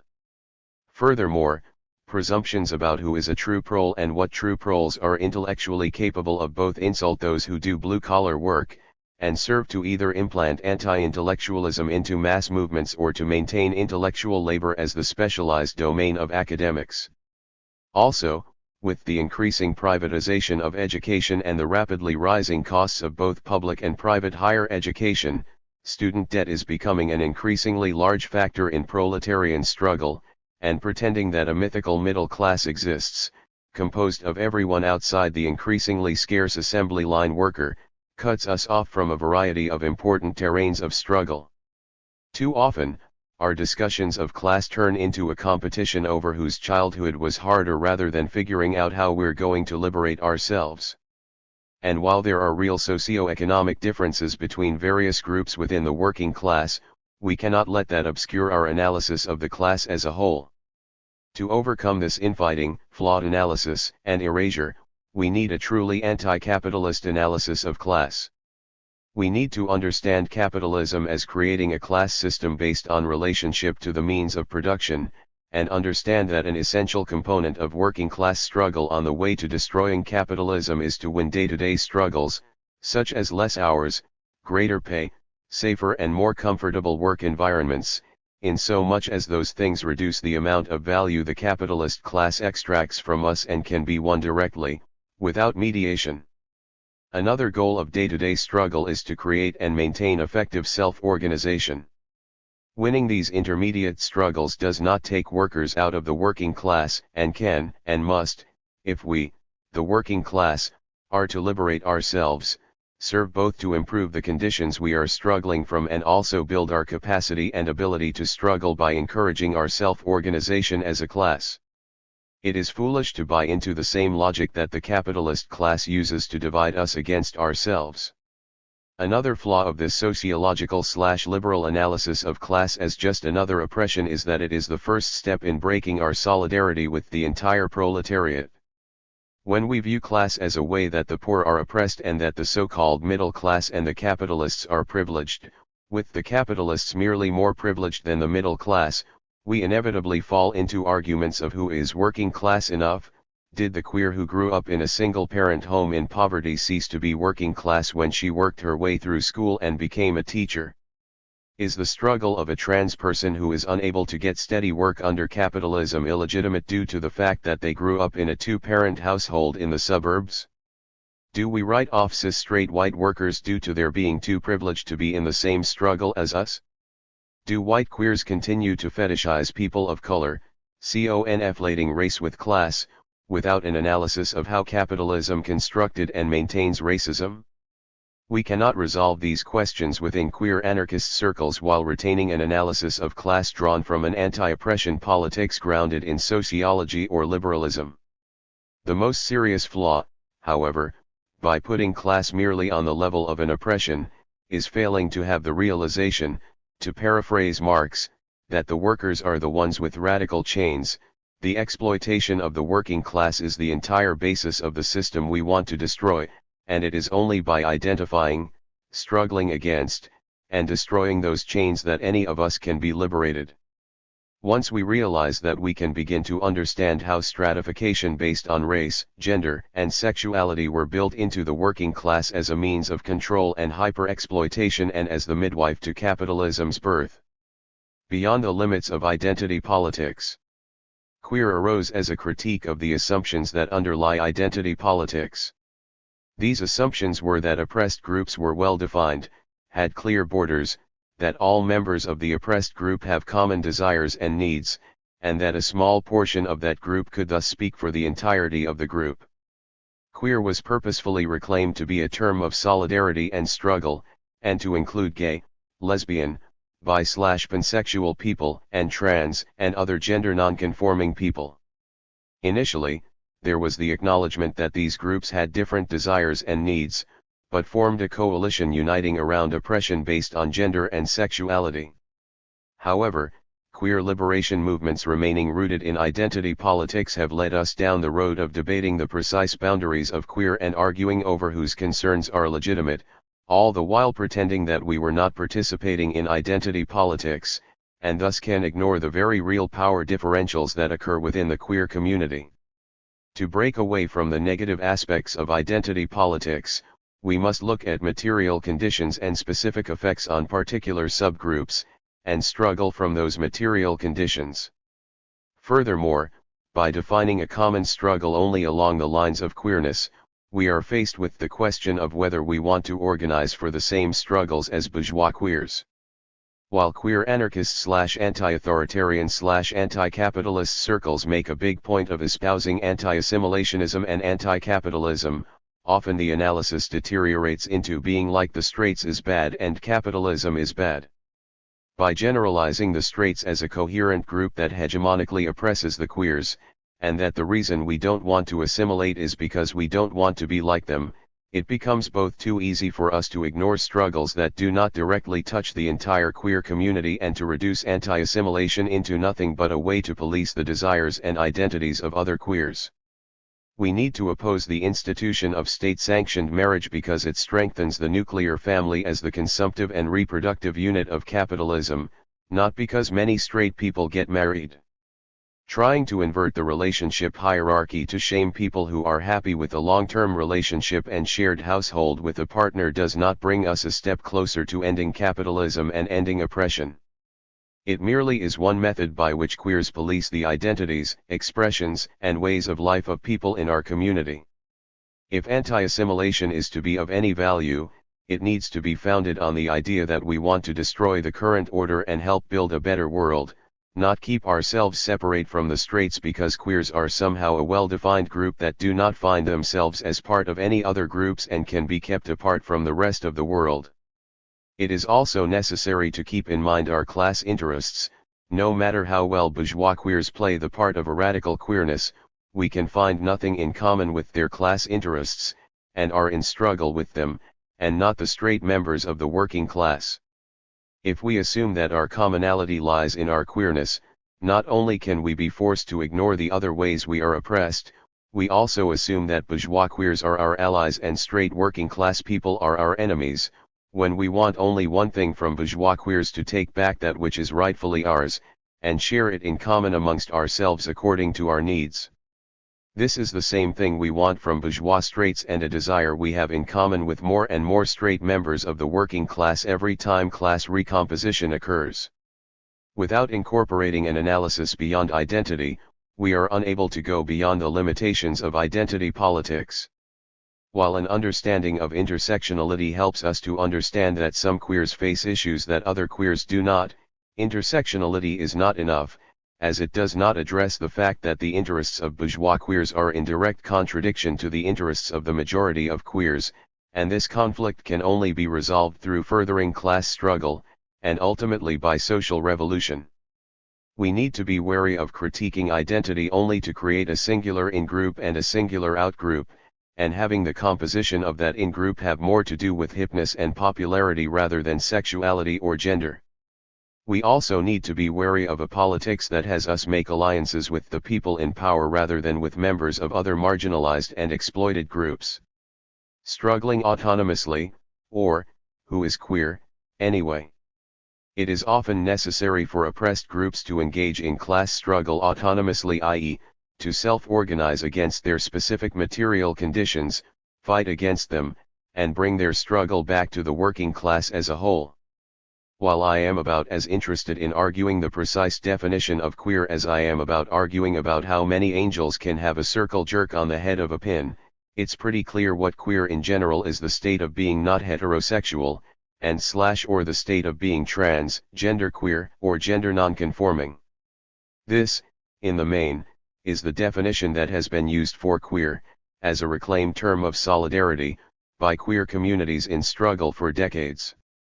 While queer is a purposefully imprecise term, we should avoid it becoming either a hip label or something that only belongs to those we agree with politically. Working class queer communities have often been targeted from both sides, first by bourgeois LGBT organizations looking for numbers and legitimacy, and by radical organizations that seek to co-opt queers and queerness that they feel comfortable with.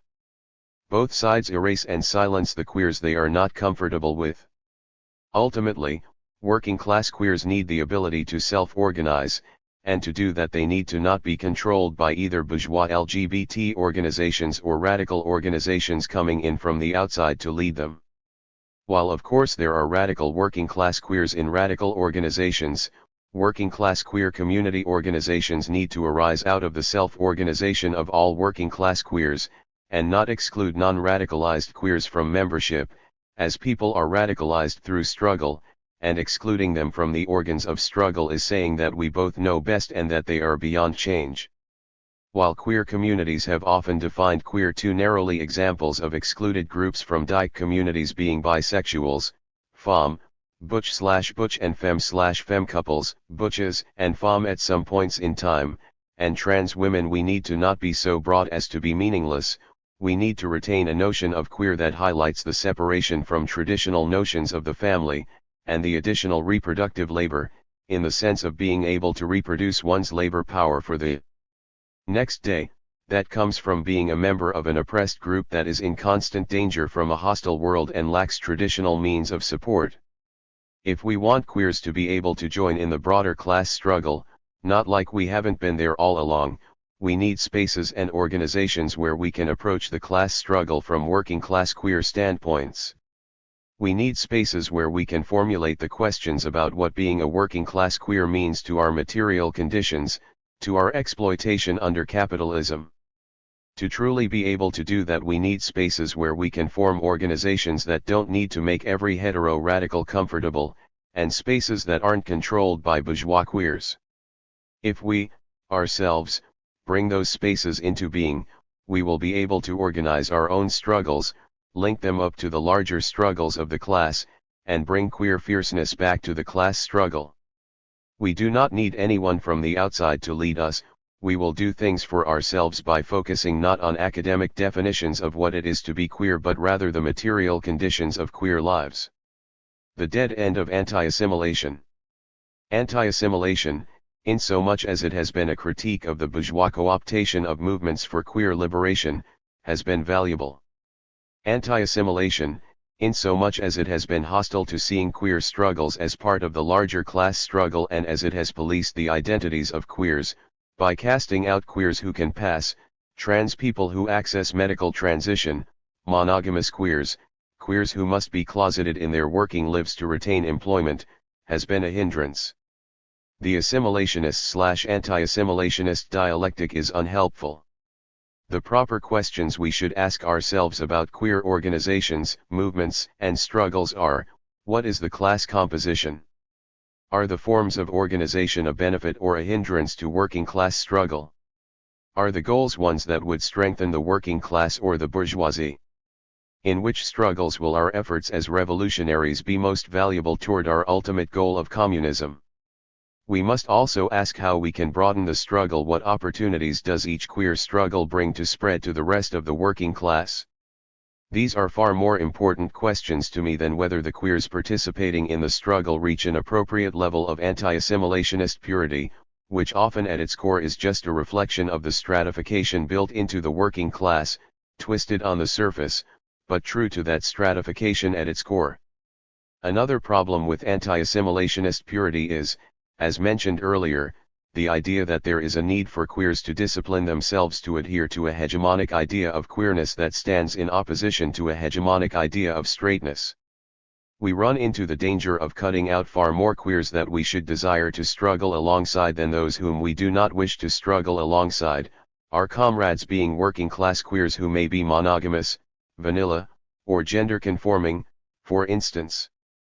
Ultimately, we must remember that any movement that sees itself as divorced from class struggle, that does not incorporate an understanding of the logic of capital into its organization and goals, will go on to serve bourgeois ends, as it will be easily coup table, or be able to expand to other sectors of the working class, and allow itself to be resolved into demands that capital can easily meet without being weakened.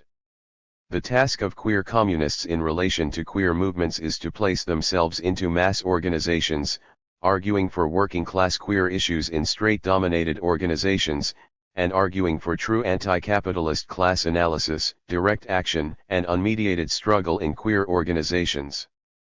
We cannot afford to seclude ourselves in a radical queer bubble, divorced from both radicalized straights and non-radicalized queers, nor can we afford to dilute our politics in united front type politics. Instead, we see the need to form both specific political organizations with a great deal of unity, and to advocate for our revolutionary ideas in mass organizations. Questions to be asked. Of course, we are long from the days when any serious communist considers queerness to be a bourgeois deviation.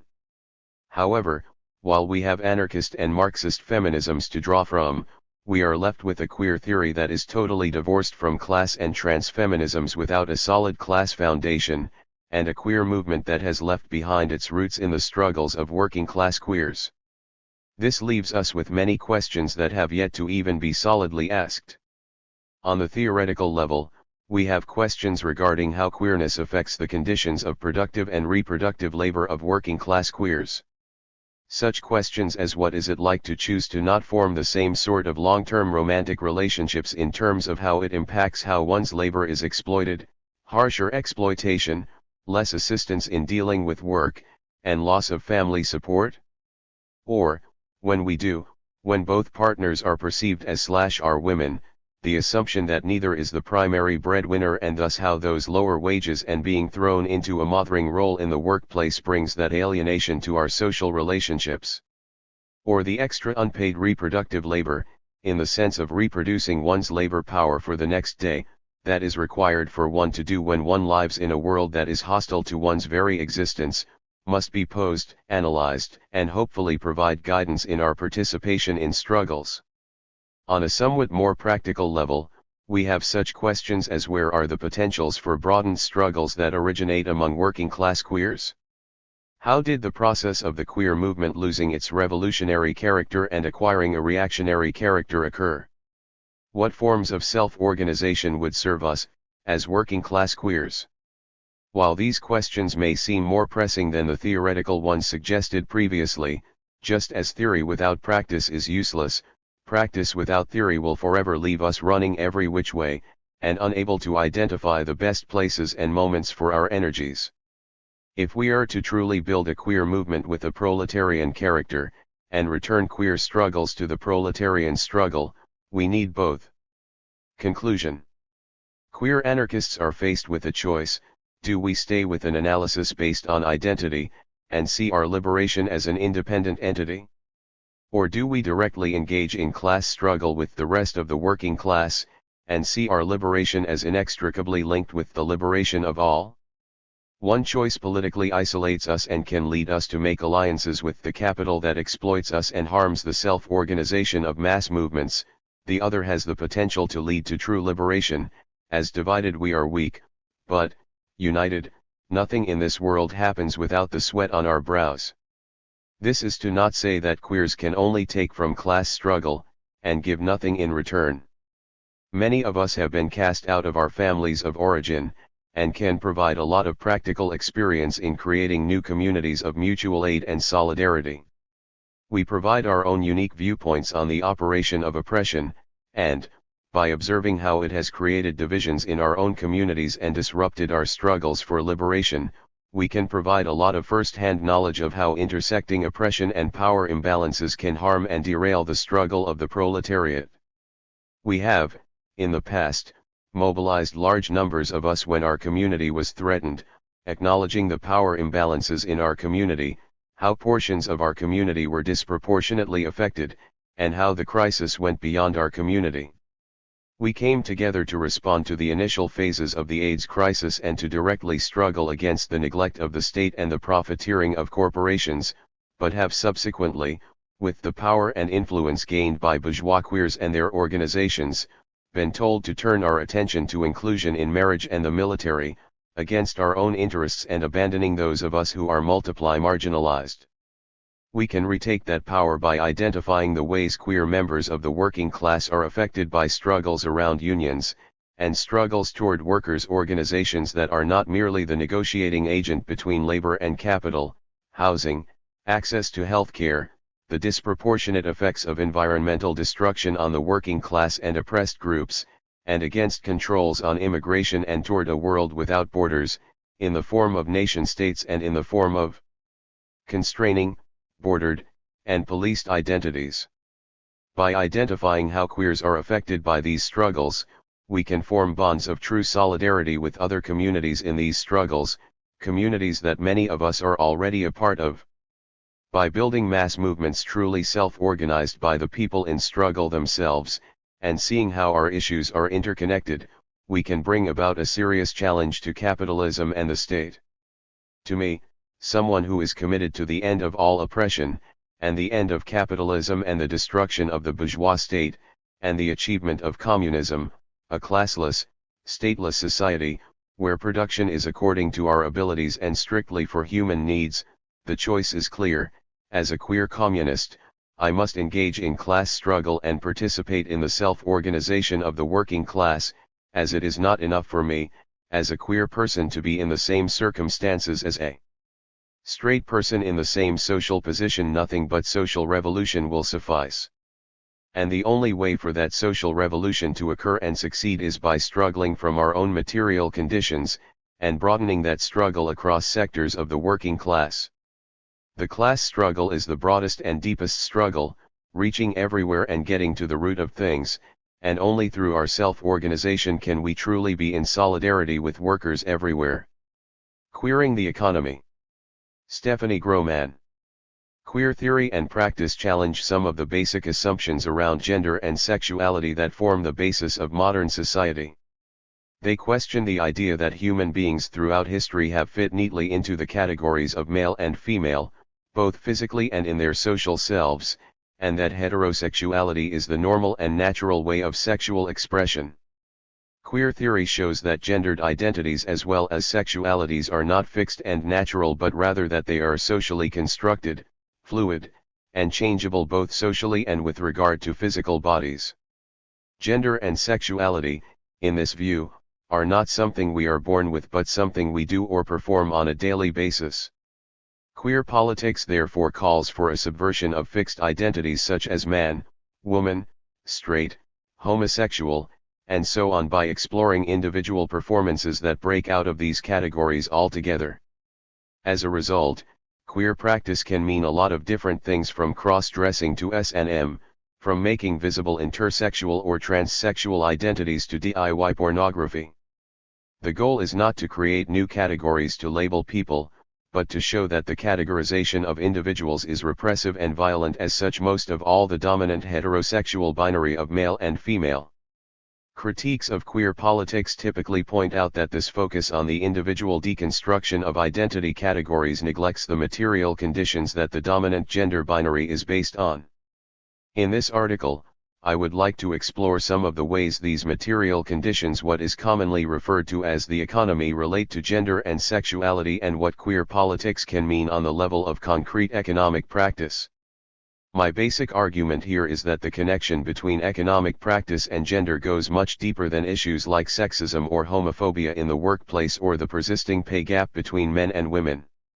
While these forms of oppression doubtlessly exist, they are not random aberrations of an otherwise egalitarian economic system, as market liberals claim, or a historical residue of hundreds of years of patriarchy. On the contrary, the heteronormative, hierarchical two-gender system in its current form is a result, rather than a predecessor, of modern capitalism. One of the basic assumptions of queer theory is that categories like male and female are not the same for all societies at all times. In fact, as theorists like Thomas Laqueur have pointed out, the heterosexual gender binary as we know it has only been around for a few hundred years. Its emergence in Western society coincides with that of another category that in this form did not exist before, that of the economy as a specific sphere that is separate from all other aspects of society, such as politics or the family. Only a few centuries ago, when most people lived subsistent lives in larger social units such as extended families and village communities, it would hardly have occurred to anyone to refer to some of the things that needed doing as economical as opposed to non-economical. At the same time, while no doubt the domination of men over women has a history of at least a few thousand years, until the advent of what we now call capitalism, people did not consider men and women to be fundamentally different creatures. Women were considered somewhat lesser men, similar to slaves, and in a thoroughly hierarchical society like the feudal system of the Middle Ages, had their place below their fathers and husbands. It was not, however, assumed that by virtue of their sex they had particular characteristics that men had not and vice versa. The advent of capitalism fundamentally changed these circumstances by creating the economy as a separate sphere, disconnected from other aspects of life. In a massive wave of expropriation, millions of peasants were forced off their land and made to work in factories that were located somewhere other than where they lived, thereby creating the now common distinction between the workplace and the home. The traditional social structures thus destroyed, the new system created a new form of gender relations. While it was the men who went to earn a wage, women were supposed to stay in the home, look after the kids and provide the necessary regeneration for the working male so he could turn up for work the next day. Of course, this gendered allocation of roles was always a more ideological than actually existing one, just as today, women from poorer backgrounds or without a male breadwinner in the house still have to flock into the factories by the thousands. As an ideology, however, it was powerful enough to create the binary, heterosexual gender system as we know it today. The New World Order began to sweep up larger portions of the population. From an ever earlier age, men and women were trained into their respective roles. The world of wage labor, based on the market ideology of individual interest and cutthroat competition of all against all, required individuals who were rational, calculating, aggressive, and competitive. The world of the home, on the other hand, needed to be populated by people who would be gentle, manageable, emotionally supportive, and nurturing.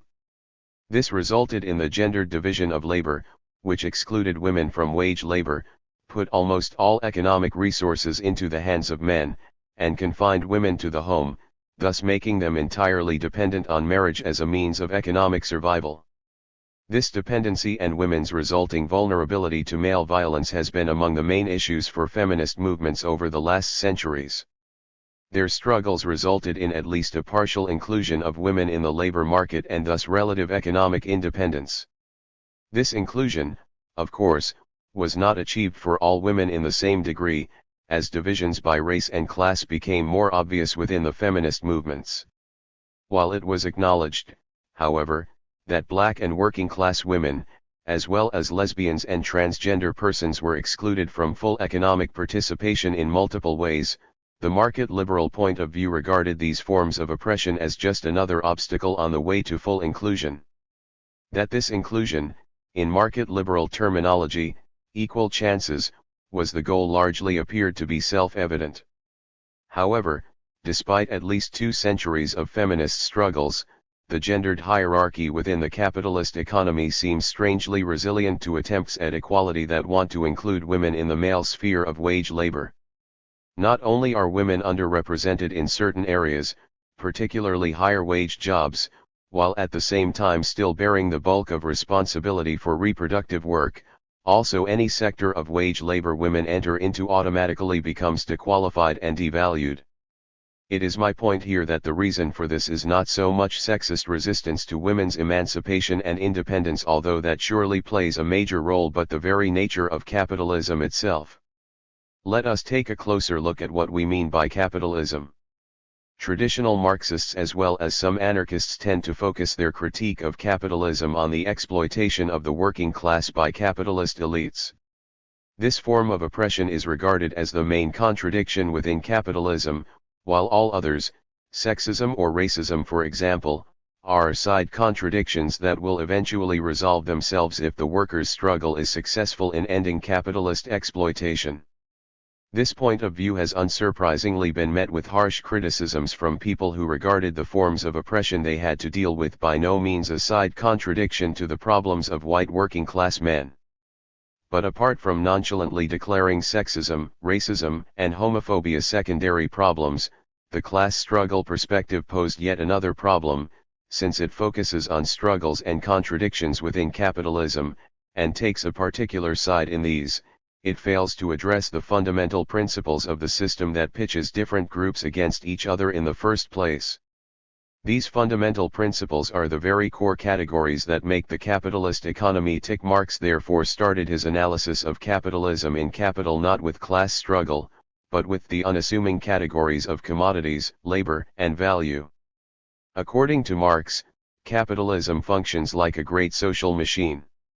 The worker's energy, labor power, is put in at one end and infused into the products of their labor figuratively, of course, but in a sense that also marks a social reality. In order for two things to be exchangeable at a certain rate, they must have something in common, otherwise, how could one say a car has the same value as, for example, two motorbikes? What they have in common is that both are the products of human labor, and the amount of labor that goes into a product determines its exchange value. While the workers thus spend their energy to produce value, they on the other hand have to buy back the very products of their labor from those they sold their time and energy to. During this cycle, a certain amount of imagined energy is siphoned off and creates surplus value, which is the whole point of capitalist production. The meeting of human needs is, if anything, a byproduct, but certainly not the purpose of this machinery.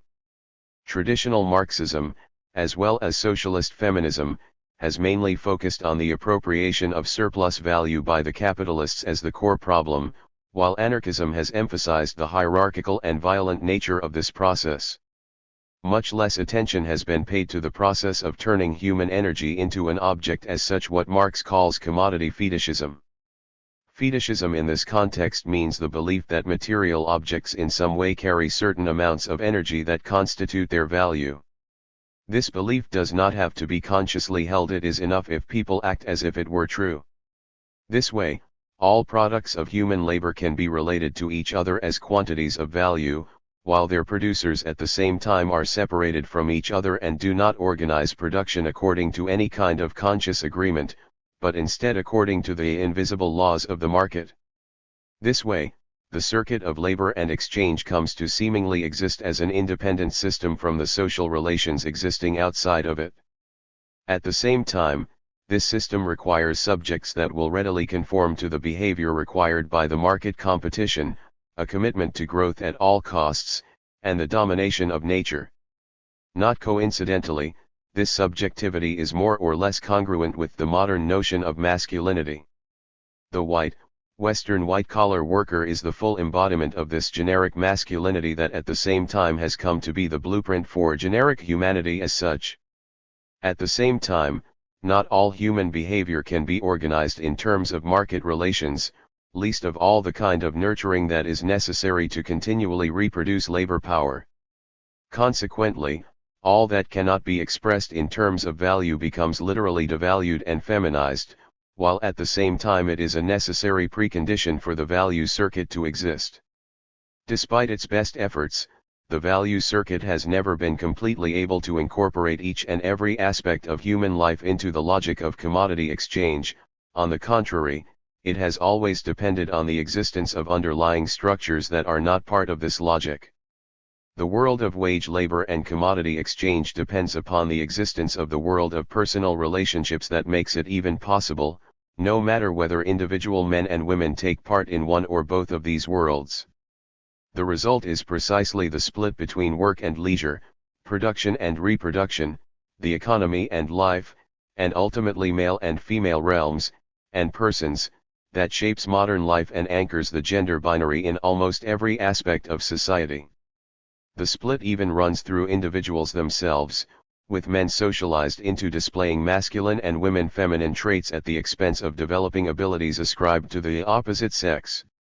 A focus on the individual conditions of men and women within capitalist society obscures this much deeper conceptual split. As a result, feminist critiques of the gendered division of labor have largely taken one of two approaches. Some feminists saw the exclusion of women from the male sphere of wage labor and commodity exchange as the core problem and developed various strategies to enable women to equally participate in it. Others, of a more separatist denomination, condemned capitalism as an inherently male project and called for a feminization of the economy by focusing on economic practices that were supposedly oppositional to it. In this latter category, we find, for example, feminist theories of gift economies as an alternative to commodity exchange, which, according to these theorists, constitute a feminine economy based on nurturing and care rather than competition and violence. Both traditions, those that want women to fight their way into and those that want them to opt out of the male capitalist project, while offering important insights into the gendered nature of economic practice, do not, however, challenge the very distinction between male commodity exchange and female economies of giving and the persistent hierarchy between the two. Even though women in the Western world have to a degree managed to enter the male world of wage labor, they remain distinctively disadvantaged compared to their male colleagues, while at the same time the emotional work of reproduction still rests mainly on their shoulders.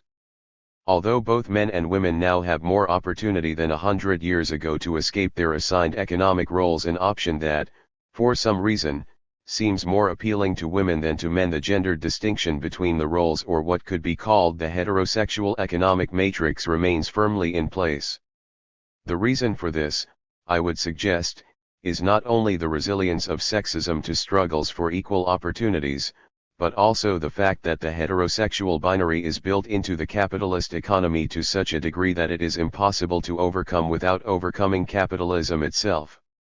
In other words, a queer critique of capitalism based on an analysis of commodity fetishism would do the following: it would have to recognize that the heterosexual matrix based on the gendered division of labor is not so much an extension of patriarchy into capitalism but rather a genuine product of it. Capitalism does not only assign men and women different roles within its realm, it also creates the modern notion of masculine and feminine. This is done by splitting the circuit of value production and exchange from the social relations it is embedded in. Deconstructing gender from this perspective means a lot more than the individual subversion of traditional gender roles. It means the collective deconstruction of the heterosexual split that separates the male commodity economy from its female support system. The task at hand then is not to play one of these realms against the other, as do feminisms that want to either include women in the male sphere or emphasize the moral superiority of the female. It is to critique and actively subvert the binary as such. Not least in the light of the current and ongoing economic crisis, there are quite a number of attempts at doing precisely that, even if they do not always come from an explicitly queer or feminist background.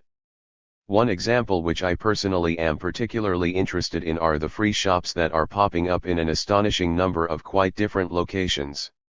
A free shop is a place, mostly DIY or volunteer run, where people can deposit things they no longer need but that may still be useful for others. These things can then be taken by anyone who needs them, without this person having to give anything themselves. This principle has the potential to subvert the heterosexual economic matrix in a number of ways. It obviously challenges the logic of commodity exchange in its most basic assumption. The basic assumption is that one has first to have something in order to be able to get something. This is effectively addressed by a model that deliberately disconnects individual economic input and output and gets rid of the accounting in between. It takes the element of competition out of the equation, having to sell something ahead of others to be able to buy things one needs. This creates a system that does not exclude anyone on the basis of their ability to participate in market exchange. On the other hand, however, this practice ideally avoids the pitfalls of just falling into the other extreme, building social relationships that resemble the split-off feminine sphere underlying the market economy. While the feminine support system rests on the existence of personal relationships and the kind of care and nurturing typical for these, free shops provide a model of political economy that, extrapolated onto a much larger scale, does not necessarily require the participants to even know or ever meet each other. It therefore potentially provides also for those who do not have a system of personal relations to supplement market participation. In other words, an economy based on this model is neither part of the male nor part of the female realm. Although it necessarily overlaps with them, it is not fully based on either. The existing overlaps, as for example the current dependence of free shops on the surplus of the commodity economy, or the classification of activists' work as volunteering, are a consequence of building a new system within the old. It is not yet possible to completely detach any transformative practice entirely from the social conditions it is embedded in. As communities of practice grow, however, it may become increasingly possible to think outside the existing boxes and create new concepts and models to speak about social and economic relations. Free shops as a practical example of an economic practice that is not fully based in either half of the heterosexual economic binary and thereby challenges its very existence are embedded in a wide array of practices that can be labeled freakonomies and experiment with alternatives to commodity exchange and labor. They are places where undoing gender becomes synonymous with undoing capitalism. In this, they are one very useful example of what politics at the intersection of queer and anarchism could look like, one that hopefully will be followed by many more. Queering heterosexuality. Sandra Jeppesen. In this piece I will be considering the impact that taking on queer politics has had in my life, thinking through ways that queering anarchism might happen in the lives of anarchists and anti-authoritarians whose society may identify as heterosexual due to the sex and/or gender of the object of their desire, but who ourselves disidentify with all things straight, perhaps even with the subject position of heterosexual. What does this mean? This means that we are working on queering straight-seeming spaces, that we are straightish allies of queer struggles, challenging heteronormativity in the anarchist movement, as well as in the mainstream spaces we inhabit, from workplaces to families, from classrooms to cultural productions. This piece itself is one intervention that attempts to queer the space of narrative and theory, through non-capitalization on the one hand, and on the other hand, through mobilizing a personal narrative to think through or theorize the queering of heterosexuality and the deheteronormativizing of straight-acting spaces through an examination of the queering of heterospace from an anarchist perspective. A liberatory politics of sexualities and genders emerges that intersects with anarcho-queer liberation too in challenging dominant forms of social organization including the state, marriage, capitalism, parenting, love relationships, friendships, families, and other important sites of anarchist politics and struggle. Through a meeting of anarchist and queer politics, we have found alternative positions, actions, and relationships that are more profoundly meaningful to us. This is not to stake a claim in queer theory or queer politics for straight people, that would be exactly not the point. Rather, it is to acknowledge an indebtedness to these spaces, places, people, and movements, while at the same time acknowledging that, as people who might have partnerships that appear straight, we can pass as heterosexual, and accrue the privilege that our society accords this category. Nonetheless, as non-straight identified heteros, we take on anarcho-queer issues by living as queerly as possible. In other words, queer practices and theories are important for the liberation of heterosexuals from normative standards of intimate relationships, from friendships to sexualities.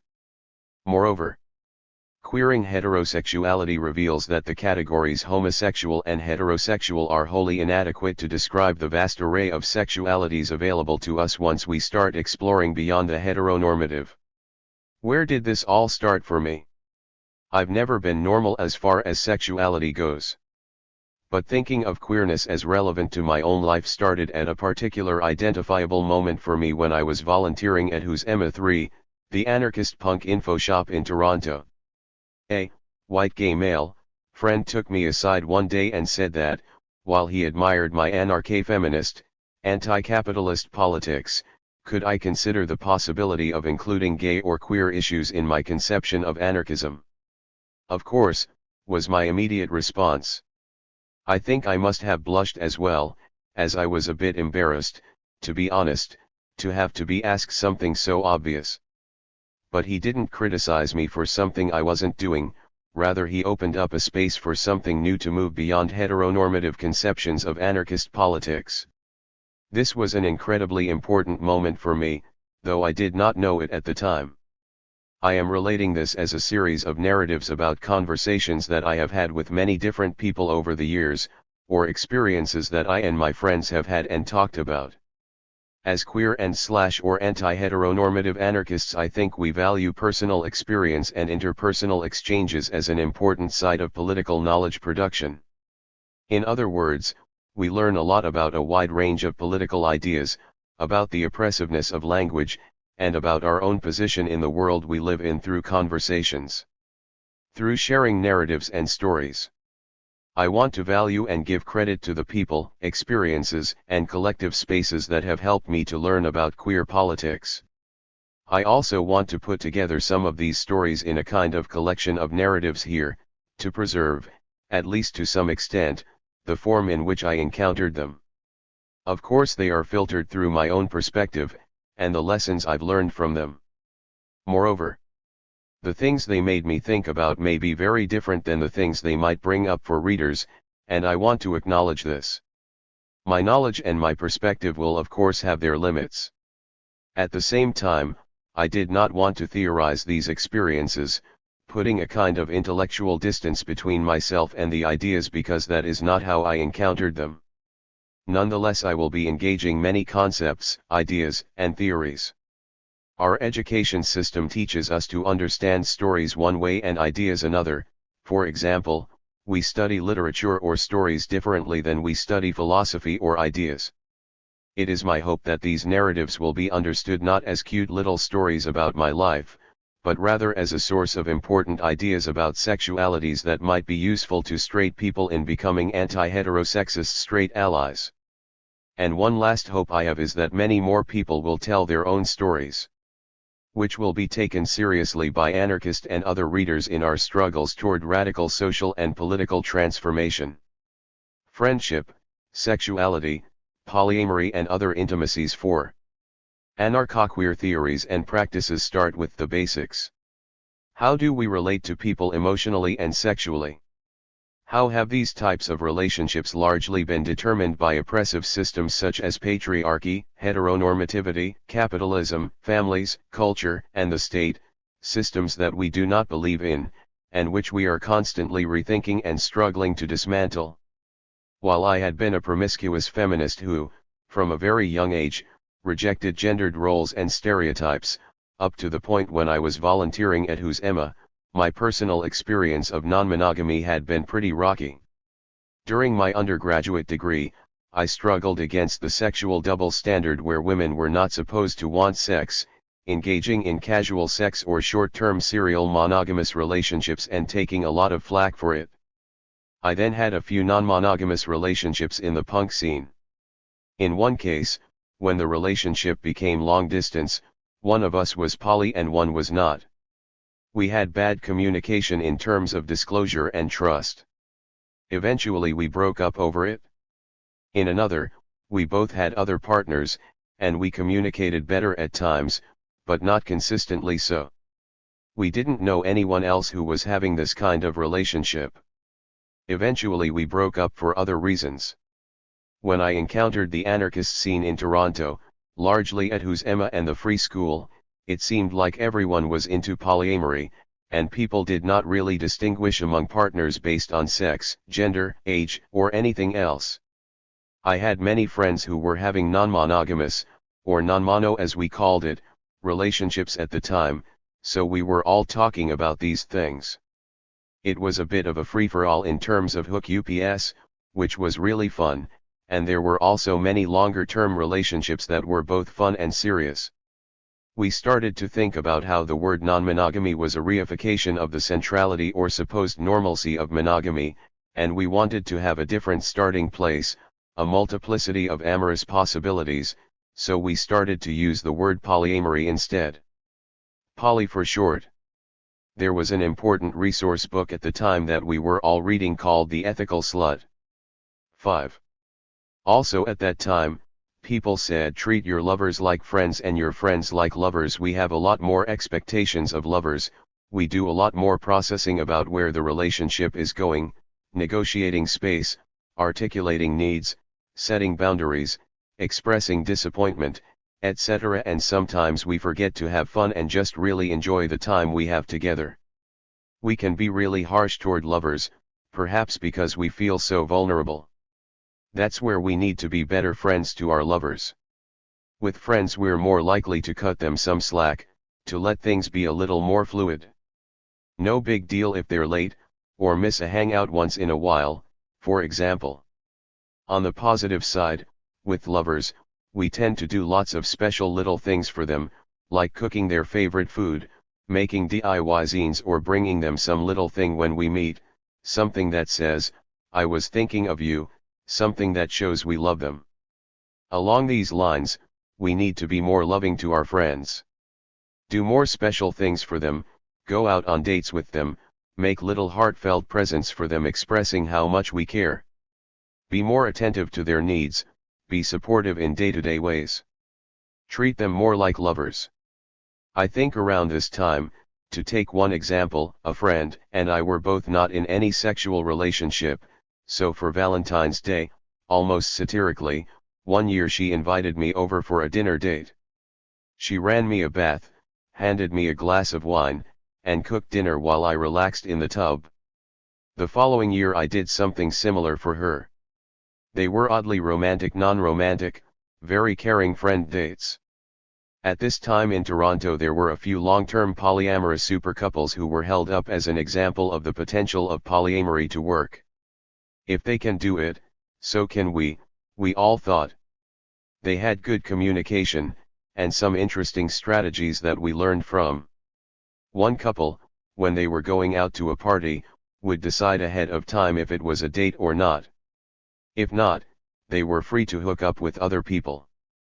Another poly couple I knew lived together, and had the guideline that they couldn't hook up with someone else at their shared apartment. Regardless of what the rules were, what was interesting to me was that any two people could make their own rules. You could say what you wanted, and listen to what the other person wanted, and then try it out, and check in with each other afterward and see how they felt about how it went. This for me was super different than heterosexual monogamy, which had a bunch of rules, none of which made any sense to me. Like the rule about how if you show how jealous you are, it means you really care about the other person. Or if you hook up with one person, and then a second person, it means you don't like the first person anymore, whereas in my experience, feelings for one person tended to have little bearing on, or perhaps even augmented, my feelings for another person. Being able to incorporate this emotional experience into openly negotiated multiple relationships was awesome. For me, this openness to building relationships from scratch, not entirely without rules, but negotiating guidelines as needed, makes an appearance in queer theory, in Eve Sedgwick's first axiom, people are all different. 6. We all have different bodies, different body parts, different desires, we all want different things from relationships, whether they are intimate, sexual, or otherwise. So why shouldn't we negotiate our relationships ourselves instead of following a heteronormative set of scripts? This was also different for me than my previous open relationships in the punk scene, where people sometimes practiced dishonesty or coercion and called it non-monogamy. I didn't learn tools for negotiating toward meeting each other's needs in the punk scene. It was more like, I can't be monogamous, so you can either be non-monogamous with me or we can break up. There was no way to say, hey, what you just did hurt me, is there some way we can deal with this by communicating in ways that rebuild trust? At some point I was lucky to participate in a class at the Toronto Anarchist Free University 7 about polyamory. One of the best things the facilitator said was that, no matter how often or for what reason you have sex with a person, you still need to be honest and respectful with them. Even if their motivations are different than yours, example, a party night hookup or one night stand might be one person's motivation, whereas an active polyamorous practice committed to alternative sexual, intimate, and community-based relationships might be the other's. Honesty and respect, appropriate establishing of consent among all concerned parties, including sometimes those who are not present, example the other person's other partner/s, setting boundaries and following through on what you've said are all critical elements of the encounter. To me this seems so far away from what heterosexual relationships are normally like, that it is actually something else. Even if your partnerships are straight. For me, the polyamory scene and the radical queer scene were connected. We would get all glammed up to go to Vasalien, Will Monroe's radical queer punk anarchist dance party in Toronto. People who hung out at Vasalien included trans people, drag queens and kings, and queers of all kinds. Some straight people went as well, but we were the kind of straight people who disidentified with being straight. We didn't identify with our birth sex/gender, we avoided norms or stereotypes of heterosexuality, we were critical of the objectification of women, we denounced predetermined gender scripts and sexuality scripts which we saw as connected to capitalism and patriarchy. Perhaps we identified with queerness, for example, being attracted to people of a particular subculture, such as bears or femmy boys or butch dykes or trannies or whatever. It was a place where lots of gender and sex subversion and play happened. A queer space full of queers, of course, some of whom were anarchists. Some of whom were non-straight acting heteros. I loved Vasalien because there was no sense, for me at least, of a normative sexuality. Certainly it was not heteronormative. But it was not homonormative either. It did not echo mainstream representations of gay couples such as we might see on the L Word, or Queer Eye, with assimilationist, consumerist norms. Instead it felt like a space of many sexual resistances. Non-normative sexualities. Non-normative sexuality means, among other things, that people ditch sexual norms, and just hook up with and have long-term relationships with whoever inspires them, doing whatever they are into sexually. For me, sometimes this is women, sometimes it is men. Often it is with people who are not my age. When I was younger I dated older people, and now that I'm a bit older I seem to date younger people. These are more or less the people I seem to find myself hanging out with. I don't really see age as an interesting way of dividing people. My friendships have always been across ages and even generations. My current partner is more than 10 years younger than me. When we got together we were polyamorous and, although we communicated well and had great sex, we weren't taking the relationship too seriously. It was lots of fun. We both had other partners, but soon that kind of went away, and we made more of an explicit commitment to each other, first to be primary partners, and then to be monogamous. I've always felt a little ambivalent about this decision. Recently I moved to another town, and we decided to be poly, although neither of us have acted on it yet. This relationship is really amazing for me. He's super sexy and we have a red-hot sex life in which we do a lot of non-heteronormative things, whatever that means I'm not telling you. I feel like this is particular to my own sexuality but also to the way I develop trust and caring or intimacy with a partner. He has the kind of emotional intelligence and empathy that is stereotypically not associated with men, and which is very important in keeping our relationship strong, perhaps because I do not, and so I am learning these things from him. Today when someone called they said his voice sounds androgynous, and maybe that is part of the attraction too. He doesn't fit the gender scripts 8 any more than I do. For both of us, the non-normativity of the relationship is at least one of the things that keeps it alive and interesting. On the other hand, I worry that our age difference means that there is a power imbalance, which we have acknowledged, and we work together to try to compensate and make sure it is more equalized. Another thing that concerns me is that maybe in being attracted to younger people, I am somehow replicating ageism, both the ageism in the anarchist scene, which is really a youth-oriented scene, and a kind of internalized ageism that mainstream society offers, where youth is valued and age is something we are supposed to fight or disavow, rather than accept or even respect, as some cultures do. Sometimes I think it is unfortunate that there is not a lot of age diversity in the anarchist scene. One thing that happens a lot is that when I tell people my age they say I look a lot younger. This is supposed to be a compliment and I don't find it insulting. But at the same time, it sometimes makes me feel like there is something wrong with me being the age that I am. That somehow I would be better if I were younger. Or conversely, that I am doing something age inappropriate that makes people think I am younger. I wonder if this internalized ageism plays a role in partner choice as well, in terms of who I might find attractive. What is considered attractive in older men in mainstream representations makes me a bit nauseous. I think who I am attracted to is more connected, however, to my punk roots and that particular aesthetic. Queer parenting and community. I think another way that anarchism has allowed me to have a more non-heteronormative life is the acceptance of not reproducing children, in a community in which people's choices are accepted. When I chose to be polyamorous, it was accepted. I find being monogamous is also generally accepted because there is the notion of radical monogamy, which interrupts gender and sexuality scripts. Some people I know have expressed a hesitation to admit that they have chosen to be monogamous, because there is now, ironically perhaps, an expectation of polyamory among anarchists. Not having children is also accepted, whereas mainstream society tends to look askance at women who choose not to have children, or who choose politics over children. For example, when Ulrike Meinhof, who was part of the Red Army faction in Germany, decided to leave her children behind and become an active urban guerrilla, living underground and working to overthrow the German state. There were many newspaper reports that demonized her for this, not for her political actions in and of themselves, and said she was not just a bad mother but somehow actually insane for leaving her children with their father.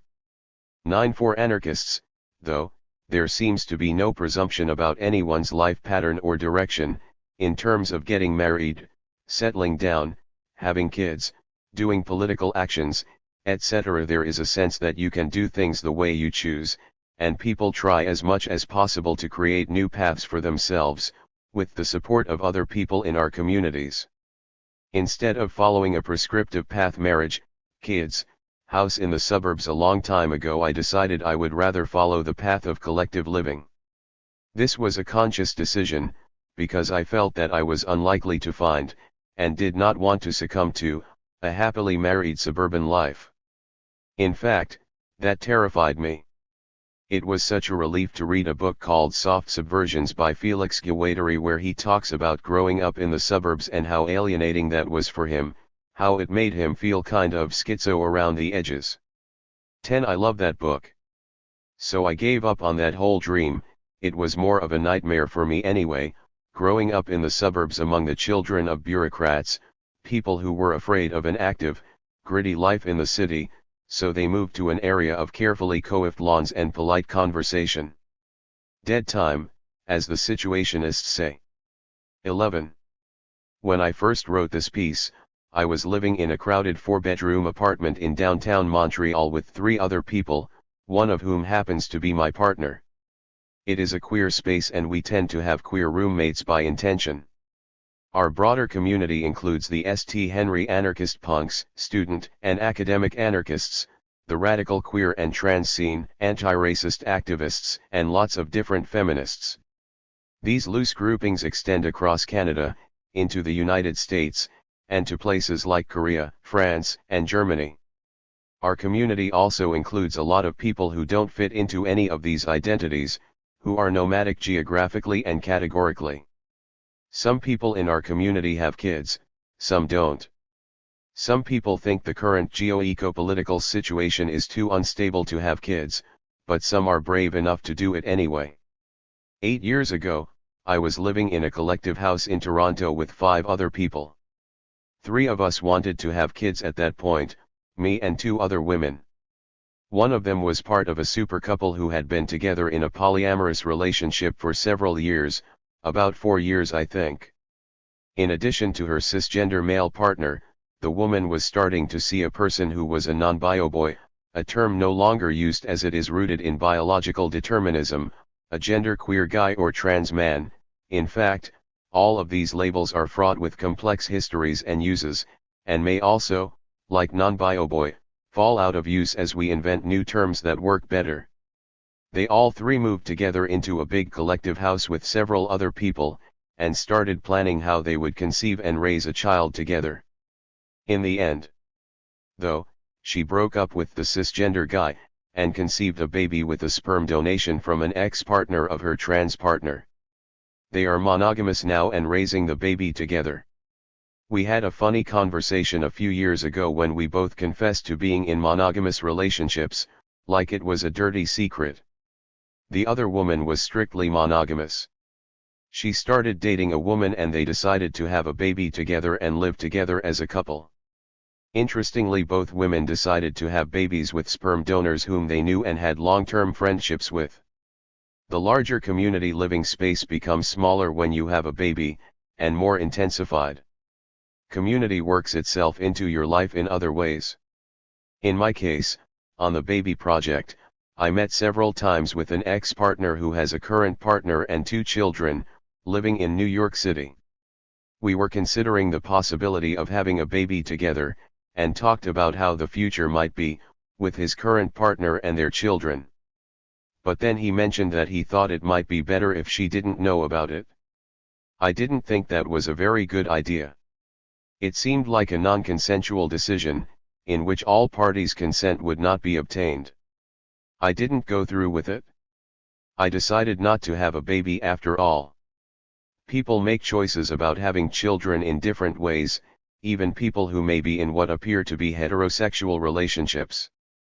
Considering the consent of all parties, working around or against the legal sperm donor clinic method of conception, very expensive and medicalized, or even deciding to abstain from breeding. Interestingly, for me, this decision has meant that I am trying to make deeper connections to people aside from my partner.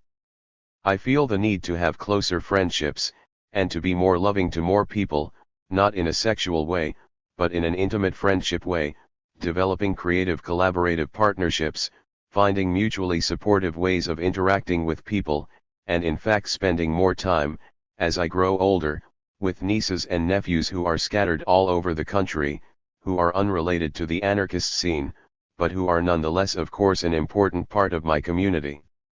Liberation, responsibility, and intimacy. In this context, liberation becomes a kind of odd concept. I still like spontaneous walks down by the train tracks, drives, and nomadic urban wanderings as much as the next anarchist. Taking off freight hopping across the country, or traveling wherever, no apartment, no money, but always finding places to stay, people who will take you places or take you in. This was always liberating for me, on the fringe of capitalism, against the way middle-class people travel, or live generally speaking, tied to house and job. But then a year or 2 ago I was at an anarchist workshop where the facilitator had a very interesting take on the notion of responsibility. I feel like mainstream society has inculcated in us the value of irresponsibility, and in anarchism we seem to link this to freedom, to nomadology, to spontaneity, and liberation. Whereas really it is a kind of trapping capitalist individualism that seems unsustainable. For example, I had a conversation with a friend once who had broken up with a partner because he was going traveling. I asked if that was a bit selfish, in that he wasn't really considering her needs or feelings. He countered that he had to put himself first. To me, this is a sentiment that I think a lot of people might agree with, anarchists or not, though by anarchists it might be couched in terms of a liberatory politics. But it seems more like a failure to be responsible to those people with whom we are engaged in intimate relationships. At the workshop, the facilitator, who was an older indigenous-identified male, said that responsibility tells us where we belong in our lives. I have always been troubled by this notion of belonging, yearning for it in some ways, and yet unable to find it because I was charmed by the notion of spontaneity, freedom, the nomad life, new friendships and relationships everywhere with everyone who came along. At the same time, I was also perplexed by how I loved people who were always roaming, and that made it impossible to have a long-term relationship because we would break up or not see each other for long periods of time, and reconnect were difficult. I think I dreamed of finding a nomadic partner who would travel with me and we could be spontaneous together, and that this would be a sort of traveling set of routes that I could take with me. Now I think of responsibility differently. I think of it as a deep connection to another person, related to intimacy. It means that we think of their feelings and needs as equal to our own, and quite often, more important than our own. We can also think of our responsibility to self as, rather than being in conflict with responsibility to others, being profoundly connected with the responsibility to others, in the very anarchist sense that the liberation of one person is predicated upon the liberation of those around them. To take one example of how this works in everyday practice, this means that a person can ask people in their community for help when they have a health need, because there is an implicit understanding that we each need to take care of ourselves and be taken care of, and that when other people have health needs we will in turn be there for them. So taking care of other people is nurturing ourselves, our community. And the reverse is also true. Asking for care is in a way nurturing other people, and developing in our community the capacity for nurturance.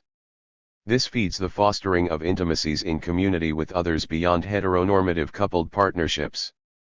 To tie this back to the notion of queering anarchism, what I think queer practices offer to anarchism is a language of intimacy.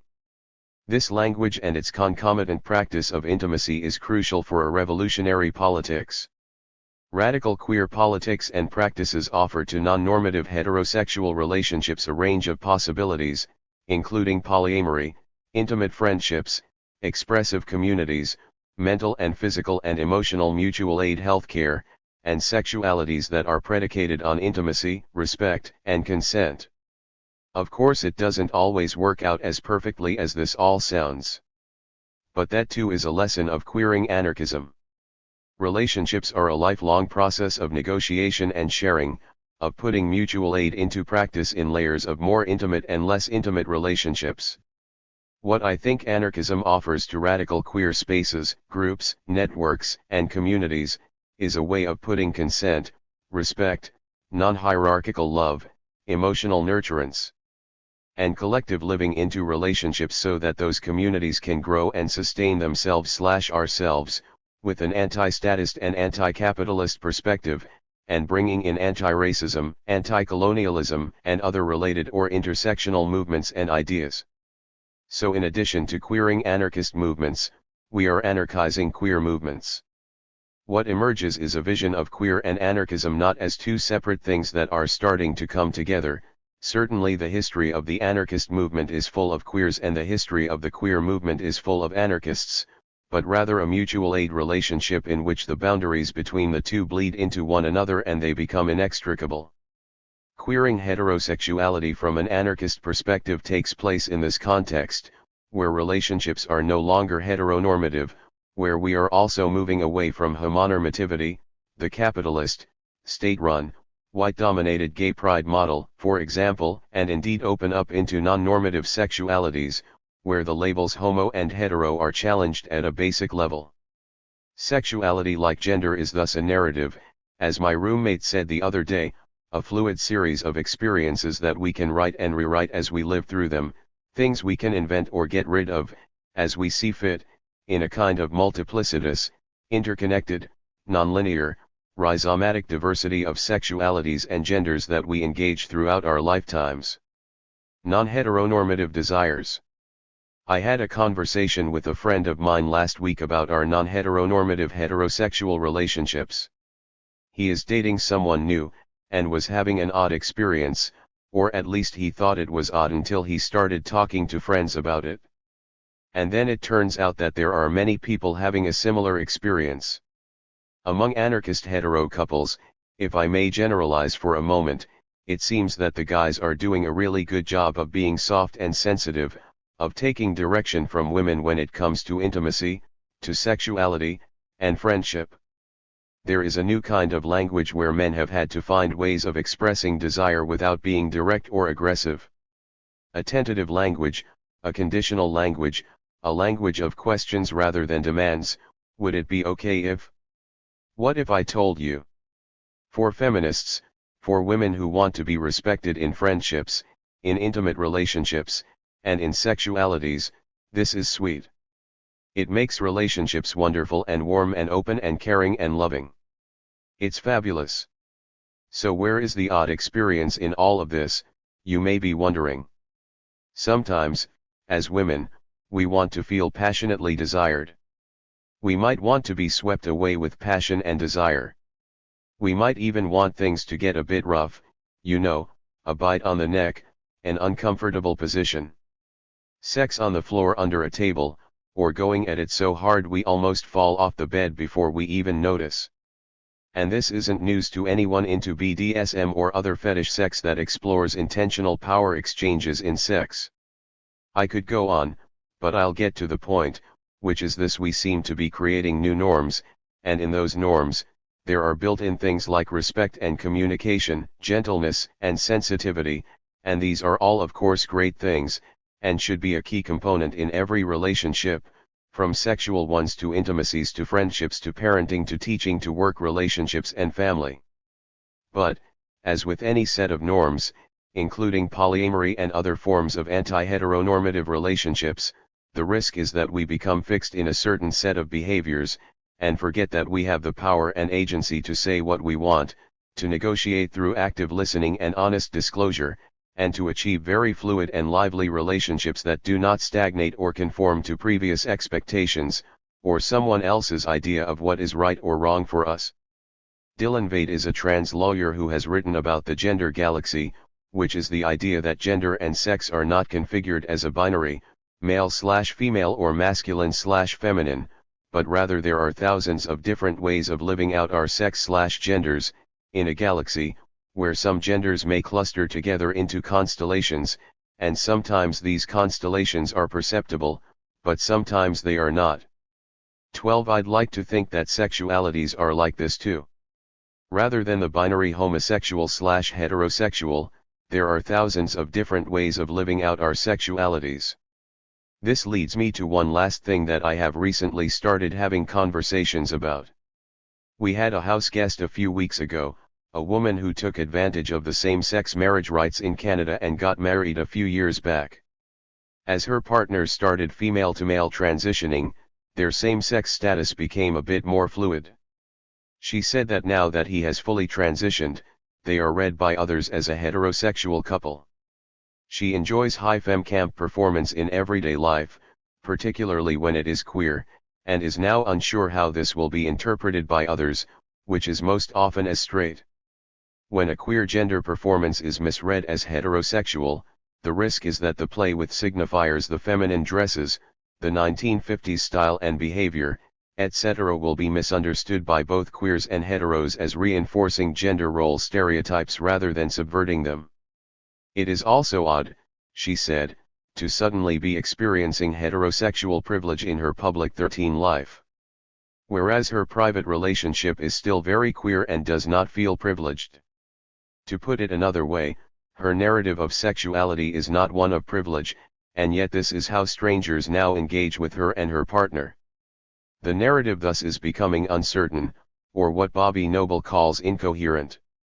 14. This is another way in which queering heterosexuality may take place in radical queer milieus and lives. Another FTM trans person has told me how he now struggles to be accepted as queer or trans, since people read him as a straight man, though he lived for nearly 40 years as a woman and a lesbian.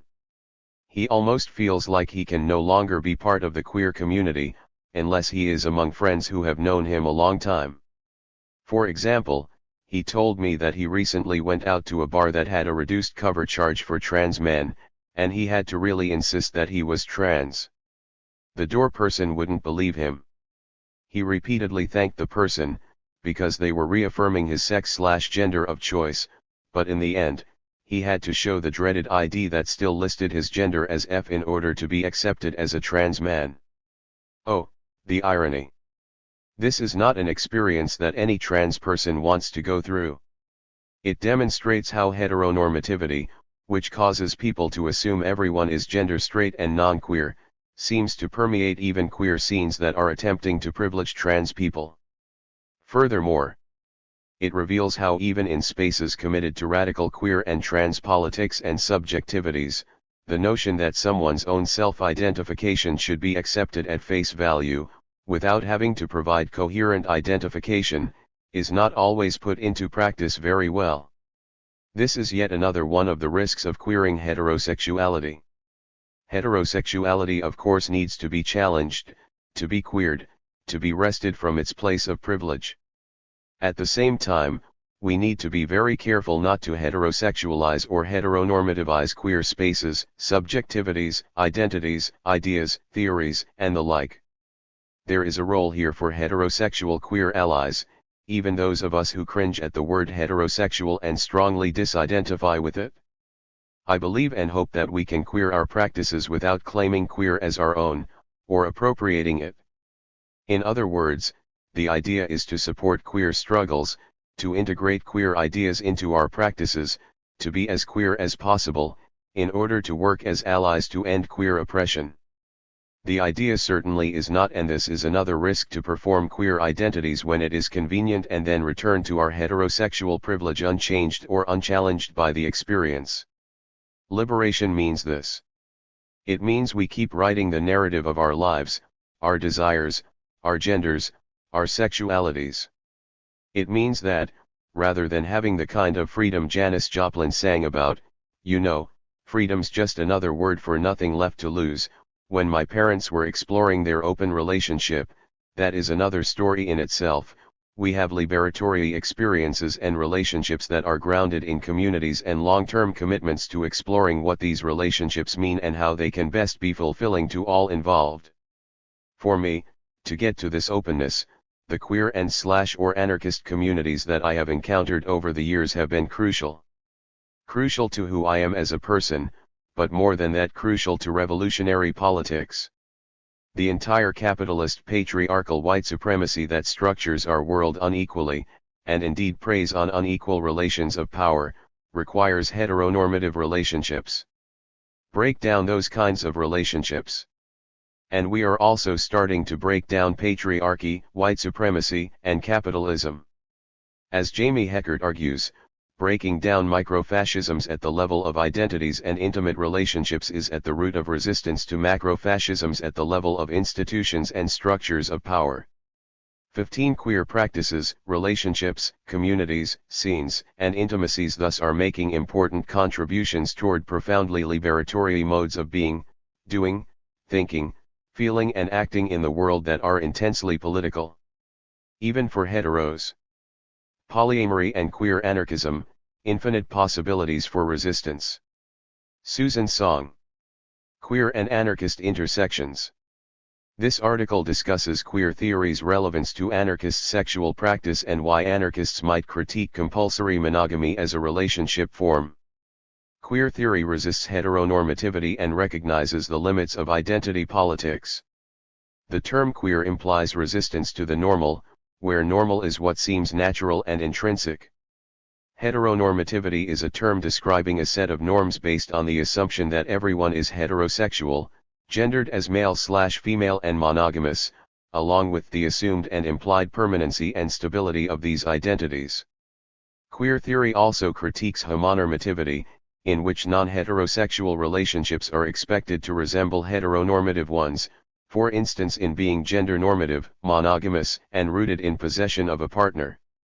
In this way, queer theory and practice resists the expectation that everyone should have a monogamous, cisgender one heterosexual relationship form. In Anarchism, Post-Structuralism, and the Future of Radical Politics, Saul Newman distinguishes anarchism from other radical political struggles. Newman conceptualizes emerging anti-capitalist and anti-war movements that are anti-authoritarian and non-institutional as anarchist struggles.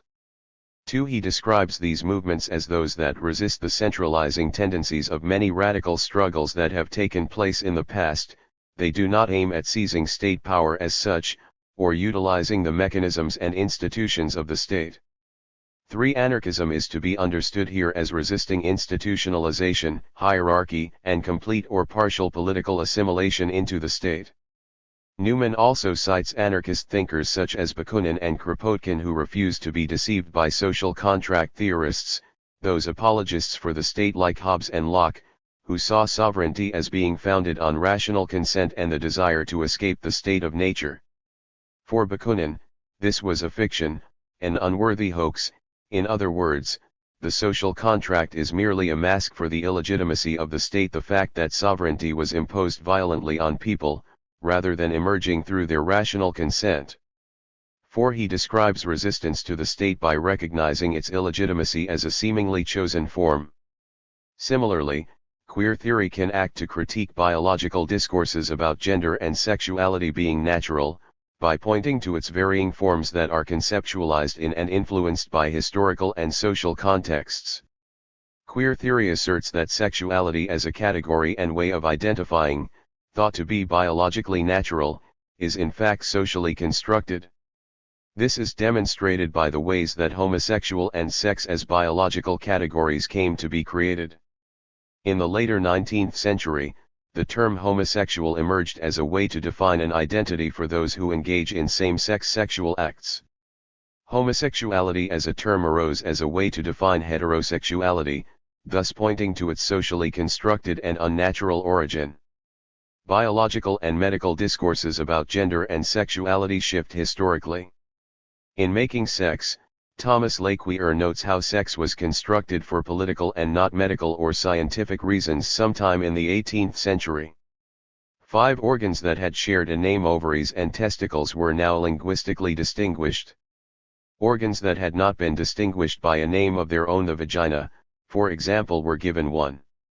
6 Female orgasm and its role, if any, in conception were also debated as a contemporary issue. Sexual difference became a way to articulate a hierarchy of gender where women are viewed as inferior to men. This model of sexual differences, Laqueur writes, as much the product of culture as was, and is, the one-sex model. 7 This transition is demonstrated in instances such as when de Graaff's observations yielded the claim that female testicles should rather be called ovaries. 8 18th century anatomists also produced detailed illustrations of an explicitly female skeleton to document the fact that sexual difference was more than skin deep. 9 In this one-sex model, the male body is the norm against which other bodies are compared. This model problematically assumes that biological difference creates a normal social difference.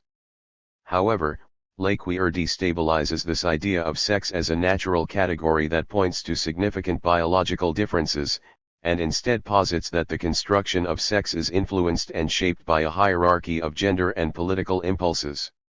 Class politics and beyond. Queer theory denaturalizes hierarchies of gender, sexuality, and political influence, and is a valuable tool for anarchist practice. Queer theory questions what is normal and what creates hierarchical differences between us, opening up new sites of struggle outside of class politics alone. From feminist theory emerged the idea that gender is socially and not biologically constructed, and therefore not innate, natural, stable, or essential to someone's identity due to their biology. Instead, gender is a product of social norms, individual behaviors, and institutional power. Gay/lesbian studies added to the discourse around gender and sexuality by introducing homosexuality and LGBT identities as areas to be queered. Following the work of feminist theory and gay/lesbian studies, queer theory understands sexuality and sexual behaviors as similarly socially constructed and historically contingent. Queer theory allows for a multiplicity of sexual practices that challenge heteronormativity, such as non-monogamy, BDSM relationships, and sex work. Queer theory opens up a space to critique how we relate to each other socially in a distinctly different way than typical anarchist practice. Where classical anarchism is mostly focused on analyzing power relations between people, the economy, and the state, queer theory understands people in relation to the normal and the deviant, creating infinite possibilities for resistance. Queer theory seeks to disrupt the normal with the same impulse that anarchists do with relations of hierarchy, exploitation, and oppression. We can use queer theory to conceptualize new relationship forms and social relations that resist patriarchy and other oppressions by creating a distinctly queer anarchist form of social relation. By allowing for multiple and fluid forms of identifying and relating sexually that go beyond a gay/straight binary, a queer anarchist practice allows for challenging the state and capitalism, as well as challenging sexual oppressions and norms that are often embedded in the state and other hierarchical social relations. Queer anarchism as a social form. A queer rejection of the institution of marriage can be based on an anarchist opposition to hierarchical relationship forms and state assimilation. An anarchist who takes care of someone's children as an alternative way of creating family can be understood as enacting a queer relation. Gustav Landauer in Revolution and Other Writings writes, "The state is a social relationship, a certain way of people relating to one another.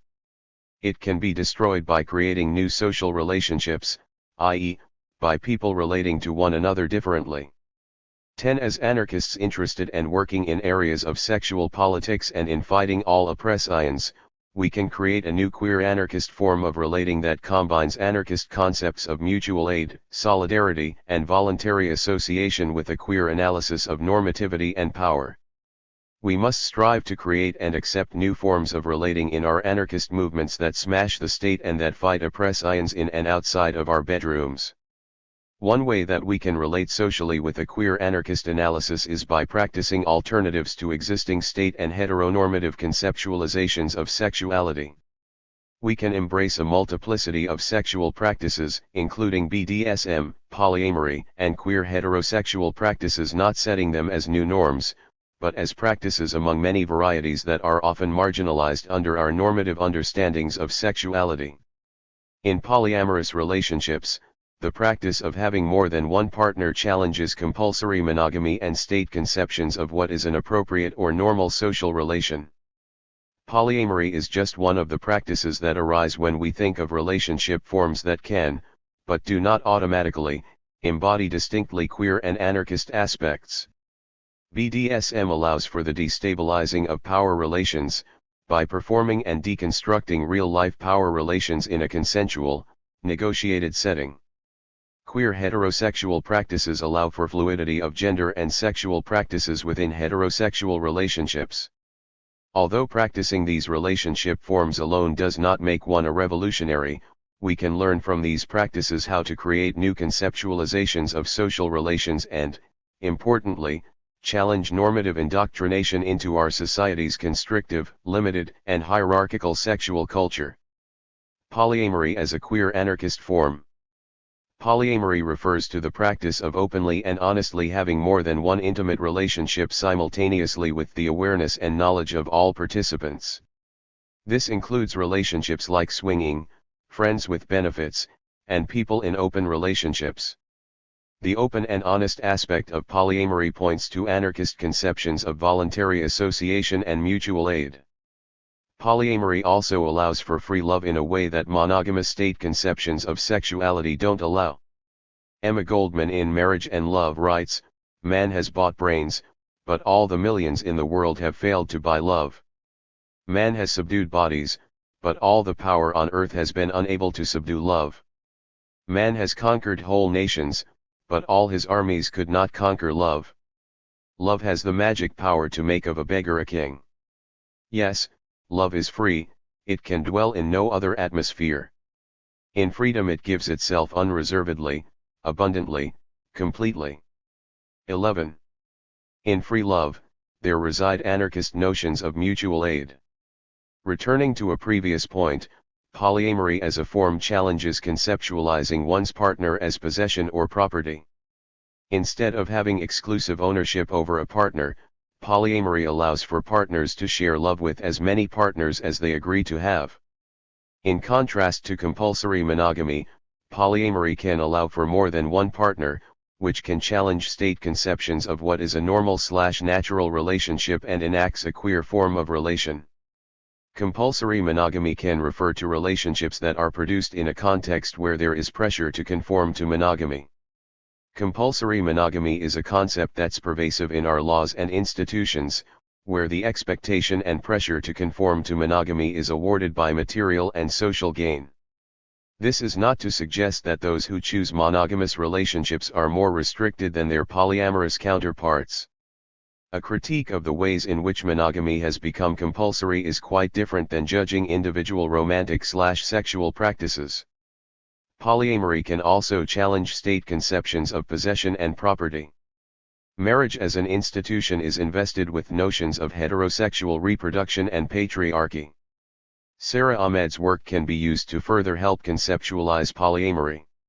She writes, "In a way, thinking about the politics of lifelines helps us to rethink the relationship between inheritance, the lines that we are given as our point of arrival into familial and social space, and reproduction, the demand that we return the gift of that line by extending that line. It is not automatic that we reproduce what we inherit, or that we always convert our inheritance into possessions. We must pay attention to the pressure to make such conversions." 12. Her analysis demonstrates how polyamory can challenge ideas of inheritance and possession. Polyamory as a form allows for a multiplicity of partners and isn't necessarily invested in heterosexual reproduction in the same way that marriage as a state institution can be. In this way, polyamory can disrupt practices of reproduction and inheritance by creating new family and relationship forms not invested in sexual ownership and in becoming a part of state-enforced and monitored relations. A call to sexual freedom. One may ask, how is polyamory relevant to me if I'm not interested in practicing it? What is the point of critiquing monogamy if I'm in a satisfying monogamous relationship? By bringing queer theory into our bedrooms and into the streets, we can begin to expand what may not be thought of as in need of liberating. When folks in fulfilling, monogamous relationships consider this history of sexual repression, they have the tools to understand what it means to become sexually liberated in spite of that history, even while choosing to remain in monogamous relationships. We can liberate ourselves from confining and arbitrary gender norms and expectations in not just our romantic relationships but our everyday lives. Queer theory gives us the spaces to transgress and play with gender and question the limits of identity politics to further consider that sexuality and other identities are not stable and don't have to be. Sexuality can be fluid and come in multiple forms, just as our gender expressions can be. We want more than class liberation alone. We want to be liberated from the bourgeois expectations that we should be married, that there is only a binary of men and women in rigid normative roles who can date monogamously and express their gender in normative, restrictive ways. We should fight for gender liberation for our gender transgressive friends and comrades and fight for freedom of consensual sexual expressions and love. This fight isn't just in the streets. It's in our bathrooms where transgender and gender non-normative folks are policed by people who don't acknowledge trans or other gender non-normative identities, either by reinforcing a gender binary of cisgendered identities and ignoring a fluidity of gender identities or by otherizing transgender folks as an other gender. It's in our family structures that create bourgeois order in our lives. It's in our production of discourses around sexuality, where sexuality is seen as something to be studied under a Western, medical, biological model. It's in our meetings and movements where critical voices that don't belong to straight, white, cisgender men are marginalized. We should create new, different ways of living and allow for queerer forms of relating and being. Sexual liberation looks different for each individual. In my experience, being consensually tied up by a friend and consensually flogged in a negotiated setting is liberating. Kissing or hugging someone who you've carefully negotiated consent with is explosively satisfying. Being in an open, honest, polyamorous relationship for me created one of the most liberating romantic relationships of my life so far. However, sexual liberation is a deeply subjective experience. A problematic binary is set up in conceptualizing polyamory itself as a queer anarchist form and in potentially creating and reinforcing a new norm of polyamory as being superior to monogamy and other heteronormative relationships. Returning to Ahmed, what is significant in considering new relationship forms is the pressure to make conversions, and this should be considered as we form new ways of relating that challenge patriarchy, 13 capitalism, and heteronormativity. We must broaden our ideas around what anarchist sexual practice looks like, ensuring that smashing gender norms, accepting that sexuality and gender are fluid, unstable categories, and challenging pressures to be monogamous are as part of our anarchist practice as challenging state forms of relating. We should live, organize, and work in a way that consciously builds a culture that embodies these norms of being resistant to patriarchy and heteronormativity. This work is fundamental to our shared liberation from capitalism but also from patriarchy, heteronormativity, and restrictive and coercive sexual expectations of all kinds. Sex and the City, Beyond Liberal Politics and Toward Holistic Revolutionary Practice 1. Diana C. Espacera. I was walking through the streets of downtown New York City to catch the Uptown train to Harlem, when I noticed a long line of enthusiastic fans waiting outside a movie theater to catch the latest film, Sex and the City 2. It triggered memories of my freshman year at City College, and the nights I spent with friends watching old episodes of Sex and the City. A bit tipsy, we talked about our own sexual lives, comparing them to the often hysterical scenarios of that night's episode. But our experiences in comparison to those of the four glamorous characters were marked by blatant racial and class differences. We were three women of color who ate at family restaurants that blasted bachata and salsa often way too loud and who drank cheap beer instead of expensive cocktails, unless half off during happy hour. Sex and the City has been so influential that Natasha Walter, author of The New Feminism, felt compelled to say, "I don't think anyone in the future will be able to write about the status of women in the US at the turn of the century without running through some old Sex and the City videos, and appreciating how single women best rode Manhattan." 2. But which single women, of what race, class, and sexual orientation, and on what specific streets of Manhattan? Kim Akis of London Metropolitan University argued that the show has provided women with a language with which to talk about their experiences and their friendships. Pepper Schwartz, a University of Washington sociology professor, claimed that Sex and the City was a sea change in how women talked about sexuality. 3. How is the discussion of sex being framed within Sex and the City? Just how liberating and inclusive is the sex talk? How does the show set the terms by which we understand our gendered and sexual selves? It is obvious that most of us could never afford the fabulous lifestyle promoted in the show, especially in this down-spiraling economy. Many of us are losing or have lost our jobs and homes and are unable to pay for school, bills, etc. Given the show's blatant glorification of the lives of the rich and its large disdain for working-class culture, some more progressive folks may have the impulse to completely dismiss the show, calling it stupid and irrelevant. Meanwhile, the less critical may view the show as pure entertainment and fun, claiming that it has nothing to do with politics. But we must resist the temptation of dismissing popular culture. Popular culture circulates and reinforces many values that are seen as normal and natural. It's a powerful tool for educating the public about which relationships are acceptable, and which are not.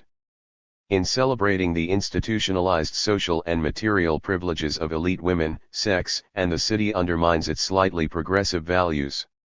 Informed by the basic assumptions of liberal feminism, Sex and the City normalizes the oppression of the majority of women and men. Liberal feminism has historically been characterized by its reformist political goals to incorporate racially and economically privileged, cisgender, women within dominant institutions. To take a step in a liberating direction, we need to understand how oppressive relationships are created and enforced in our communities. Given the complex people that we are, we need to understand how different types of privilege and oppression intersect and reinforce one another in both the experiences of others and ourselves. This type of framework can put us in a better position to holistically dismantle a sexuality that oppresses, and to create the conditions for a sexuality that liberates.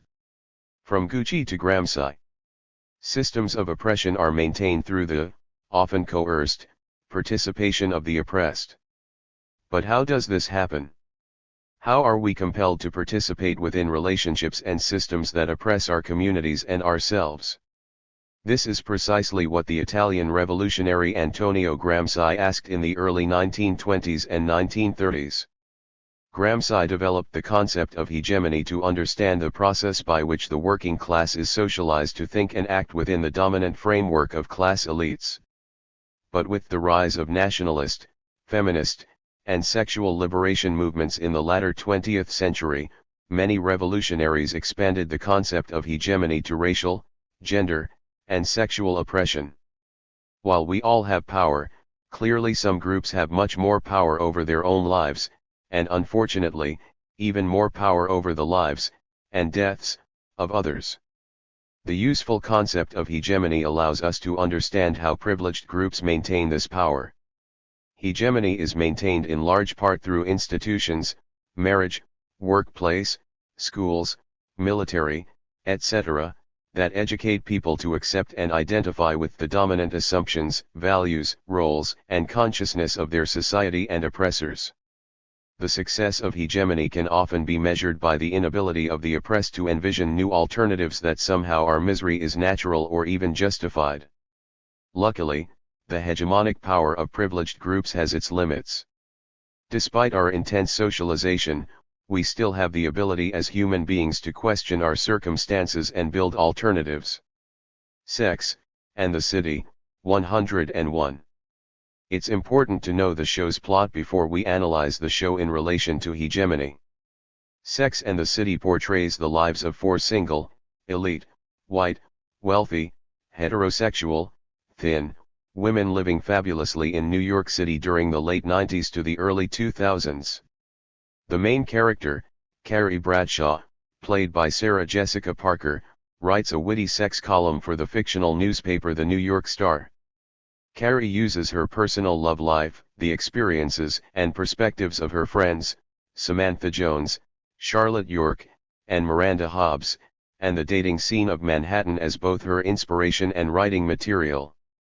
The sex column serves as a space for Carrie to raise questions and outright doubts about the search for Mr. Right, marriage, and children. It is through Carrie's confession-style discussion of sex and relationships that the audience is invited to relate to the four characters. One of the most appealing and controversial aspects of the show was its blatant discussion of sex. As promoted in the show, women have the right to great sex, and also the right to discuss it everywhere. No social space in New York City is off limits. In Sex and the City, everything from careers to cunnilingus is discussed over expensive cocktails and cigarettes. And of course sex, all kinds of sex, good sex, bad sex, hit your head against the bedpost sex, mind-blowing, I actually orgasmed, sex is discussed in hysterical detail. While the show mainly focused on heterosexual sex, non-heterosexual sex often made a guest appearance, whether in the form of Samantha's brief relationship with Brazilian artist Maria Diego Reyes, the gay adventures of Stanford Blatch and Anthony Marantino, or more problematically, Samantha's condescending interaction with transgender black sex workers. For while Sex and the City provided insight into the lives of wealthy gay men and women, the show often promoted a binary of male/female/gay/straight. As Charlotte commented about sexual identities, "I'm all into labels, pick a side and stay there, boy, girl, girl." This heterosexist statement treats sexuality as fixed and denies people, particularly queer and trans folks, the right to embody an identity that escapes the gender and sexual binary. Since hegemony is a process of domination, there is space for limited resistance and human agency to reject or question the expectations and roles demanded of certain social groups. Through humor, Sex and the City challenges the domestic roles assigned to financially privileged women. The show points to a new culture where female friendships, financial independence, female sexual empowerment, individuality, and personal choice are valued. We see this form of questioning in Sex and the City. The four female characters ridicule the expectations normally projected onto single women in their 30s. Romantic fantasies and notions about love are in a constant process of evaluation. Samantha rejects monogamy, embraces trisexuality, try anything once, and passionately defends a woman's right to always orgasm during sex. Samantha proudly admits, "I have had to polish myself off once or twice, but yes, when I RSVP to a party, I make it my business to come." Samantha is the antithesis to the female stereotype that is desperately in search of a monogamous relationship. Another leading critic is Miranda, who sarcastically questions the double standard for men and women in regards to sex, financial independence, aging, and beauty, to name a few. Miranda is especially critical of romantic fantasies. Soulmates only exist in the Hallmark aisle of Duane Reade drugs. Miranda even criticizes her friends for their often obsessive discussion of men, a subject matter that consumes a large portion of the women's time. All we talk about anymore is Big Carrie's love interest, or balls, or small dicks. How does it happen that four such smart women have nothing to talk about but boyfriends? It's like 7th grade with bank accounts. What about us? What we think, we feel, we know. Christ. Does it all have to be about them? Miranda expresses her frustration of having to measure her happiness to the extent that her personal relationships with men are successful, i.e., long-term and lead to marriage, despite her accomplishments as a corporate lawyer that grant her a sense of worth and financial independence. The constant discussion of men is equated with the stereotypical obsession of inexperienced young girls with boys. Overall, the show tries to highlight the power of female friendship, challenging the idea that women are entirely dependent on men for their emotional needs. It challenges the idea that you're a nobody till you've found somebody. As Michael Patrick King, the executive producer of Sex and the City said, "We get to say what no one would ever say to single people in their 30s, which is maybe your life is better than the married people's." 5. Although Charlotte, a leading character, is eager to get married, Sex and the City often suggests that happiness can be found outside marriage, and that not all women want a monogamous relationship or need to have children to feel fulfilled in life. As the radical voices of the LGBTQ movement have suggested, marriage should not be legally, economically, or socially privileged above other relationships. 6. Our vision of society should honor, respect, and materially support the diverse ways that people practice consensual love and build communities beyond relationships of dominance. The majority of people, regardless of their gender and sexual identity, do not live in a traditional nuclear family. 7. This is especially true of queer, people of color, and working-class communities who depend on extended families and friends for their well-being. The latter two households are often supported by single mothers. Confronting oppression. Through personal choice, the four characters of Sex and the City challenge gender roles. But how is empowerment being defined? Charlotte, in attempting to rationalize her decision to quit her job and become a housewife, says, "The women's movement is supposed to be about choice. And if I choose to quit my job, that is my choice, it's my life and my choice, I choose my choice. I choose my choice." 8. While it is the right of all parents to have the available resources to raise their children, the majority of women are not in the position of power to make Charlotte's choice. Any political project based around choice needs to critically question the options available to people, which for the majority are limited and outright oppressive. As we struggle to expand a person's fundamental right to make decisions about their lives, from the bedroom to the doctor's office and workplace, we have to recognize that institutionalized privilege grants some people more choices at the direct or indirect expense of others. Individual choice as the sole means of resistance will always be limited by hierarchical institutions that deny us or others meaningful choice. Although speaking on white privilege, elements of Tim Wise's definition are useful for thinking about gender, sexual, and class privilege. White privilege refers to any advantage, opportunity, benefit, head start, or general protection from negative societal mistreatment, which persons deemed white will typically enjoy, but which others will generally not enjoy. These benefits can be material, such as greater opportunity in the labor market, or greater net worth, due to a history in which whites had the ability to accumulate wealth to a greater extent than persons of color; social, such as presumptions of competence, creditworthiness, law-abidingness, intelligence, etc., or psychological, such as not having to worry about triggering negative stereotypes, rarely having to feel out of place, not having to worry about racial profiling, etc. 9. Sex and the City defines social liberation around the privileges of wealthy white cisgender women, meaning women who perform the gender identity assigned to them at birth. Living in a gentrified apartment, buying $495 shoes, getting married, and hiring an immigrant nanny are all presented as the embodiment of feminist liberation. But how does the celebration of white female beauty and femininity, fabulous lifestyles, and wealth reinforce the oppression of working-class women, women of color, and LGBTQ persons? While Sex and the City honors the sexually assertive woman and often critiques the sexism that rich women face in the corporate boardroom, the show ultimately points to the accomplishments of wealthy white women as proof of all women's gains. Informed by liberal feminism, the show celebrates women who assume powerful positions within dominant institutions. The individual women who enter these elite spaces are presented as the natural champions of women's rights. Challenging sexism is not simply about breaking gender stereotypes on an individual basis, rather it is about dismantling an institutionalized system of sexism, and by implication other systems of oppression.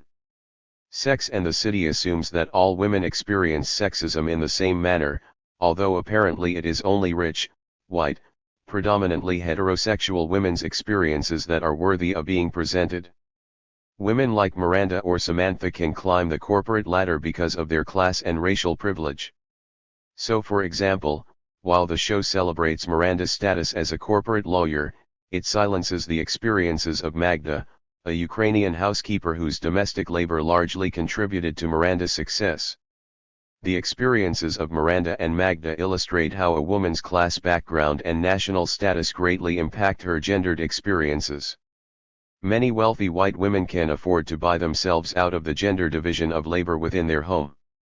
These middle and upper class households depend on domestic workers to watch over their kids, clean their homes, and take care of all other domestic chores. The majority of domestic workers are poor women of color, often undocumented immigrants, who are overworked and receive less than minimum wage, while their employers are often white US-born professionals, and economically privileged. 10. It is worth emphasizing that capitalism, heteropatriarchy, and white supremacy function on the unpaid work and poverty wages of the majority of women. This point is more than relevant in an age of global neoliberalism, where privatization, militarization, and the privileged access of corporations to cheap labor and natural resources is the rule. On a global scale, neoliberal policies that benefit U.S. and foreign elites are enforced through decrees or bullets from devastating free trade agreements, to US-funded repressive governments and occupations, all which disproportionately affect non-white women and children. The logic and practice of militarization is guided by racism and heterosexism. Proponents of war exploit existing racist and sexist ideas to dehumanize civilians and justify their conquest. Civilians are at best seen as weak and racially inferior peoples in need of patriarchal protection, and at worst the legitimate targets of violence, often sexual in nature. On a national scale, we witness expanding tax breaks to millionaires and corporations, funding of billions for war, all while critical social services are severely underfunded. The attacks on social services such as childcare, healthcare, family planning, maternity leave, public education, and housing, to name a few, displace a societal and state responsibility onto the backs of individual women, thus perpetuating the gender division of labor and impoverishing women and their families. Of course, as the characters of Miranda and Magda suggest, not all women have access to the same resources to lessen the blow. To shift responsibility away from the actual policies and institutions that produce inequality, politicians conveniently scapegoat the degenerate identities and relationship practices such as single parenting, non-monogamy, and non-heterosexual unions of marginalized communities. The hierarchies that exist between women demonstrate that race, class, and sexuality are equally important in shaping the oppression of women and the patriarchal privileges of men. In short, patriarchy does not equally oppress all women, and not all men equally benefit from sexism. If we fail to recognize this point, we perpetuate the exploitation of marginalized people. In her classic work, Feminist Theory, From Margin to Center, Bell Hooks says, white women and black men have it both ways. They can act as oppressor or be oppressed. Black men may be victimized by racism, but sexism allows them to act as exploiters and oppressors of women. White women may be victimized by sexism, but racism enables them to act as exploiters and oppressors of black people. 11. And we might add, that heterosexuals of any color can also perpetuate the oppression of queer and trans folks. To avoid reproducing inequality, social movements must affirm the distinct experiences of oppressed peoples and be guided by the experiences, demands, and visions of those communities. Revolution, a struggle that never goes out of style. The liberal feminism that informs sex and the city cannot successfully address the systemic nature of women's oppression because it expands the privileges of elite women at the expense and continued oppression of others. Radical social movements must challenge one of the most unquestioned assumptions of liberal movements, that inclusion into dominant institutions is in and of itself social liberation. Amidst military and prison scandals of systemic rape and torture, not to mention multiple U.S. wars overseas, the inclusion of women, people of color, LGBTQ folks, and undocumented youth into extremely misogynistic, racist, and capitalist institutions, such as corporations, the military, and police, has life and death consequences. As prison abolitionist Angela Davis warns, inclusion into oppressive institutions offers marginalized peoples the equal opportunity to perpetuate male dominance and racism, and one might add class oppression, imperialism, and environmental destruction, as well. 12. Our liberation from heteropatriarchy is intimately tied to the struggle to dismantle racism, capitalism, and an authoritarian state. In other words, our movements need to understand and confront how systems of oppression, capitalism, heteropatriarchy, and white supremacy intersect, and reproduce one another. A social movement that prioritizes one form of oppression over another fails to address the power of hegemony. 13. Simply put, a reductionist analysis fails to address how privilege and oppression are embodied within existing institutions and identities. Revolutionary praxis, the relationship between theory and practice, can only be developed through our participation in grassroots movements. Through struggle we build consciousness and leadership, we educate ourselves and others, and we prefigure the world we want to live in. In short, we build people power and a critical mass to restructure power. While we aim to disentangle the authority of the state, we need to utilize state institutions in the now to democratize access to vital social services. In specific contexts, electoral strategies might even be appropriate in order to push forth progressive policies. This has certainly been the case with the rise of popular movements and progressive governments in Latin America. However, as popular movements struggle within existing institutions to win necessary reforms that improve people's everyday lives, the institutions that create miserable conditions in the first place must not go unchallenged. In other words, our struggle does not end with the winning of a particular reform, but rather we must confront the sources of oppression. Fighting oppression is a collective struggle and an ideological and institutional battle. It requires the cultivation of a new form of consciousness that challenges the legitimacy of existing ideas and practices. We have to unlearn our oppressive roles and beliefs, and learn new ways of valuing, respecting, and loving one another. But sustaining new relationships demands new forms of organizing society.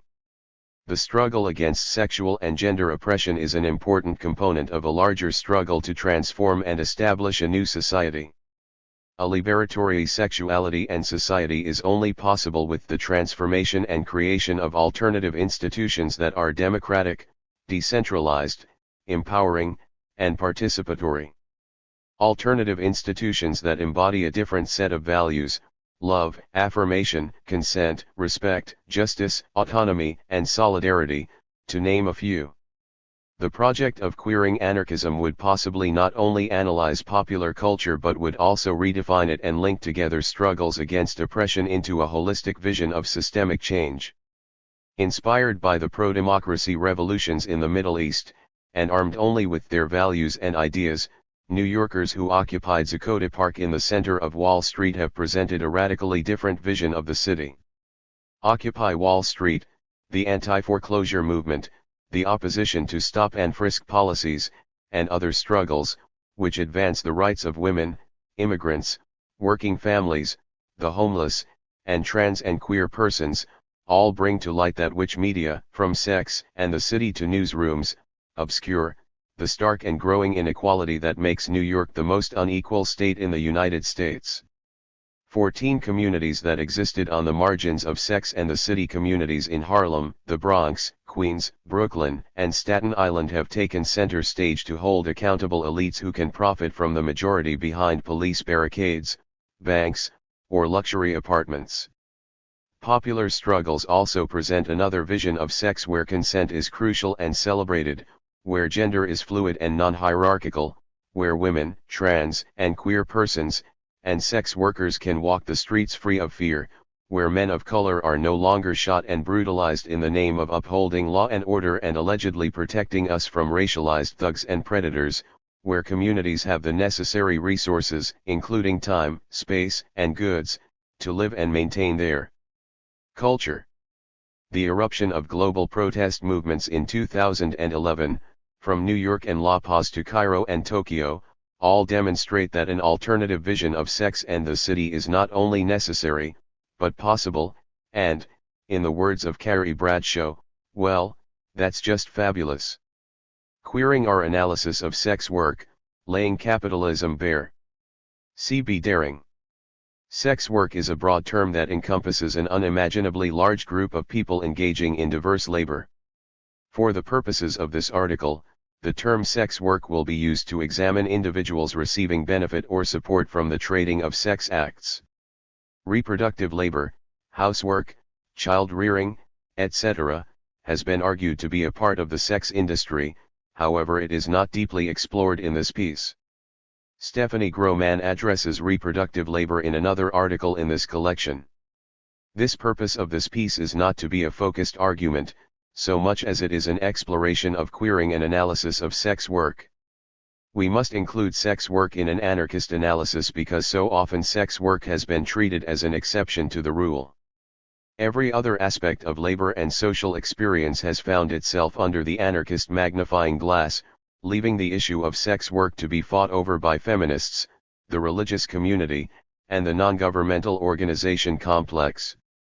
Organizing alongside sex workers cannot simply be an afterthought or a subject too tough to engage. To queer our analysis of sex work, we must move beyond a paternalistic reaction to the thought of sex acts for sale and engage in organizing with sex workers globally. Sex work is a unique intersection between sex and labor, existing entirely neither in the personal nor political realm. The interconnectedness between economics and society within capitalism is complex. How can we argue that one form of sex is actually outside of capitalism's control? Are sex workers more subservient to capitalism than house spouses, or any sexual encounter? It's a dangerous path to tread to assume some are more influenced by capitalism than others. One sex is not necessarily freely had when money is absent. Patriarchy is pervasive, and while some manifestations may be more visible, they are not necessarily more oppressive. Social structures reflect the dominant narrative of the culture within which they exist. The nuclear family, for example, perpetuates capitalism. Sex work is considered by many to be a primary threat to the nuclear family. There are generally two major theoretical strains fighting for prostitution abolition. One stems from the religious right seeing sex work as a threat to modesty, chastity, and the moral fabric of society.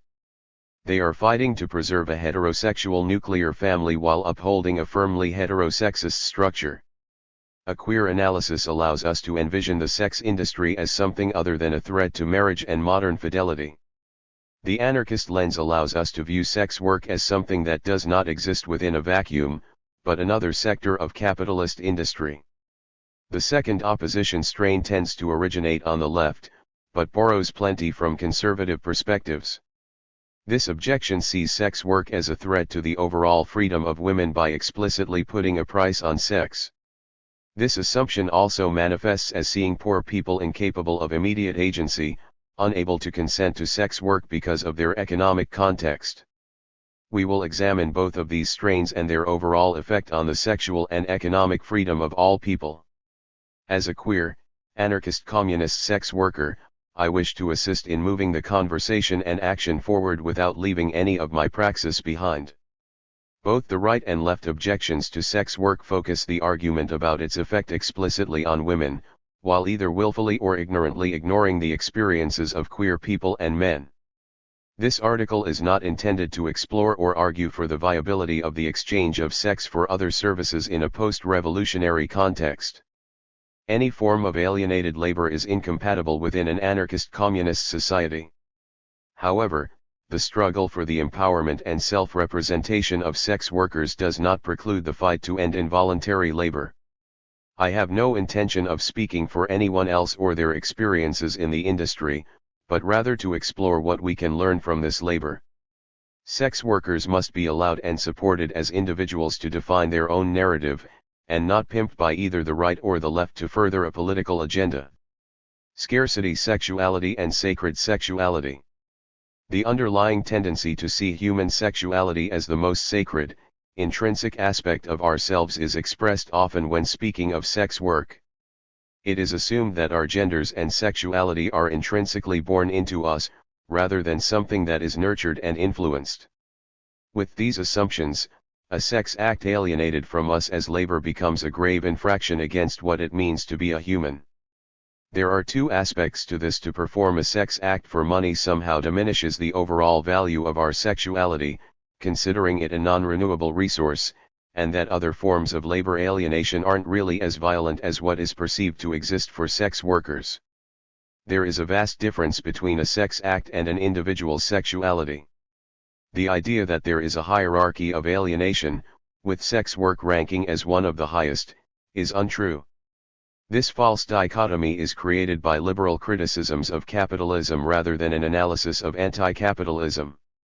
The implication is that certain alienation is essentially worse than other forms of alienation, that there could be a more humane form of alienation and exploitation. A similar mistake is often made to justify small and local businesses as less exploitative or capitalistic, when in fact the volume of a business does not determine if it is capitalistic or not. It is the model of surplus value and labor exploitation that defines a capitalist structure. Creating these hierarchies of alienation is problematic because it drastically alters our ability to discuss labor in any substantive way. Within capitalism, commodities are affected by the concept of scarcity. In this case, human sexuality is subject to the actual and fabricated ebbs and flows of resources and the overall demand for them. Sexuality is not something that is scarce in the world, and trading sex acts does not suddenly make it true.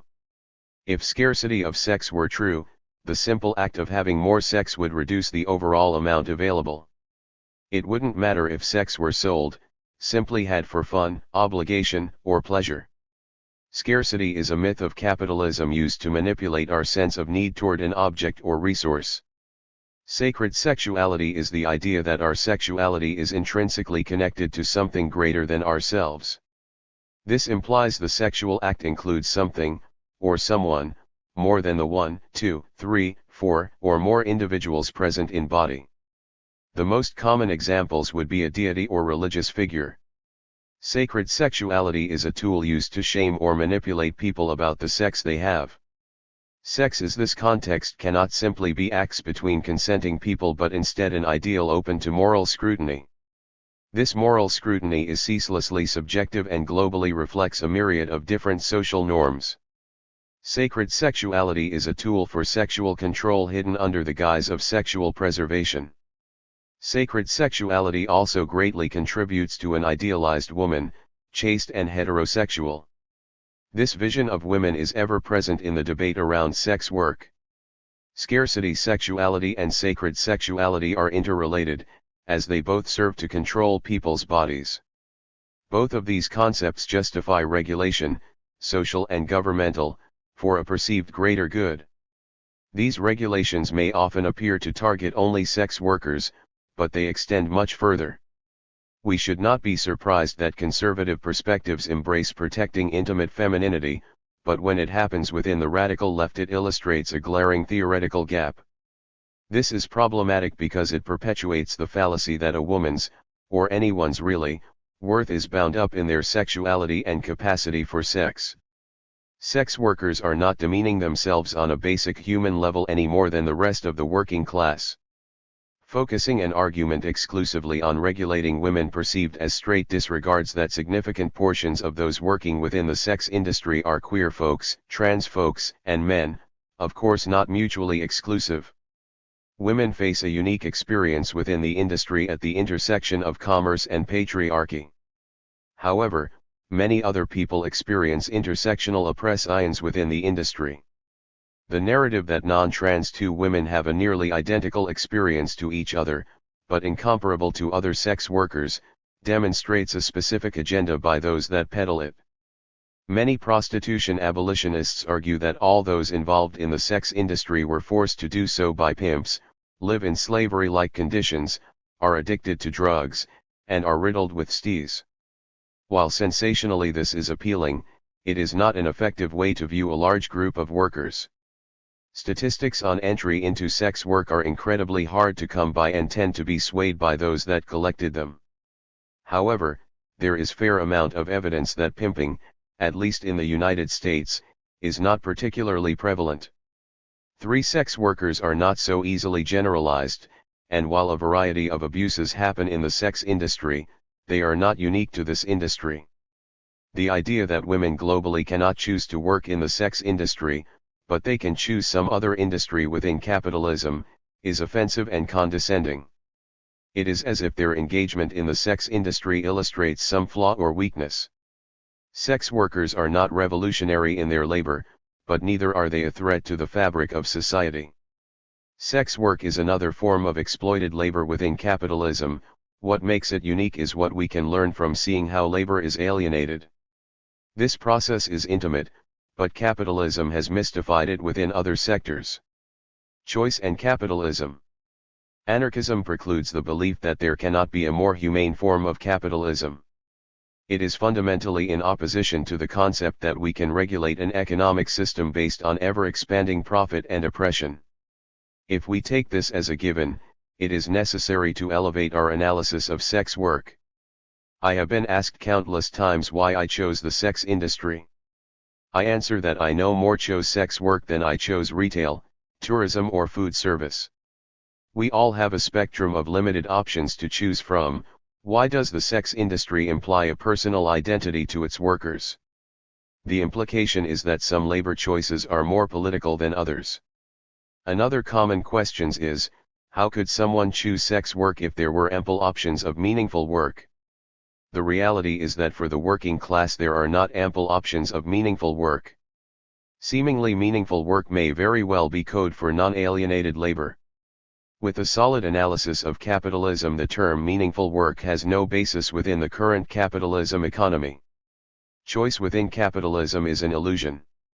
These choices are only substantive in that one may be able to choose what brand of labor exploitation they prefer. For the vast majority of the working class, even that choice is non-existent. It is never an option to choose not to be exploited. The labor exchange of sex work is no different than that of any other industry. However, the way in which it is presented treats it as uniquely violent. For sex work exposes a significant contradiction within capitalism. We trade the labor in our bodies for a wage while simultaneously supporting the creation of surplus value for the overall economy. This does not mean that it is more intimate than labor alienation in other sectors, but rather it is one of the most transparent. Money exchanged is based on a perceived value of those individual services and the value of the benefits for the purchaser. Sex work illustrates how a capitalist economy values labor and determines the value of the laborers themselves. Workers are only worth the amount that they produce within capitalism. It is this visibility that strips the mysticism of capitalism away. The state and sex workers. Western conceptions of compulsory monogamy propel the idea that a two-person exclusive partnership is the human universal. Anything that moves individuals away from a two-person monogamous partnership is considered unnatural. This could be applied to either a person providing sexual services or their partner visiting a provider of sexual services. As anarchists, we should certainly be able to reject the idea of this human universal and clearly see who benefits from the nuclear family. The nuclear family is not the accidental result of urbanization and industrialization, but rather the most efficient way to reproduce labor, ERS, and profit. There is no state that imposes no regulation on the sex industry. State regulation follows the false wisdom that it is for the sex workers' own good. This is not to say that a completely unregulated market favors workers' rights or autonomy, but rather that these regulations must come from the workers themselves. The presumption seems to be that sex workers have no conception of what is good or safe for themselves. A prime example in the United States is the legalized prostitution in Nevada. If prostitutes choose to work at one of the legal brothels, they are required to stay on the compound unless accompanied by a chaperone. They undergo mandatory testing once a month, but if they are off the compound for more than 24 hours, they must submit to testing before returning to work. While sex workers spearheaded the movement for mandatory condom use in Nevada, they are still not given access to Regulatory Advisory Board. 5. What does the state have to gain from the regulation and criminalization of sex work? Regulation justifies further surveillance of poor people, people of color, and queer people. Of course, these are not mutually exclusive, who are the majority of sex workers globally. The criminalization of the sex industry continues to rationalize incredible violations of human rights around the world, all in the name of protecting sex workers. Many sex workers are placed in rehabilitation camps where they are subjected to sexual assault and beatings by guards and staff.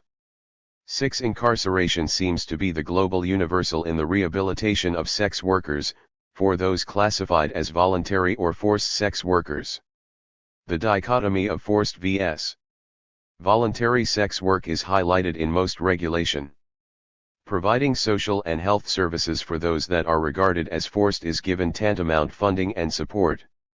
However, it is almost impossible to find funding and support for voluntary sex workers. In particular, the U.S. will not fund any program that they consider to condone prostitution. There is no evidence that regulation is for sex workers' best interests. Regulation serves the purpose of furthering the divide between sex workers and ultimately impedes self-organizing.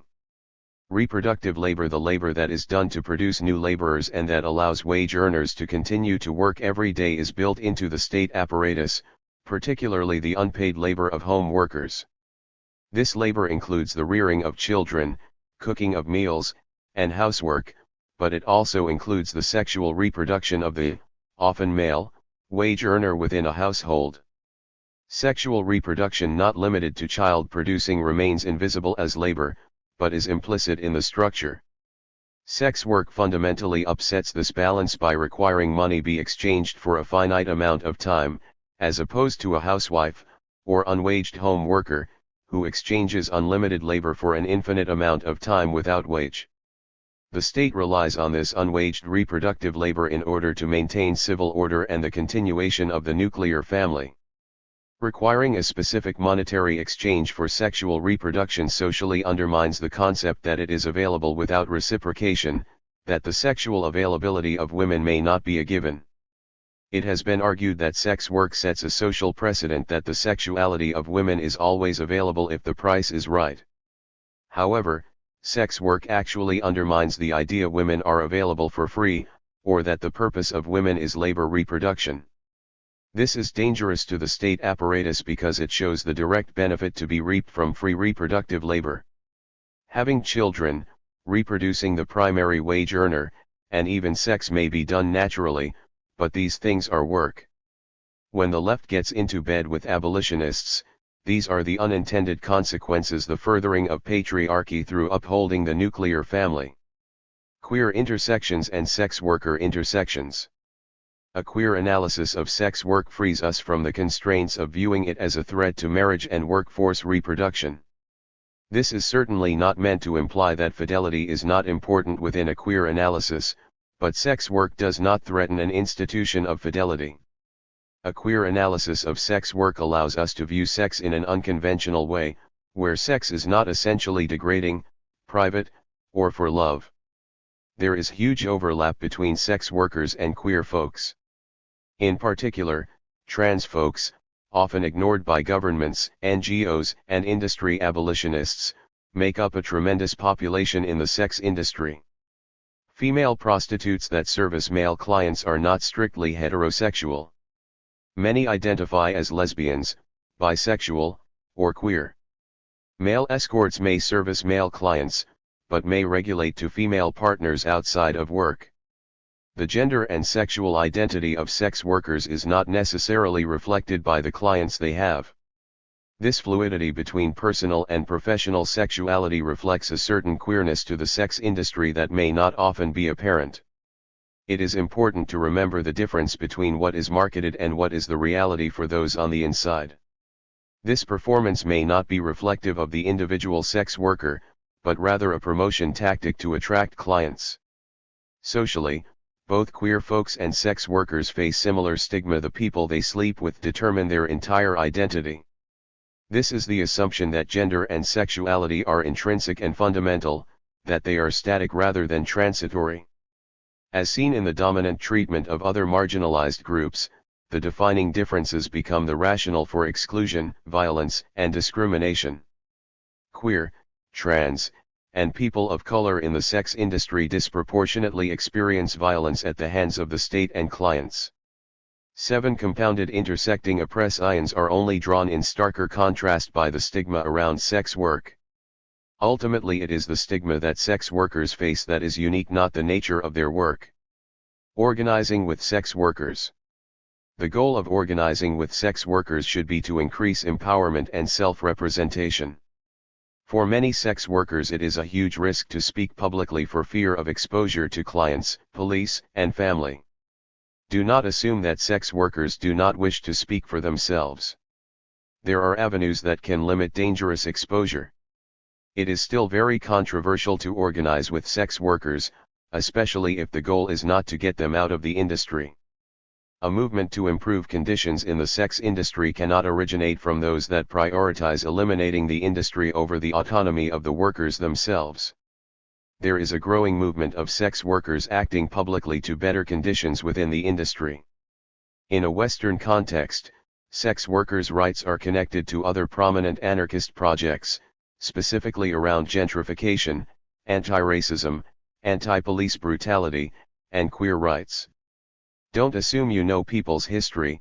You may already know plenty of sex workers. Due to the stigma so often attached to the sector of industry, many folks may never disclose, nor feel compelled to, if they have worked in the sex industry. Individual sex workers should not be expected to be accountable for the discomfort of others' disagreement with the sex industry. Sex workers are often the most vocal about the problems within the industry, and are intimately familiar with possible solutions and strategies. It is a myth that sex workers are the primary apologists for the industry. When the criticisms come from non-sex workers, it should not be surprising that those currently or formerly in the industry may react defensively. It has been our livelihood, and regardless of our negative experiences, they are still our experiences. It has been said that there is no room within anarchism for sex work, that to fight for improvement in the industry will only extend its life. There is no room in post-revolutionary society for any alienated labor. That does not mean that we can simply discount the industries we find problematic now. It's all of us or none of us. Conclusion. We do not live in a world so easily divided by participation or withdrawal from capitalism. Our experiences are intersectional and intertwined. There is no essential sex worker experience, just as there is no essential queer experience. As anarchists and radicals, we can begin to critically examine the common intersections. Those who sell sex directly for goods and services are not more entrenched in capitalism than those who sell their labor behind a restaurant counter or in a factory. This is obscured by capitalism in order to maintain a systematic ideal of freedom, sex, and economics. Capitalism's oppression of workers is threatened by the naked truth shown by sex work. We must not be satiated by these false ideas of freedom and imagined choice. We must continue to push a radical analysis when examining gender and sexuality and reject the convenient moral fallbacks that have plagued the left. Moral fortitudes that limit real freedom serve no greater good. To queer our analysis, we must not be satisfied with comfortable or quiet expression, but instead continue to fight loudly for inclusion and self-representation. Not only with the usual suspects, but also with those so often rendered invisible. Tearing down the walls, queerness, anarchism, and the prison industrial complex. Jason Lydon. With anarchy, the society as a whole not only maintains itself at an equal expense to all, but progresses in a creative process unhindered by any class, caste, or party. Kawesi Balagoon 1. Kawesi Balagoon was a revolutionary New African anarchist, closeted queer, freedom fighter who died in prison of AIDS-related illness on December 13, 1986, when I was nearly 4 years old. His story and struggle is an essential reminder to queer communities that if we do not step up the fight against white supremacy, capitalism, heteropatriarchy, and the prison industrial complex, then stories of our revolutionary ancestors will go untold and our capacity to create an intersectional movement for today will be minimal. This essay works to bring together the interlocking aspects of the movements for queer liberation, abolition of the prison industrial complex, and anarchism. It is vital to have a common understanding of language to most effectively have a conversation that is movement building. The prison industrial complex is a multifaceted construction of control and domination, most commonly seen as the U.S. prison and jail system, the concrete and steel buildings that warehouse individuals. While prisons and jails are a pivotal aspect, the prison industrial complex includes an entire culture of state and corporate collusion to control, discipline, and torture poor/low-income communities and communities of color. The tactics range from police forces to cameras mounted in communities, from the justice system to corporate profiteering off prison phone calls, from immigration enforcement to media depictions of criminals, and so on. The prison industrial complex builds its strength from the myth that it is solving the problems of crime and violence. Marilyn Buck, a white anti-racist revolutionary political prisoner, speaks of prison as a relationship with an abuser who controls your every move, keeps you locked in the house. There's the ever-present threat of violence or further repression, if you don't toe the line. While Buck is specifically referring to her experience within a particular prison, the metaphor of an abusive relationship is significant when one considers the prison industrial complex as the abuser and marginalized communities as the survivor.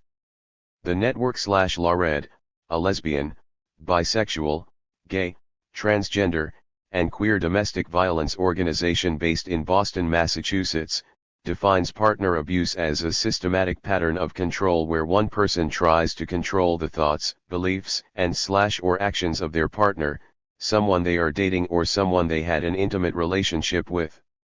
3. The prison industrial complex is this ever-present force in the daily lives of those most marginalized in our society, continuously constricting the borders of what is considered right, legal, and appropriate while constantly limiting access to loved ones and support structures. Throughout this essay I will use the terms racism and white supremacy interchangeably. Racism is commonly understood, now, as a combination of institutional power and prejudice that creates systems to privilege white people at the expense of people of color. Ruth Wilson Gilmore defines racism in Golden Gulag, Prisons, Surplus, Crisis, and Opposition in Globalizing California as the state-sanctioned and/or extra-legal production and exploitation of group-differentiated vulnerability to premature death. Prison expansion is a new iteration of this theme. For white supremacy is one of the foundational building blocks of the U.S. prison system. In order to understand the complexity of the penal system in the United States, one must also understand the complexity of white supremacy.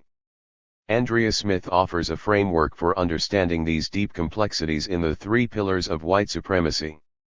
This framework does not assume that racism and white supremacy are enacted in a singular fashion, rather, white supremacy is constituted by separate and distinct, but still interrelated, logics.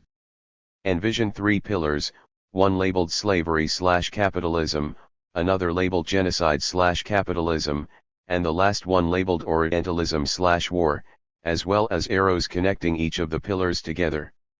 5. The prison industrial complex has the capacity to operate within each of these pillars of white supremacy, creating intraracial struggles and perpetuating divisions. Queerness is challenging to fit into a box of definition, in some ways that is one of its strengths, in other ways it complicates the conversation.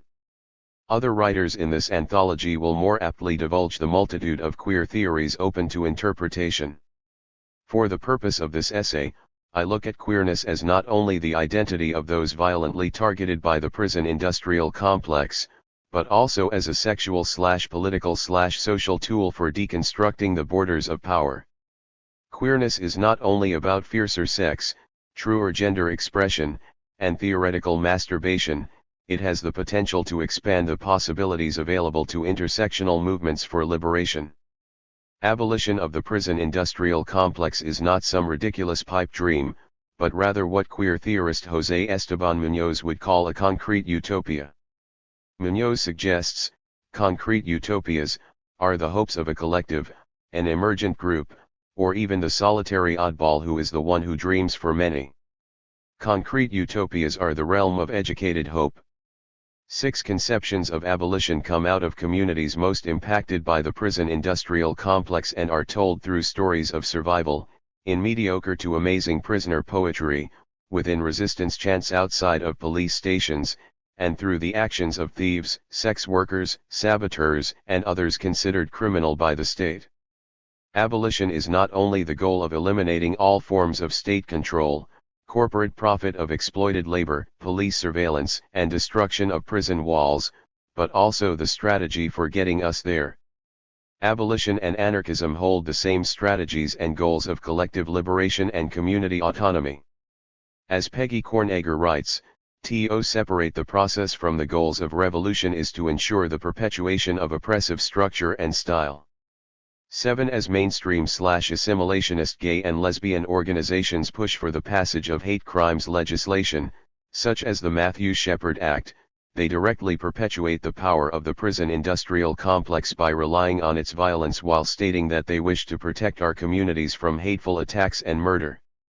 Anarchists and abolitionists together have a responsibility to publicly oppose these types of legislation and must offer concrete alternatives that authentically strive to make our communities safer from interpersonal violence as well as systemic violence. Mainstream gay and lesbian organizations have a tendency to exploit our sadness, pain, and suffering after losing people we love and care about to give rise to their campaigns for hate crimes legislation. Organizations such as the Sylvia Rivera Law Project, Communities United Against Violence, Audre Lorde Project, and multiple chapters of Insight. Women of Color Against Violence have all actively supported survivors of violence while also opposing hate crimes legislation, work that must be understood as part of our anarchist and abolitionist struggle. The need to consistently challenge GLBT/queer groups' involvement with the prison industrial complex is not new work for our movements.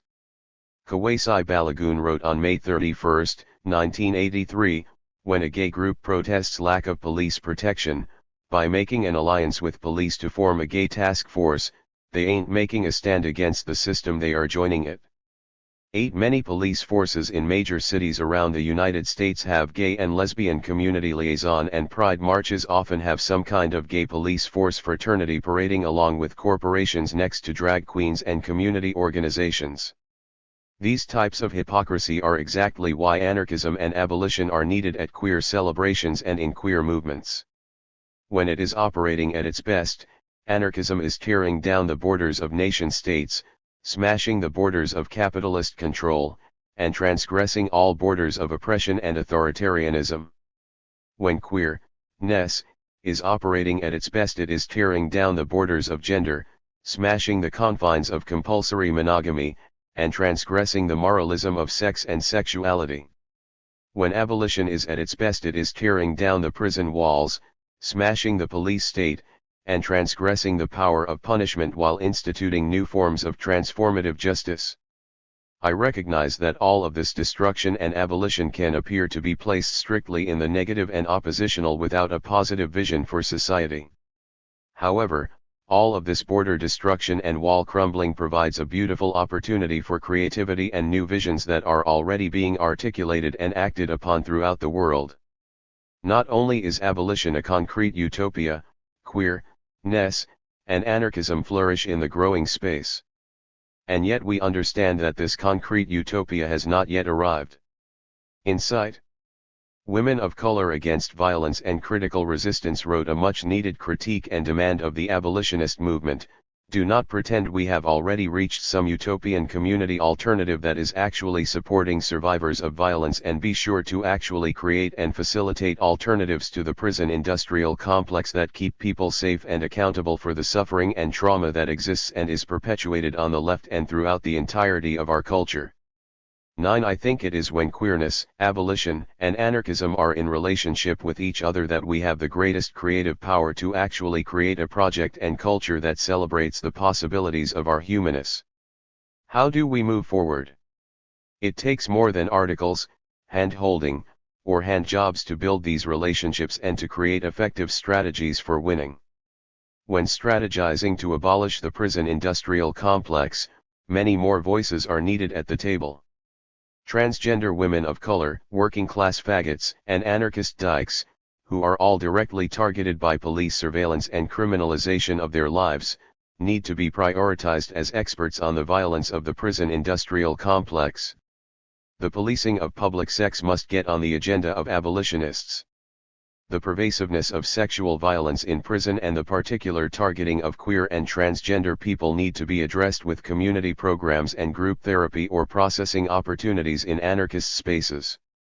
Many anarchists need to reconsider their repulsion of identity politics and learn some of their history. Alexander Berkman's Prison Memoirs of an Anarchist was one of the most important political texts dealing with homosexuality to have been written by an American before the 1950s. 10. However, while reading Berkman, anarchists should be critical of his gay sex negativity/fear and question how his own internalized homophobia impacted his understanding of his own same-gender sexual desires. Queer organizations need to be more vocal in opposition to hate crimes legislation and look at models of community accountability programs and see what can meet the needs of their organizing efforts. These same groups should also host self-defense classes. In Boston, Queers with Guns takes a group of queers to a shooting range to learn how to shoot handguns, revolvers, and assault weapons. There need to be more groups that are actually protecting queer and transgender people. The Audre Lorde Project has developed the Safe Outside the System project that works to address community issues without relying on the police. These projects must not be isolated and they need to communicate with other queer organizations to foster growth and development of even more programs like these in many other communities and cities. Strategizing must be both long-term and short-term. Any good strategy is shaped by history. Stories must be told and articles must be read about the out-of-control Lesbian Committee to Support Women Political Prisoners, which was founded in 1986 for the purpose of resisting the Lexington Control Unit for Women in Kentucky. Stories must be told about the Pink Panthers, who established themselves in multiple cities around the United States to defend queer and transgender people who were on the streets, living or walking home. Queers need to learn about Men Against Sexism in Walla Walla Prison, the George Jackson Brigade, and other 1960s and 1970s revolutionary queer movements and campaigns. As Mumia Abu-Jamal continues to be locked behind the walls, we need to remember the role queers have played in his support campaigns, especially rainbow flags for Mumia. The actions of ACT UP, including their creative political confrontations and advocacy for compassionate release for prisoners living with HIV/AIDS, must be shared while picking each other up on the dance floor. We need to hear these stories and tell these stories to our lovers, friends, and anyone who will be our comrades in our growing movements. We need to listen for the explicit anarchist aspects and the implicit anarchist forms of organizing. In our experience of inspiration, we have the potential to continue living in the hope for our struggles to succeed. When we tell our history, it is given new life as it breathes new life into us. Support for queer and transgender people who are in prison or being attacked by other arms of the prison industrial complex is not only something of the past. In Montreal, the Prisoner Correspondence Project connects queer and transgender prisoners with free world people for pen pal friendships, and their website acts as an extensive resource for free world pen pals. The Transgender, Gender Variant and Intersex Justice Project in San Francisco, headed up by Miss Major, works to support transgender, gender variant, and intersex people who are incarcerated in California prisons and beyond. TGIJP also works with people as they get out of prison and is run by formerly incarcerated transgender women, specifically transgender women of color. They were among a large coordinating effort that brought together Transforming Justice, a conference and ongoing national project that works to bring attention to the impact the prison industrial complex has on transgender people, particularly transgender people of color and low-income/poor transgender people. Chicago Has the Right to Win Collective, which is a penpal project for transgender, transsexual, queer, gender self-determining, and gender-variant people who are living and surviving inside Illinois prisons. 11. In Boston, I am part of the outside leadership circle of Black and Pink. There is also a leadership circle of currently incarcerated people. We produce a monthly newsletter of queer and transgender prisoner-written stories, political articles, and poetry that we send to approximately 1,300 queer and transgender prisoners.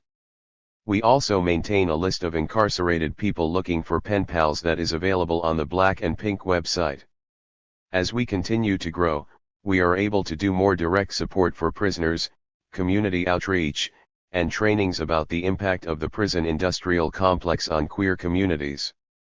Our statement of purpose describes our work. Black and Pink is an open family of LGBTQ prisoners and free world allies who support each other.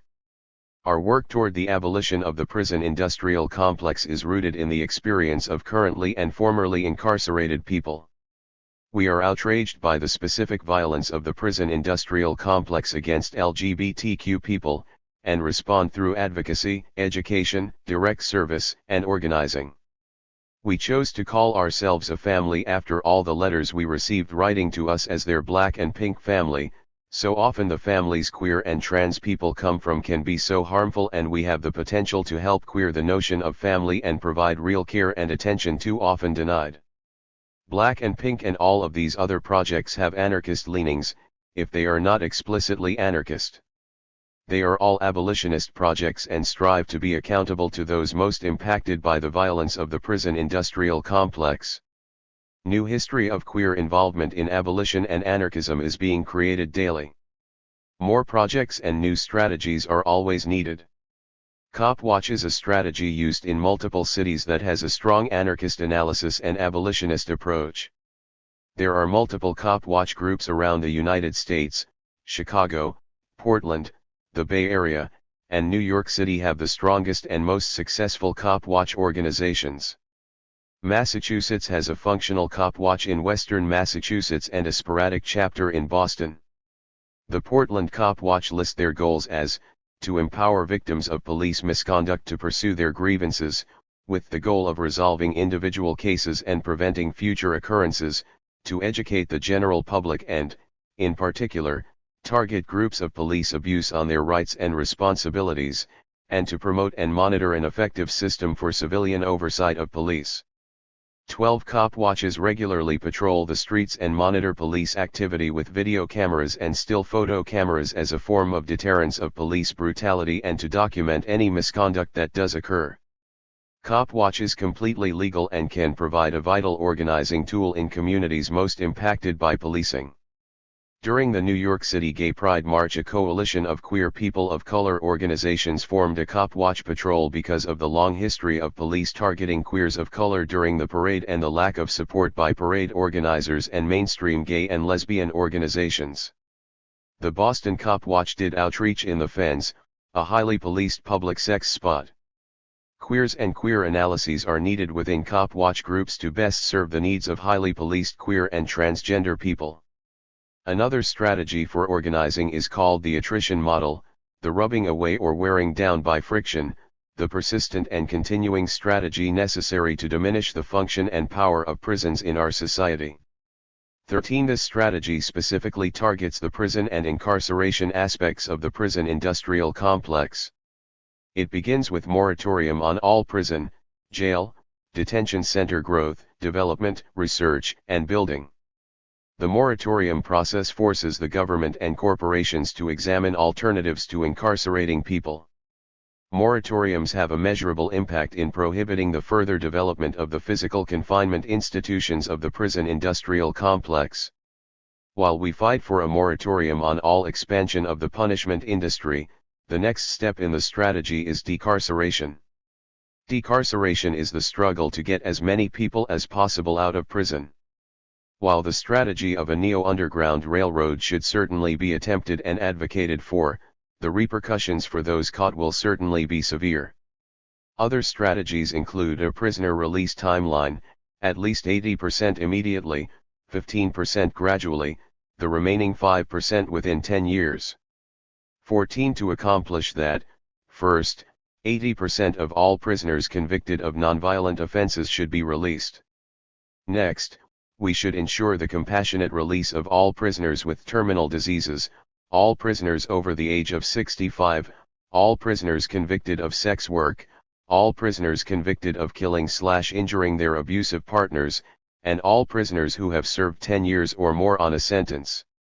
Certainly all of these individuals getting out of prison will need support structures to acclimate into society. Programs to serve formerly incarcerated people will need to be individualized. In 2006, $68,747,203,000 was spent on corrections. The average annual operating cost per state inmate in 2001 was $22,650 or $62.05 per day. Among facilities operated by the Federal Bureau of Prisons, it was $22,632 per inmate or $62.01 per day. 15. If the United States is able to spend that amount on incarcerating people every year, then it should be able to spend half that amount to care for people in their process of returning to society with money that should be given directly to community-based organizations, not state-controlled programs. The next step in the struggle for abolition is excarceration, the act of not putting people in prison. This is where the transformative justice practices come in. Decriminalization must also be included in this process. In the United States, 1 in 31 adults are either on probation, parole, or incarcerated. 16 tactics to excarcerate include: abolish categories of crime. Start by decriminalizing crimes without victims, abolish bail and pretrial detention, let people out, create community dispute and mediation centers, utilize suspended sentences, fines and restitution, establish community probation, and create legislative standards and procedures for alternative sentencing. 17. These are by no means exhaustive lists of possibilities, but rather a spotlight on particular strategies as suggested by abolitionists. At all levels there is a need for a queer and anarchist analysis in order to keep the goal, our concrete utopia, at the forefront of the organizing. It is far too easy for liberals to co-opt abolitionist campaigns. Queer anarchists have a vital role to play in holding everyone accountable to the larger vision. As we tear down the walls of the prison industrial complex, let us continue to build and create revolutionary communities at the same time. These communities will be anarchist/queer spaces that affirm the great potentiality of our humanness. We must live the alternatives even as we work to deconstruct the systems that we are forced to operate within. As we are queering anarchism and queering the abolitionist movement, we will find ourselves in spaces where we have to address the problem of sexual violence within our communities. We will have to address concerns about the continued forms of oppression that we perpetuate. With attentiveness to our complexities as human beings, we will be able to truly engage one another in movement building as we bring together the intersections of movements and tactics that too often exist within their own spaces. The walls and borders we must tear down are not only those belonging to the state or to capitalism, but also those that keep our movements from working together and informing one another. Our potential is in our capacity to fight oppression on all of its fronts, and these queer anarchist abolitionist tools are going to be needed if we intend to win. Queer Cripping Anarchism, Intersections and Reflections on Anarchism, Queerness, and Disability. Liat Ben Moshe, Anthony J. Nocella, 2, and A. J. Withers. Introduction. Anarchism, like feminism, is not a monolithic field, it has many branches, articulations, and frames of thought. However, a few tenets can be identified that are shared by most anarchist thought and practice. These include opposition to any socio-political, economic, or religious hierarchy, domination, and authoritarianism, and support for decentralization and emphasis on freedom and autonomy. Some anarchists also have strong opposition to vanguardism, and challenge the intellectual and experiential elitism that is entrenched in academia and in some collectives because of their claim to authority. Throughout this chapter we aim to demonstrate the relation of disability, as formulated by Critical Disability Studies Frameworks 1 or Disability Pedagogy rooted in Critical Pedagogy 2 to these and other tenets of anarchist thought and practice. We will therefore queer-crip anarchism by providing an analysis that takes disability critically as its analytical tool and asks what would a just queer-crip world look like. Queerness and dis/ability. The history of an oppressive medical model for homosexuality and disability and the threat of eugenic extermination, by selective abortion, isolations of genes for specific disabilities or a gay gene, offer additional areas of potential common ground between queer activism and disability activism. 3. The tools of such activism have been quite similar as well, as both queer and disabled activists often use anger, humor, and parody as tools for social change. 4. Another activist connection is a strong debate among activists in both communities of the impetus to assimilate, as opposed to creating their own identity, vocabulary, and safe/accessible spaces. 5. Ableism and heteronormativity are both oppressive ideologies and cultural constructs that hinder the full potential of realizing the scope of human sexuality and modes of being in the world. Ableism is the idea that disability is not just a form of difference, but is an inferior trait, a deficit, an undesirable entity.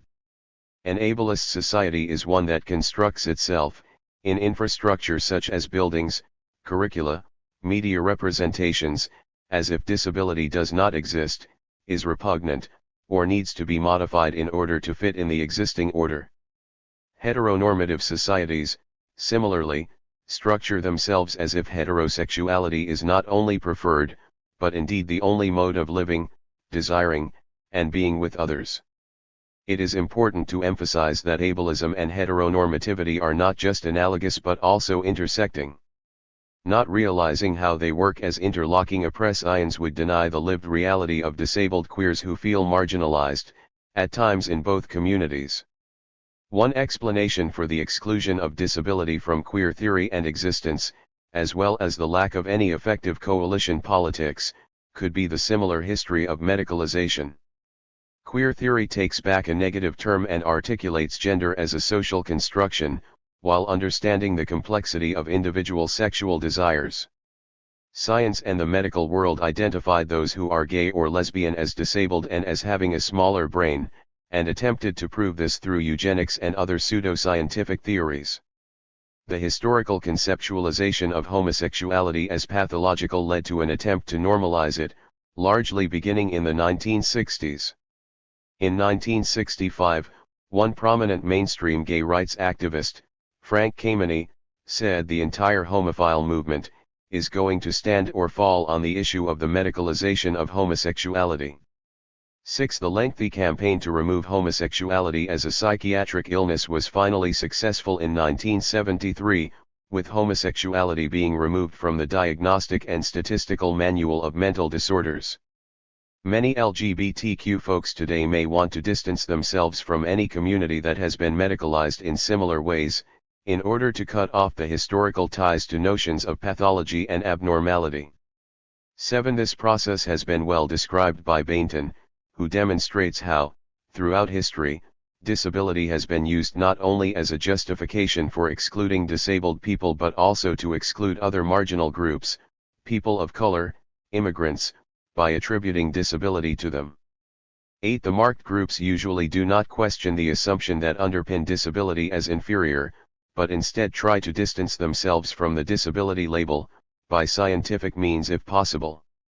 This resistance to aligning queer communities with disabled ones is not only cumbersome to the realization of shared ideals and coalition politics, but it is also detrimental to the lives of disabled queers.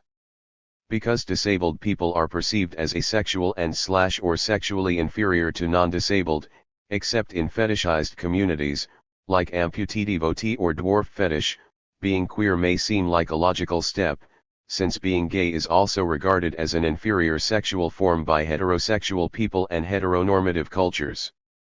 9. Not only are the lived experiences of queerness and disability parallel, but their theorizations are as well. Disability studies and queer theory can be regarded as critical and liberating discourses. Critical of the social constructions of heteronormativity and normalcy, the 4Ds of disability criminology demonizing, delinquency, deviance, and dissent tend similarly critique how these labels stigmatize marginalized groups, including queers and those with disabilities. Queer cripping. Of course, queerness and disability are not just similar, as identities and theories, but also are inextricably interconnected. Queer theory's subject of interrogation has been the compulsory nature of heteronormativity. Scholars in disability studies, such as Robert McCruer 11 and Leonard Davis 12, suggest that disability studies should be normalcy studies instead. McCruer's crip theory's aim is to continuously invoke, in order to further the crisis, the inadequate resolutions that compulsory heterosexuality and compulsory able-bodiedness offer us.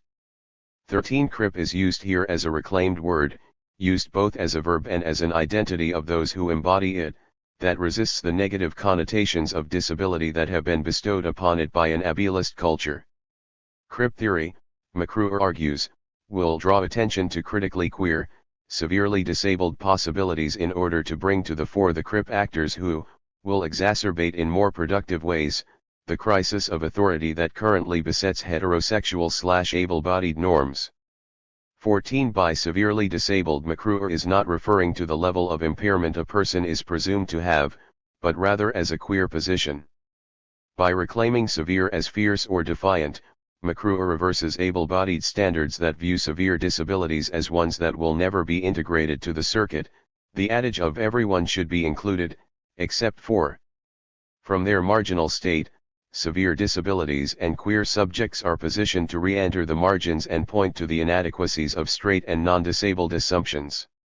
McCruer not only claims that the norms and the subjects they produce are connected or interlocking, but also they are dependent on each other. Each normative framework cannot function, i.e., is disabled, without the other. Compulsory heterosexuality only operates as it does because of presumed able-bodiedness of its subjects, and vice versa. For instance, heterosexuality is not assumed for disabled/crip folks as they are often perceived as asexual. In the same token, queerness is perceived as a disability from a heteronormative framework. Such an analysis goes beyond understanding the connections between queerness and disability as identities, i.e., the lived experience of queer crips, in a move that both de-essentializes these identities, as queering and cripping are used as verbs, not mere identities, and tries to grapple with their full existence, materially and imaginarily. Carrie Sandall further suggests that both queering and cripping expose the arbitrary delineation between normal and defective and the negative social ramifications of attempts to homogenize humanity, hence the term queer crip or queer cripping. 15. Both queer and crip open up areas for conversation and imagination that are closed off by the cultural imperialism of the idea of normalcy. According to Robert McCruer and Abby Wilkerson, a queer crip consciousness is about desiring more, about developing and defending public cultures in which we do not necessarily stand united. A queer crip consciousness resists containment and imagines other, more inventive, expansive, and just communities. 16. Because queer crips cannot live in the world as is, a queer crip consciousness imagines a new world order. At its very core, disability destabilizes identity and escapes any neat categorizations. Disability is fluid and contextual rather than biological. This does not mean that biology does not play out on our minds and bodies, but that the definition of disability is imposed upon certain kinds of minds and bodies. Those of you who are reading this chapter with your glasses on perhaps do not identify with disability, or crip, culture, but you would be quite disabled without your visual aids. It is also a truism that we will all experience some kind of disability if we live long enough. But more than that, disability, if understood as constructed through historical and cultural processes, should be seen not as a binary but as a continuum. One is always dis/abled in relation to the context in which one is put. A person has a learning disability if put in a scholarly setting. Using a wheelchair becomes a disability and a disadvantage when the environment is inaccessible. Someone who wears glasses may be disabled without them when attempting to read written language or see far away, but this can change depending on the context that they are seeing and being seen within. The definition of dis/ability shifts depending on what the needs of those at the top of hierarchical structures dictate. The state commonly defines disability loosely when that definition is used to marginalize people, and more rigidly when it is used to determine access to resources. 17. As a fluid state, disability, much like queerness, should be perceived as a normal state of affairs. Imagining the world through a queer lens then, aids in challenges to forms of hierarchy and domination by challenging the very idea of normalcy. A queer anarchism would resist the hierarchies that permit the imposition of disabled identities on minds and bodies that are considered deviant as an integral component to resisting domination and achieving autonomy. This differs from Marxist thought, which is centered more on resistance to exploitation and appropriation. Construction of normalcy. Normalcy is a relatively new concept, which arose as part of the modernity project in 1800 to 1850 in Western Europe and its North American colonized spaces. The word normal did not enter the English language until around 1840. Prior to the concept of normalcy there was the concept of the ideal, and its corollary the grotesque. In Roman Greek culture it was understood that everyone falls beneath this standard. The ideal was perceived as unachievable and imperfection was on a continuum, like a Greek statue. Imperfection was seen as being on various degrees from the ideal and was not penalized as such. 19. In the 19th century the concept of the norm entered European culture, as related to the concept of the average. Normalcy began with the creation of measurements and statistics. Qualities are represented on a bell curve, and the extremes of the curve are abnormal. Statistics were created as state tools, hence their etymology as statistics, with the advent of modernity, as political arithmetic.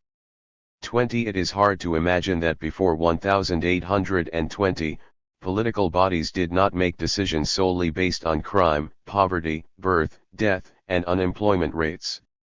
21. This new form of governance is what Foucault characterized as biopolitics, the newfound ability to measure performances of individuals and groups that makes them governable. Davis states that there is a difference between normalcy and normality, in which normality is the actual state of being normal or being regarded as normal, and normalcy is the structural realm that controls and normalized bodies. 22. It is the ideology behind normality.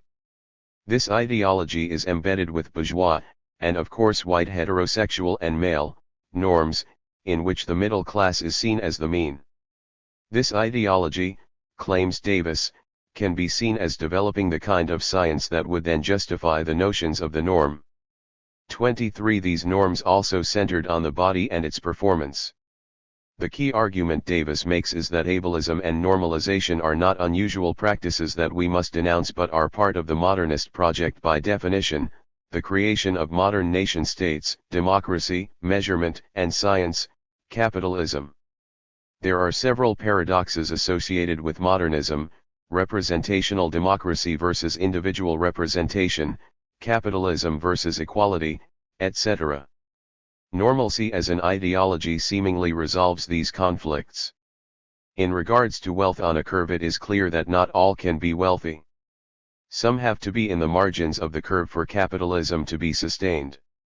Equality under these parameters is not morally or ethically defined, but rather scientifically.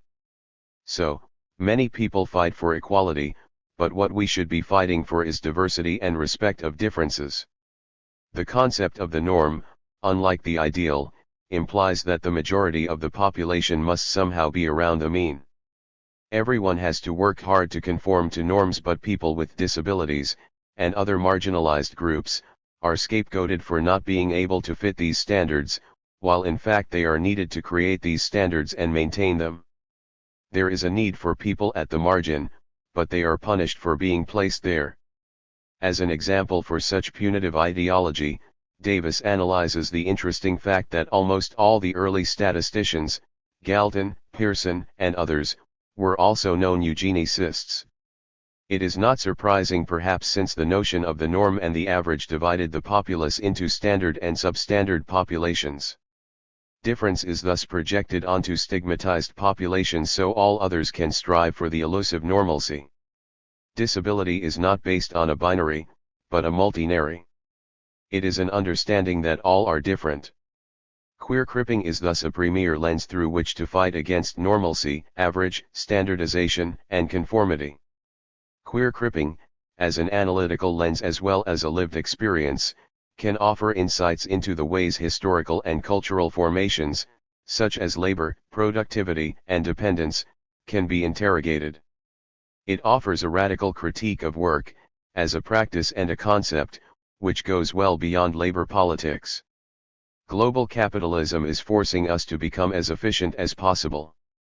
Marx and subsequent traditions identified people based on class rather than other particular identities such as race, gender, sex, age, ability, etc., and were only interested in the concept of class struggle and no other modes of power beyond an economic influence. An anarchist framework that centers on the rejection of domination will do well by going beyond a class-based analysis into an interrogation of all forms of power that subjugate us and simultaneously separate us from each other. Queer crip resistance to capitalism. Capitalist ideology creates and reproduces a disciplinary world in which people conform to a particular hegemonic set of values and patterns of thought. Shallow equality, as contrasted with radical equality as identified by Ben Moshe, Hill, Nocella, and Templar 24, normality, and being average seem so ingrained that most people take them as neutral terms that have always guided our ways of living and thinking, and as a taken-for-granted way of creating social hierarchies. Under a neo-Marxist analysis, disability is an ideology upon which the capitalist system rests. A disability ideology can regulate and control the unequal distribution of surplus by invoking biological difference as the natural cause of inequality. 25 Charlton sees disabled people as surplus population. 26 Those who don't even serve as part of what Marx termed the reserve army of labor, a resource tapped into during economic expansion or crisis. They are essentially the underclass. The definition of unemployment itself historically excludes disabled people, undocumented immigrants, retired people, who often wish to work, and women, who do unpaid labor. One strategy used by post-industrial nations to maintain certain rates of unemployment is to categorize people to be clients of the human service industry, such as therapists, social workers, nurses, case managers, paid assistants, evaluators, special educators, etc., and thus to keep them out of the labor force, by creating and maintaining the jobs of service providers at the same time. Work is central to industrial societies, not only as means of obtaining life's necessities, but also to establish certain kind or relations with others. 27 Industrialization not only posed a problem for disabled people to participate in the workforce, which now required greater speed, stamina, and rigid production norms, but also excluded disability as a culture. Disabled people had increasingly found themselves marginalized within segregated settings such as institutions and special education. 28 Disabled people mark, with their different bodies and minds, the boundaries of normalcy. They serve as an ideological reminder of the fate of those who do not participate in the capitalist production. The notion of disability is so intertwined with perceived inability to work that if a person is able to work, they cannot be regarded as disabled, according to Social Security, for instance. All societies function through principles that distribute goods and services amongst the entire population. Stone argues that in capitalist societies the major mechanism of distribution is work done, but that not all are willing or able to work. 29 Therefore a second distributive mechanism is established, which is based on need. With the rise of capitalism, disability became the category through which people are measured as need-based or work-based. Such analyses, which emphasize a political economy lens, dispel the common belief that people with disabilities are not productive under the capitalist system, since they do not hold jobs. Many, including policy makers, believe that disabled people are a strain on the economy, especially under neoliberal ideology. But political economists argue that disability supports a whole industry of professionals that keeps the economy afloat, such as service providers, case managers, medical professionals, healthcare specialists, etc. The human service industry and healthcare professionals have to keep people in need of their services, and keep them dependent upon these services. Beginning in the 1980s, healthcare consumer became interchangeable with consumer. Nancy Tomes argues that the use of the term consumer is a violation and it imposes the base language of the marketplace to the sacred realm of the doctor-patient relationship. 30 According to Tomes, patients initiated the use of the consumer language in the 1960s and 1970s because they viewed it as a liberating alternative to the traditional doctor-patient relationship they believed to be hopelessly mired in paternalism. 31. The adoption of the term consumer has, however, not eliminated medical paternalism. The concept of disabled people as consumers, mental health consumer, Consumer Advocacy and Advisory Committee for Persons with Disabilities, etc., remains predominant. With respect to disability organizations self-labeling as consumer organizations, this is generally done to have business and industry recognize disabled people as an important market. The name and the organizational approach exclude many poor disabled people who do not have the funds to vote with their dollars. It is highly problematic to call individuals who are forced into treatment by the state consumers. Many psychiatrized people are forced to take medication, undergo electroshock therapy, or to reside in institutions. For many, forced psychiatric treatment is not a service that people consume, it is a violation of their autonomy and it is abuse. De Jong 32, who is known as one of the formulators of the independent living movement, accused that movement of being entrenched in ideals of radical consumerism, as they relate to people with disabilities. The movement is deeply wedded to capitalist ideals such as self-reliance, political freedom, and consumer sovereignty. In the same vein as critics heard in the LGBT movement, from self-identified queers for instance, the conceptualization of the movement as consumer-driven is beneficial to a small section of its constituency, mainly middle-class white American men. A hope for an inter/dependent collaborative mutual aid. This article, written by 3 authors, is Disability Anarchism in Action, stressing interdependency on assisting each other on editing, concepts, theory, and writing. Collaboration is interdependency in action, while the concept of mutual aid is more of a macro socio-political and economic system to build community and relationships. Mutual aid is a core tenet of anarchism. Much of the anarchist tradition rejects the ideology of individualism and focuses on mutual aid, or, in queer crip language, interdependence. Within some anarchist communities, mutual aid has been put into practice specifically to support their disabled members. In Toronto, where AJ lives and participates in care collectives both as a recipient and a supporter, a number of care collectives have been established to support disabled people. The longest running of these collectives has been operating for about 6 years and has provided 3 to 4 half-hour to hour-long shifts a day. None of these shifts are paid and none of them were established out of charity. They were created and continue to function with the acknowledgement of the contributions that the disabled people make to community and the desire to build mutual support. The notion of radical access as proposed by some disabled activists also calls on the ideas of mutual aid. Griffin Epstein explains that access means paying attention to the actual needs of actual people, keeping in mind histories and legacies of oppression. 33 Radical access calls for a collective negotiation of needs within communities, including sign language interpretation, attendant care, physical barriers, emotional support, financial support, child care, etc., as well as fundamental social changes that would lead to the fair and just distribution of resources. If disability studies and activism could offer a corrective to the anarchist practice of mutual reliance, it will be to the concept of DIY, including anarcho-primitivism, which is DIY culture taken to an extreme.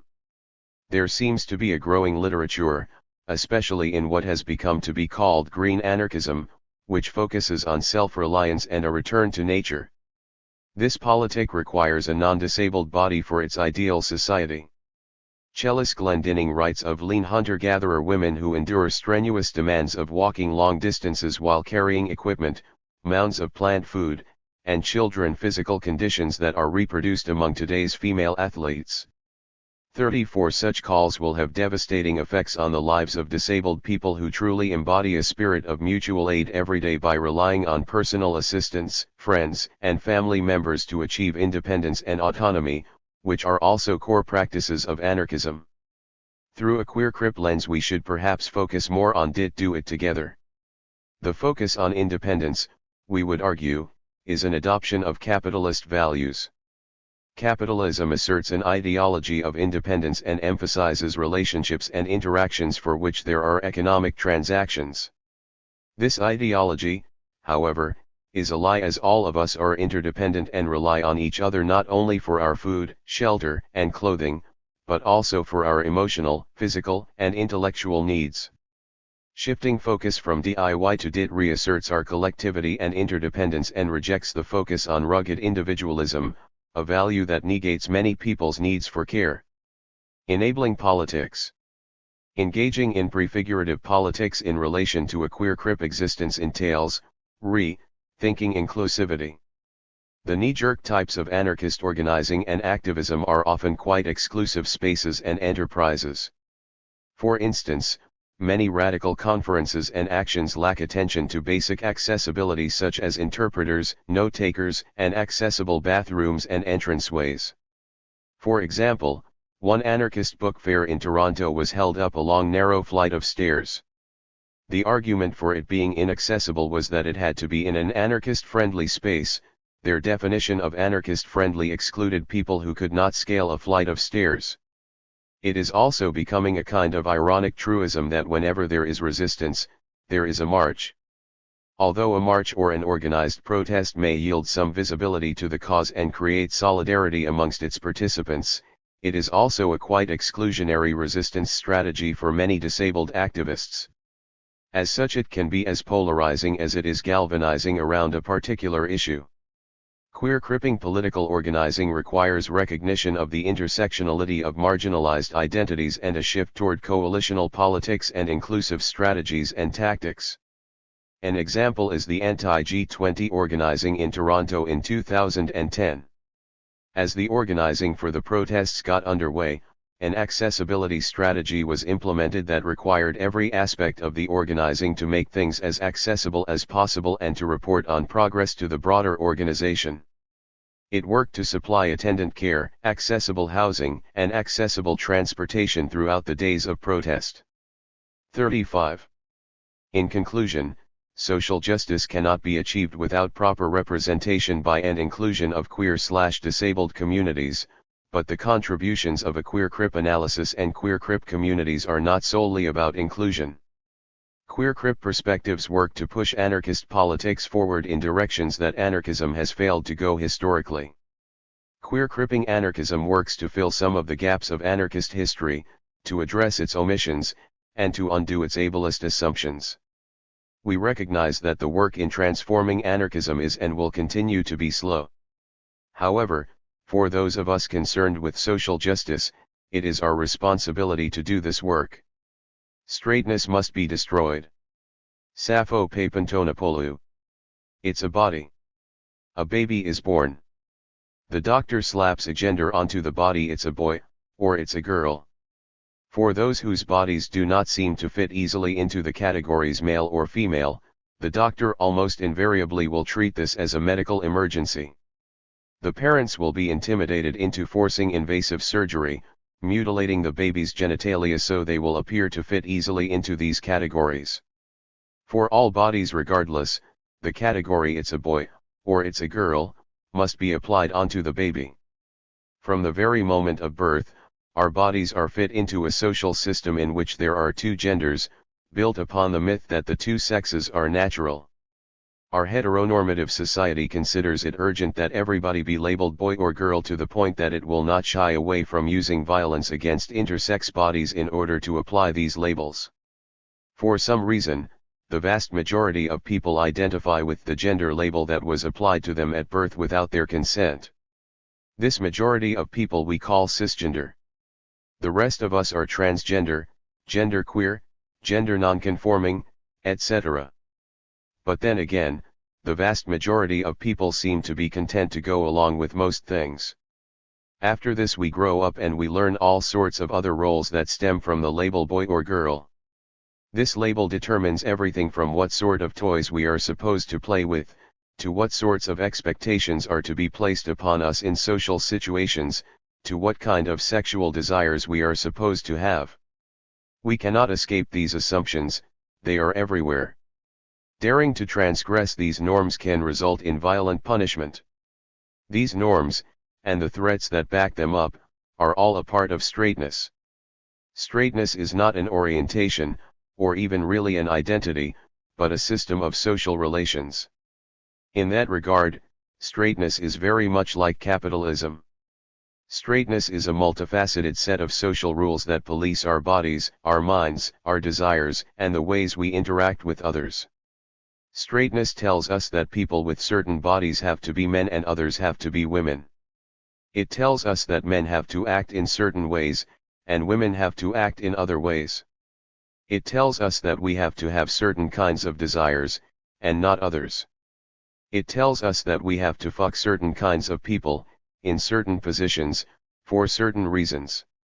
We can change certain aspects of straightness, for instance, the fight for gay marriage, which seeks to allow privileges for certain monogamous, normative gay couples, without challenging the state institution of marriage altogether, but ultimately we need to destroy the system that polices every aspect of our existence from the deeply intimate to the highly public.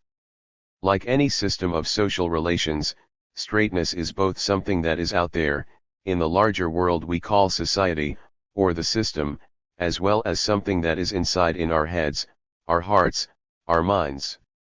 It is something that we do to other people as we have had done to ourselves. For people who call themselves straight, it is something that one is constantly proving and refying. Part of this is because straightness is an impossibility. The ideal man and the ideal woman, these are impossible ideals. Nobody ever quite fits. Part of straightness as a social system is the collective effort of those who subscribe to force themselves and others around them to meet this definition, to kill the inner queer in order to fit oneself into the straight mold. These are the internal contradictions of straightness. The destruction of straightness would not mean the destruction of heterosexuality. Women and men would still exist. Women and men would still fuck each other. The destruction of straightness, however, would mean the destruction of a set of norms, of assumptions, of hierarchical social relations that are forcibly imposed upon all of us. The destruction of straightness would mean we no longer take it as self-evident that being born with a certain kind of body makes someone a man or a woman. The destruction of straightness would mean we no longer take it as self-evident that people with certain bodies will desire certain types of other bodies. The destruction of straightness would mean the destruction of the ideal woman and the ideal man. The destruction of straightness would mean a world in which all of our bodies, all of our desires, all of our genders, all of our consensual sexualities, would be honored and viable. Queering shit up. Queerness is, by definition, the antithesis of straightness. Queerness is the total of every desire, every body, every way of relating, that is prohibited by straightness. Queerness includes gender nonconformity, transness, homoeroticism, BDSM, or even the radical notion that two hetero men who are friends can hold hands in public. Queerness is everything that straightness is not. Queerness is every desire, every way of being, that is forbidden under this regime. Queer liberation seeks to liberate all these forms of expression as long as they are consensual. Queer liberation is the destruction of straightness. Queer liberation is the abolition of gender hierarchies, as well as hierarchies based on sexual desire. Straightness, by contrast, is hierarchy. Part of anarchists' struggle is to create spaces outside of these hierarchies within the shadows of this world. Therefore, the destruction of straightness, and the building of alternatives within its shadows, is inseparable from anarchist revolution. There are people in my life who are predominantly heterosexual, who identify with the gender they were assigned at birth, who live in monogamous relationships, but whom I would consider queer. What do I mean by this? There is a world of difference between those who have accepted the dominant order of things because that is what they have been told and they have never questioned it, and those who have actually challenged themselves. If you have searched within your soul and challenged yourself and come to the conclusion that you feel yourself to be the gender you were assigned at birth, that you are sexually attracted to people of the opposite gender, etc., then that is completely different from someone who calls themselves straight because they have never challenged the social norms of straightness. Not questioning these norms within yourself and your relationships with others around you is to play into the dominant order of straightness. Questioning them regardless of the conclusions you may reach is a revolutionary act. Straightness doesn't make any sense. The internal contradictions. I want to look at a few concrete examples of how straightness functions in our society. I want to preface this with the recognition that there is tremendous diversity across cultures in terms of gender and sexual norms. In case you were wondering about my own background, I am a queer, transgender, third-gender anarchist. My family is Greek Egyptian and my mother was a war refugee. I was born in the United States. I write this based on my own experience of being queer in the United States, and I do not mean to generalize this across all cultures. However, I hope and I believe that these ideas will prove relevant in a variety of contexts. All of these examples are imagined as taking place in the United States, but could perhaps be translated and transformed to represent gender and sexual regimes in other cultures and other contexts. A working class, heterosexual, cisgender man wants to marry his girlfriend. His girlfriend is a heterosexual, cisgender woman who comes from a middle-class background, but is currently broke. She feels entitled to a very expensive diamond engagement ring. He feels slightly jilted by this. Why should I have to pay for something so expensive for her, he thinks. She feels hurt by this and feels that he doesn't love her enough. They get into a fight about it. Finally, he takes out loans and maxes out all his credit cards to buy her the ring. The money that he borrows from the credit card industry and which will cause him to be enslaved in debt for years to come in order to pay back goes to support the blood diamond trade in southern, central, and western Africa. There, people have been massacred, societies torn to shreds, to fuel Westerners' hunger for shiny objects. This is one way in which straightness as a system of social relations feeds into and is fed by capitalism, particularly capitalist economic, neo-colonialism and its quest to ravage the people and the lands of the global south. Both members of the couple are oppressed and wounded by a set of social norms which exists outside the two of them, which has dictated the right and wrong ways for them to express their feelings for each other. She feels entitled to a diamond and feels hurt if he doesn't provide. He is expected to provide and feels his masculinity called into question if he doesn't. Finally, he ends up enslaved in debt to the banks and credit card companies that make tremendous profit off the two of them. Their straightness is integral to a capitalist set of social relations that is built off of environmental destruction and genocide against people in the global south, while feeding them into an institution of debt slavery. Two straight identified, cisgender men are best friends and feel a deep love for each other. They go out of their way to express this affection for each other without challenging their privilege as straight men, subconsciously creating excuses to touch each other. Fortunately for them, there are a plethora of such forms of expression available in straight society. Wrestling, for instance. Straight society is full of supposedly desexualized excuses for two male bodies to touch. But the two of them will never simply hold each other. We can see, it is not simply a matter of them being straight people. We are looking beyond straightness as an identity. Rather, Straightness is an internalized set of social relations that dictates the acceptable and unacceptable ways in which the two of them may physically interact. Wrestling, moshing, various form of hazing, and real physical violence, these are all contexts through which the internal contradictions of straightness may be literally hammered out. A cisgender man identifies as straight, and is very homophobic. He meets a woman he is attracted to and they go somewhere to have sex. In the process, he finds that she has male genitalia. He flips out and reacts violently against her. This is a fear that many trans women, such as her, must constantly deal with. He beats her and calls her it and faggot and other dehumanizing things. All the meantime, in the back of his mind, he is really trying to beat back a part of himself that maybe knew she was trans and sought her out, a part of himself that he is very uncomfortable with.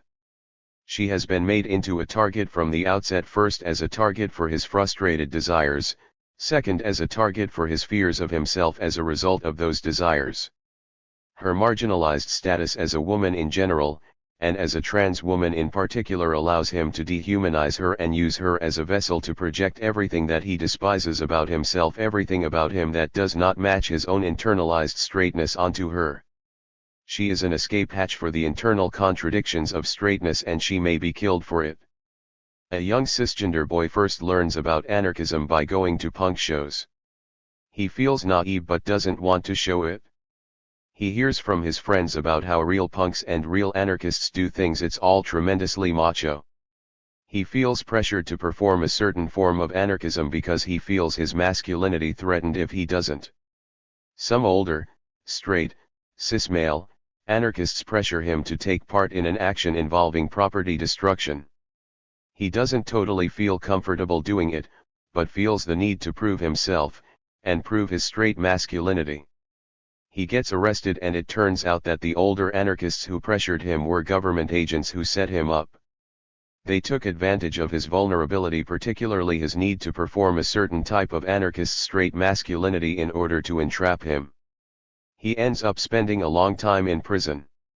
Regardless of the forms of desire this young person may feel, queer liberation for him would have meant having the strength to be vulnerable, the strength to say no, and not be masculinity baited by the cops. The irony is that this form of straight masculinity is an enormous vulnerability for straight males and those who associate with them. In other words, straightness is a threat to security culture. 1. Various forms of queerness exist inside everyone.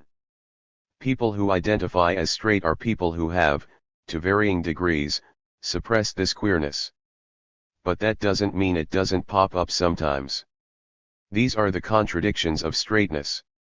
The ways in which straight identified people police their own straightness and then, sometimes violently, project that woundedness onto others, particularly queer and trans people, are all forms of violence, both psychological and physical, that are inherent to the social institution that is straightness. This straightness predominantly and primarily oppresses queer people, for instance the woman who was subjected to transphobic violence. But it also confines straight people. It forces straight people to take out loans to assimilate to a particular model for showing affection. It forces straight people to kill a little part of them, sometimes endangering themselves and those around them. This struggle to abolish straightness is a struggle that plays out within anarchist and anti-capitalist communities as well as in capitalist society at large. Queer liberation is for everyone, queering anarchism. What does this all mean? For one thing, if you are scratching your head now and wondering if there is such a thing as a straight person anymore, good. If your concept of normal is feeling a little less secure, good. Everyone is, in some way or another, alienated, confined, or oppressed by rigid gender roles and sexual mores. In other words, the moral of this story is not just that straightness must be destroyed but also that queer liberation is for everyone. There are certainly people with a great deal of straight privilege, we can't forget about that. But what matters the most is, do you act in a way that reinforces straightness as an oppressive social institution? For example, do you make gender assumptions about people, assume people are heterosexual, make insensitive assumptions about people's pronoun preferences, judge people whom you view as gender non-conforming, etc. If you challenge the ways you have internalized straight forms of social relations, and listen to people with less straight privilege than you, then you will become, in a ways, less straight. You will become part of the solution, creating a better world for queer and trans folks and queer experiences of gender and sexuality within the shadows of this world. When we talk about queerness as something separate from identity, something beyond just queer people, we see it as a set of desires, relationships, ways of being, ways of acting, and forms of gender and sexuality that are violently repressed, through various means, by straightness. In other words, it is straightness that insists all bodies must be either male or female. It is straightness that dictates those whose bodies don't fit the binary model of sex/gender must be mutilated at birth. It is straightness that says male-bodied people must identify as men and act as men. It is straightness that says female-bodied people must identify as women and act as women. It is straightness that confines us to certain limited numbers of acceptable ways to express our desires. Everyone who dares to defy these prescriptions, and all the desires we feel that fall outside of them, this is queerness. Those of us who live the most visibly outside of these straight norms are often subjected to violence. Trans women, drag queens, and effeminate gay men, along with bull dykes and trans men, are the most common target of straight men's projecting of their own traumas around gender and sexuality. Straight people, especially straight men, as the people with the most privilege in our society when it comes to gender and sexuality, have an obligation, as part of an anarchist movement, to unlearn their own gender and sexual assumptions. All of us have an obligation to unlearn straightness, to unlearn the ways we have been socialized into straightness, much like the ways in which we have been socialized into capitalism. There is an old situationist slogan that calls to kill the cop inside your head. Killing your inner cop means abolishing capitalist ways of thinking, abolishing the messages the state has fed us and we have internalized. This is a hard, painful process, and it is never fully complete. Part of killing your inner cop and dismantling internalized hierarchies is deconstructing forms of oppression you have internalized: class society, racism/white supremacy, patriarchy, ableism, ageism. All of these forms of oppression are part of systematic hierarchies we internalize. Everyone who is an anarchist and wants to work to create better worlds needs to work on all of these struggles within themselves as part of a larger anti-capitalist, anti-status struggle. Part of killing the cop inside our head means addressing internalized straightness. The struggle for liberation is one that extends from the small scale to the large scale and back again. From the small scale, intimate world of our own personal relationships, deep down to our minds and our bodies and our souls, to the large-scale world of globalized capitalism, the struggle for queer liberation, and the struggle to abolish straightness, these are inseparable from anti-capitalist and anti-status struggle. The collective effort to abolish straightness is one that serves to benefit all in the long run. The collective effort to abolish straightness, to allow for queer forms of gender, sexuality, identity, and performance out of the closet and into our own anti-capitalist struggle, this is a kind of liberation for all. Taking the time to re-evaluate the language we use to communicate about gender and sexuality, and the assumptions we make about people's bodies and desires, including our own, is not only absolutely essential for the inclusion of queer people in our struggles, it is essential for the inclusion of the queerness that is present inside all of us. This kind of queer praxis, and the radical inclusion that it allows, is absolutely essential to any kind of genuine anti-hierarchical, anti-capitalist, anti-status struggle. Please note, I am not arguing that there is anything inherently straight about property destruction. There are plenty of anarchists out there who practice various forms of direct action, including property destruction and other forms of action, in ways that are conscious of intergroup power dynamics. What I am concerned with is not which particular forms of anarchist politics are used, but rather the cult of machismo within many anarchist communities, and the ways in which these forms of machismo make straight men and those around them vulnerable. Anarchy, BDSM, and consent-based culture. Hexy. I want to talk about anarchy, and I want to talk about BDSM and kinky sex. They are both incredibly controversial subjects. So let's start slowly, with some lube. As if we were going to attempt anal sex. Let's do some defining. Defining is great, it makes sense of previously confusing subjects. BDSM is an acronym that has several interpretations, indeed, it is a compound acronym. It is derived from the terms bondage and discipline, B&D or B/D, dominance and submission, DNS or D/S, and sadism and masochism, SNM or S/M.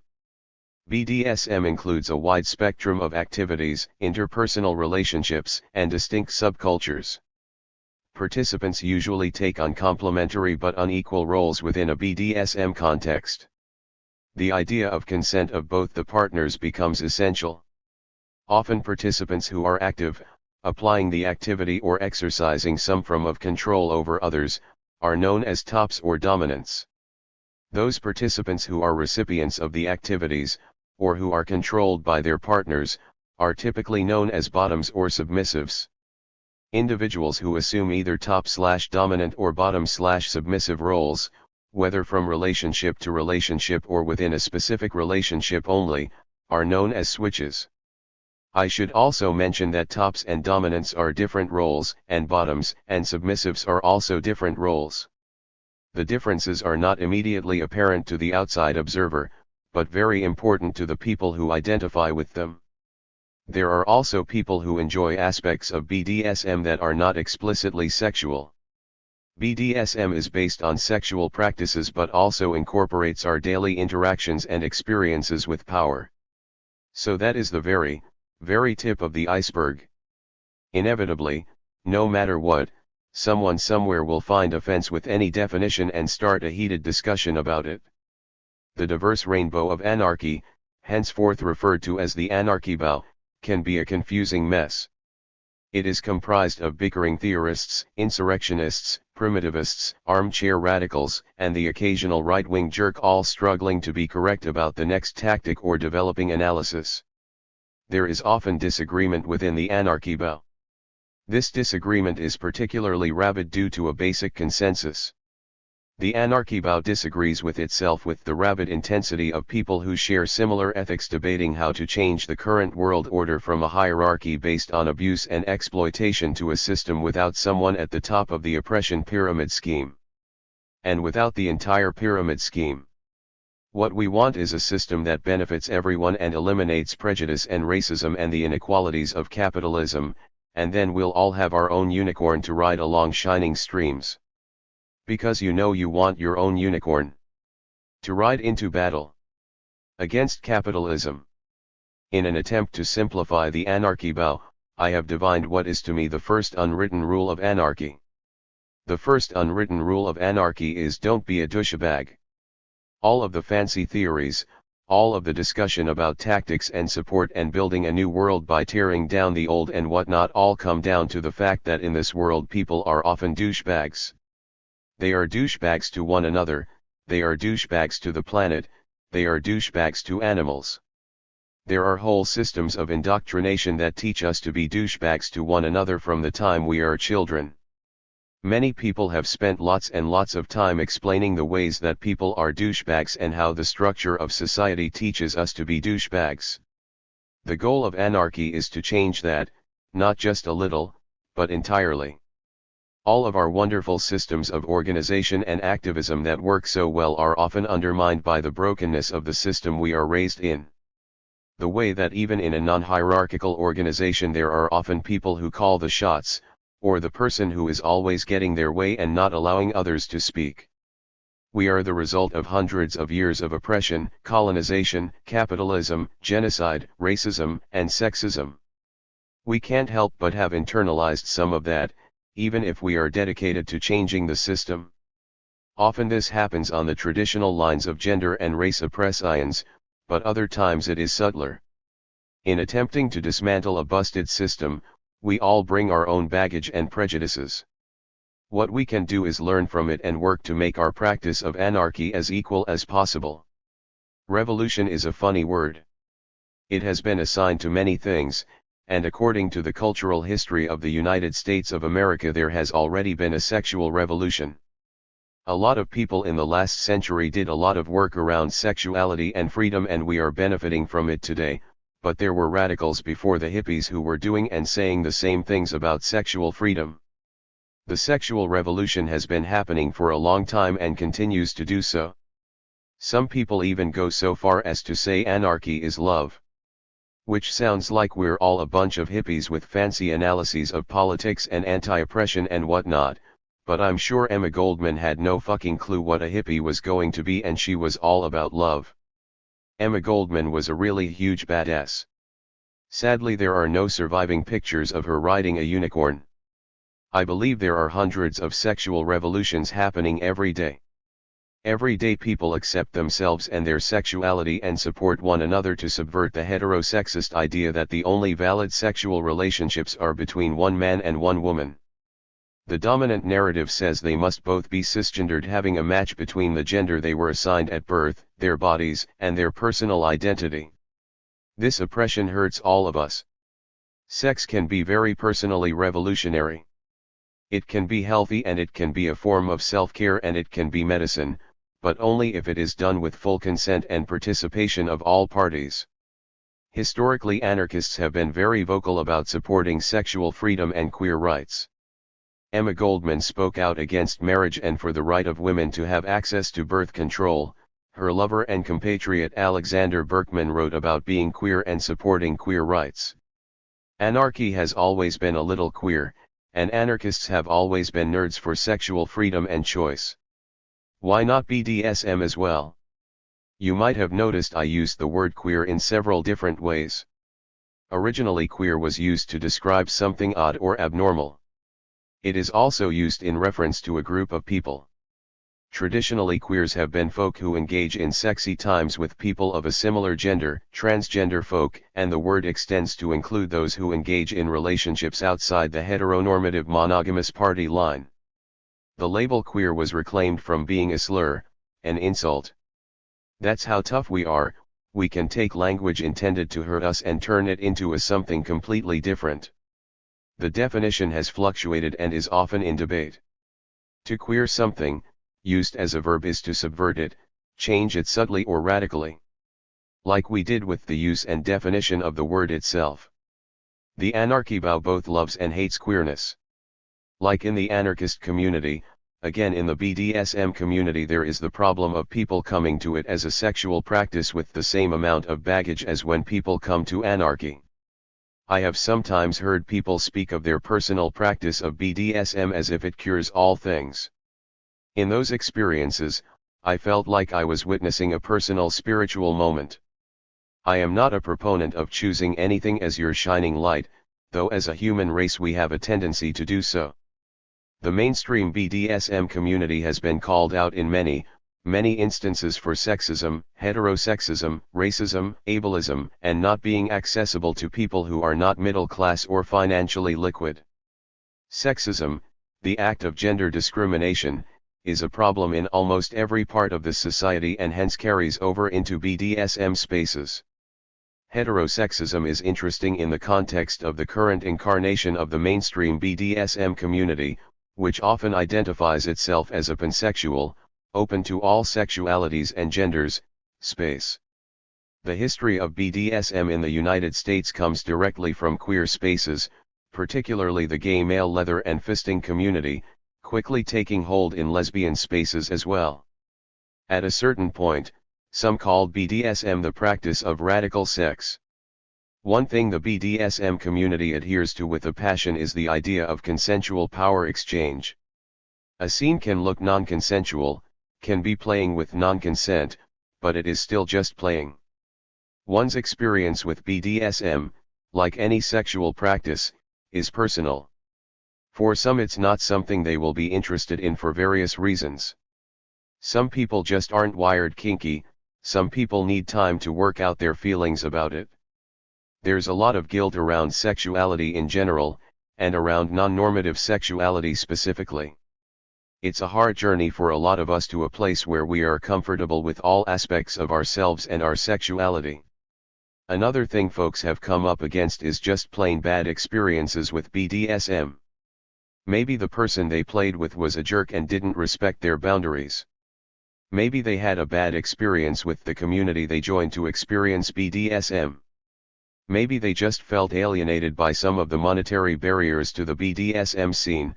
Play parties cost a lot of money, conventions cost hundreds of dollars, and that's before you add in lodging and food.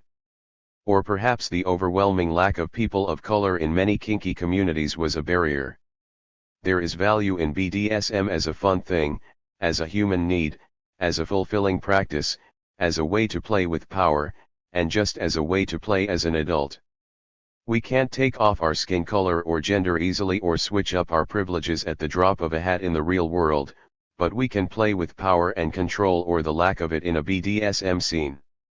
And it ends when you are done. Not when the intersections of oppress ions and privilege stop doing their various screwy things, because that might take a while. We're chipping steadily away at them, but the leviathan of inequality is massive. The ability to play with power can teach us new ways to understand how we have internalized different parts of the abusive dominant culture, and new ways to think about resistance. Doing anarchy might not include practicing BDSM, but doesn't exclude it either. BDSM and anarchy have more than their share of differences, but if anything, there is one fetish both anarchists and BDSM folk share, and that is a fetish for consent and organizing people. Both communities are consent-based cultures. Consent is the act of agreeing to an act, situation, or circumstance by various means, generally verbal or written. Occasionally implied consent is used in medical situations so caregivers can administer medical attention while someone is unconscious. However, administering a life-saving protocol and having sex with someone are too drastically different to fall under the same guidelines of consent. By consent-based cultures I mean they talk about consent, they discuss ways to gain and give consent. As a community and as individuals they write things about consent, what it means to them, and how to implement it. The dominant culture is terrible at consent. Capitalism doesn't ask if you want to be exploited, patriarchy doesn't ask if you want to be considered a second-class citizen based on what's between your legs, or, inversely, be taught to be an oppressor based on what's between your legs. We are all constantly learning how to give and obtain consent, and not everyone is good at it, yet. Everyone has a story about a creepy anarchist or a messed up kinky person not respecting folks. Through applying active principles of consent to our lives and our sex lives and taking that into every relationship we have, sexual and non-sexual, more and more people will be able to use those skills, and we will always be improving our own use of consent as well. Everything and anything can be revolutionary. The most insignificant tool can begin an insurrection. Anything that is fulfilling, healthy and doesn't harm anyone else can be medicine. As a community and as individuals it is a revolutionary act to be dedicated to consent. Doing anarchy and doing BDSM are not things that intersect often except in the lives of people who practice both. However, if there is something that both the anarchy bow and ethical BDSM practices can give to the struggle for a just society, it is the skill of active consent. And everyone gets a unicorn.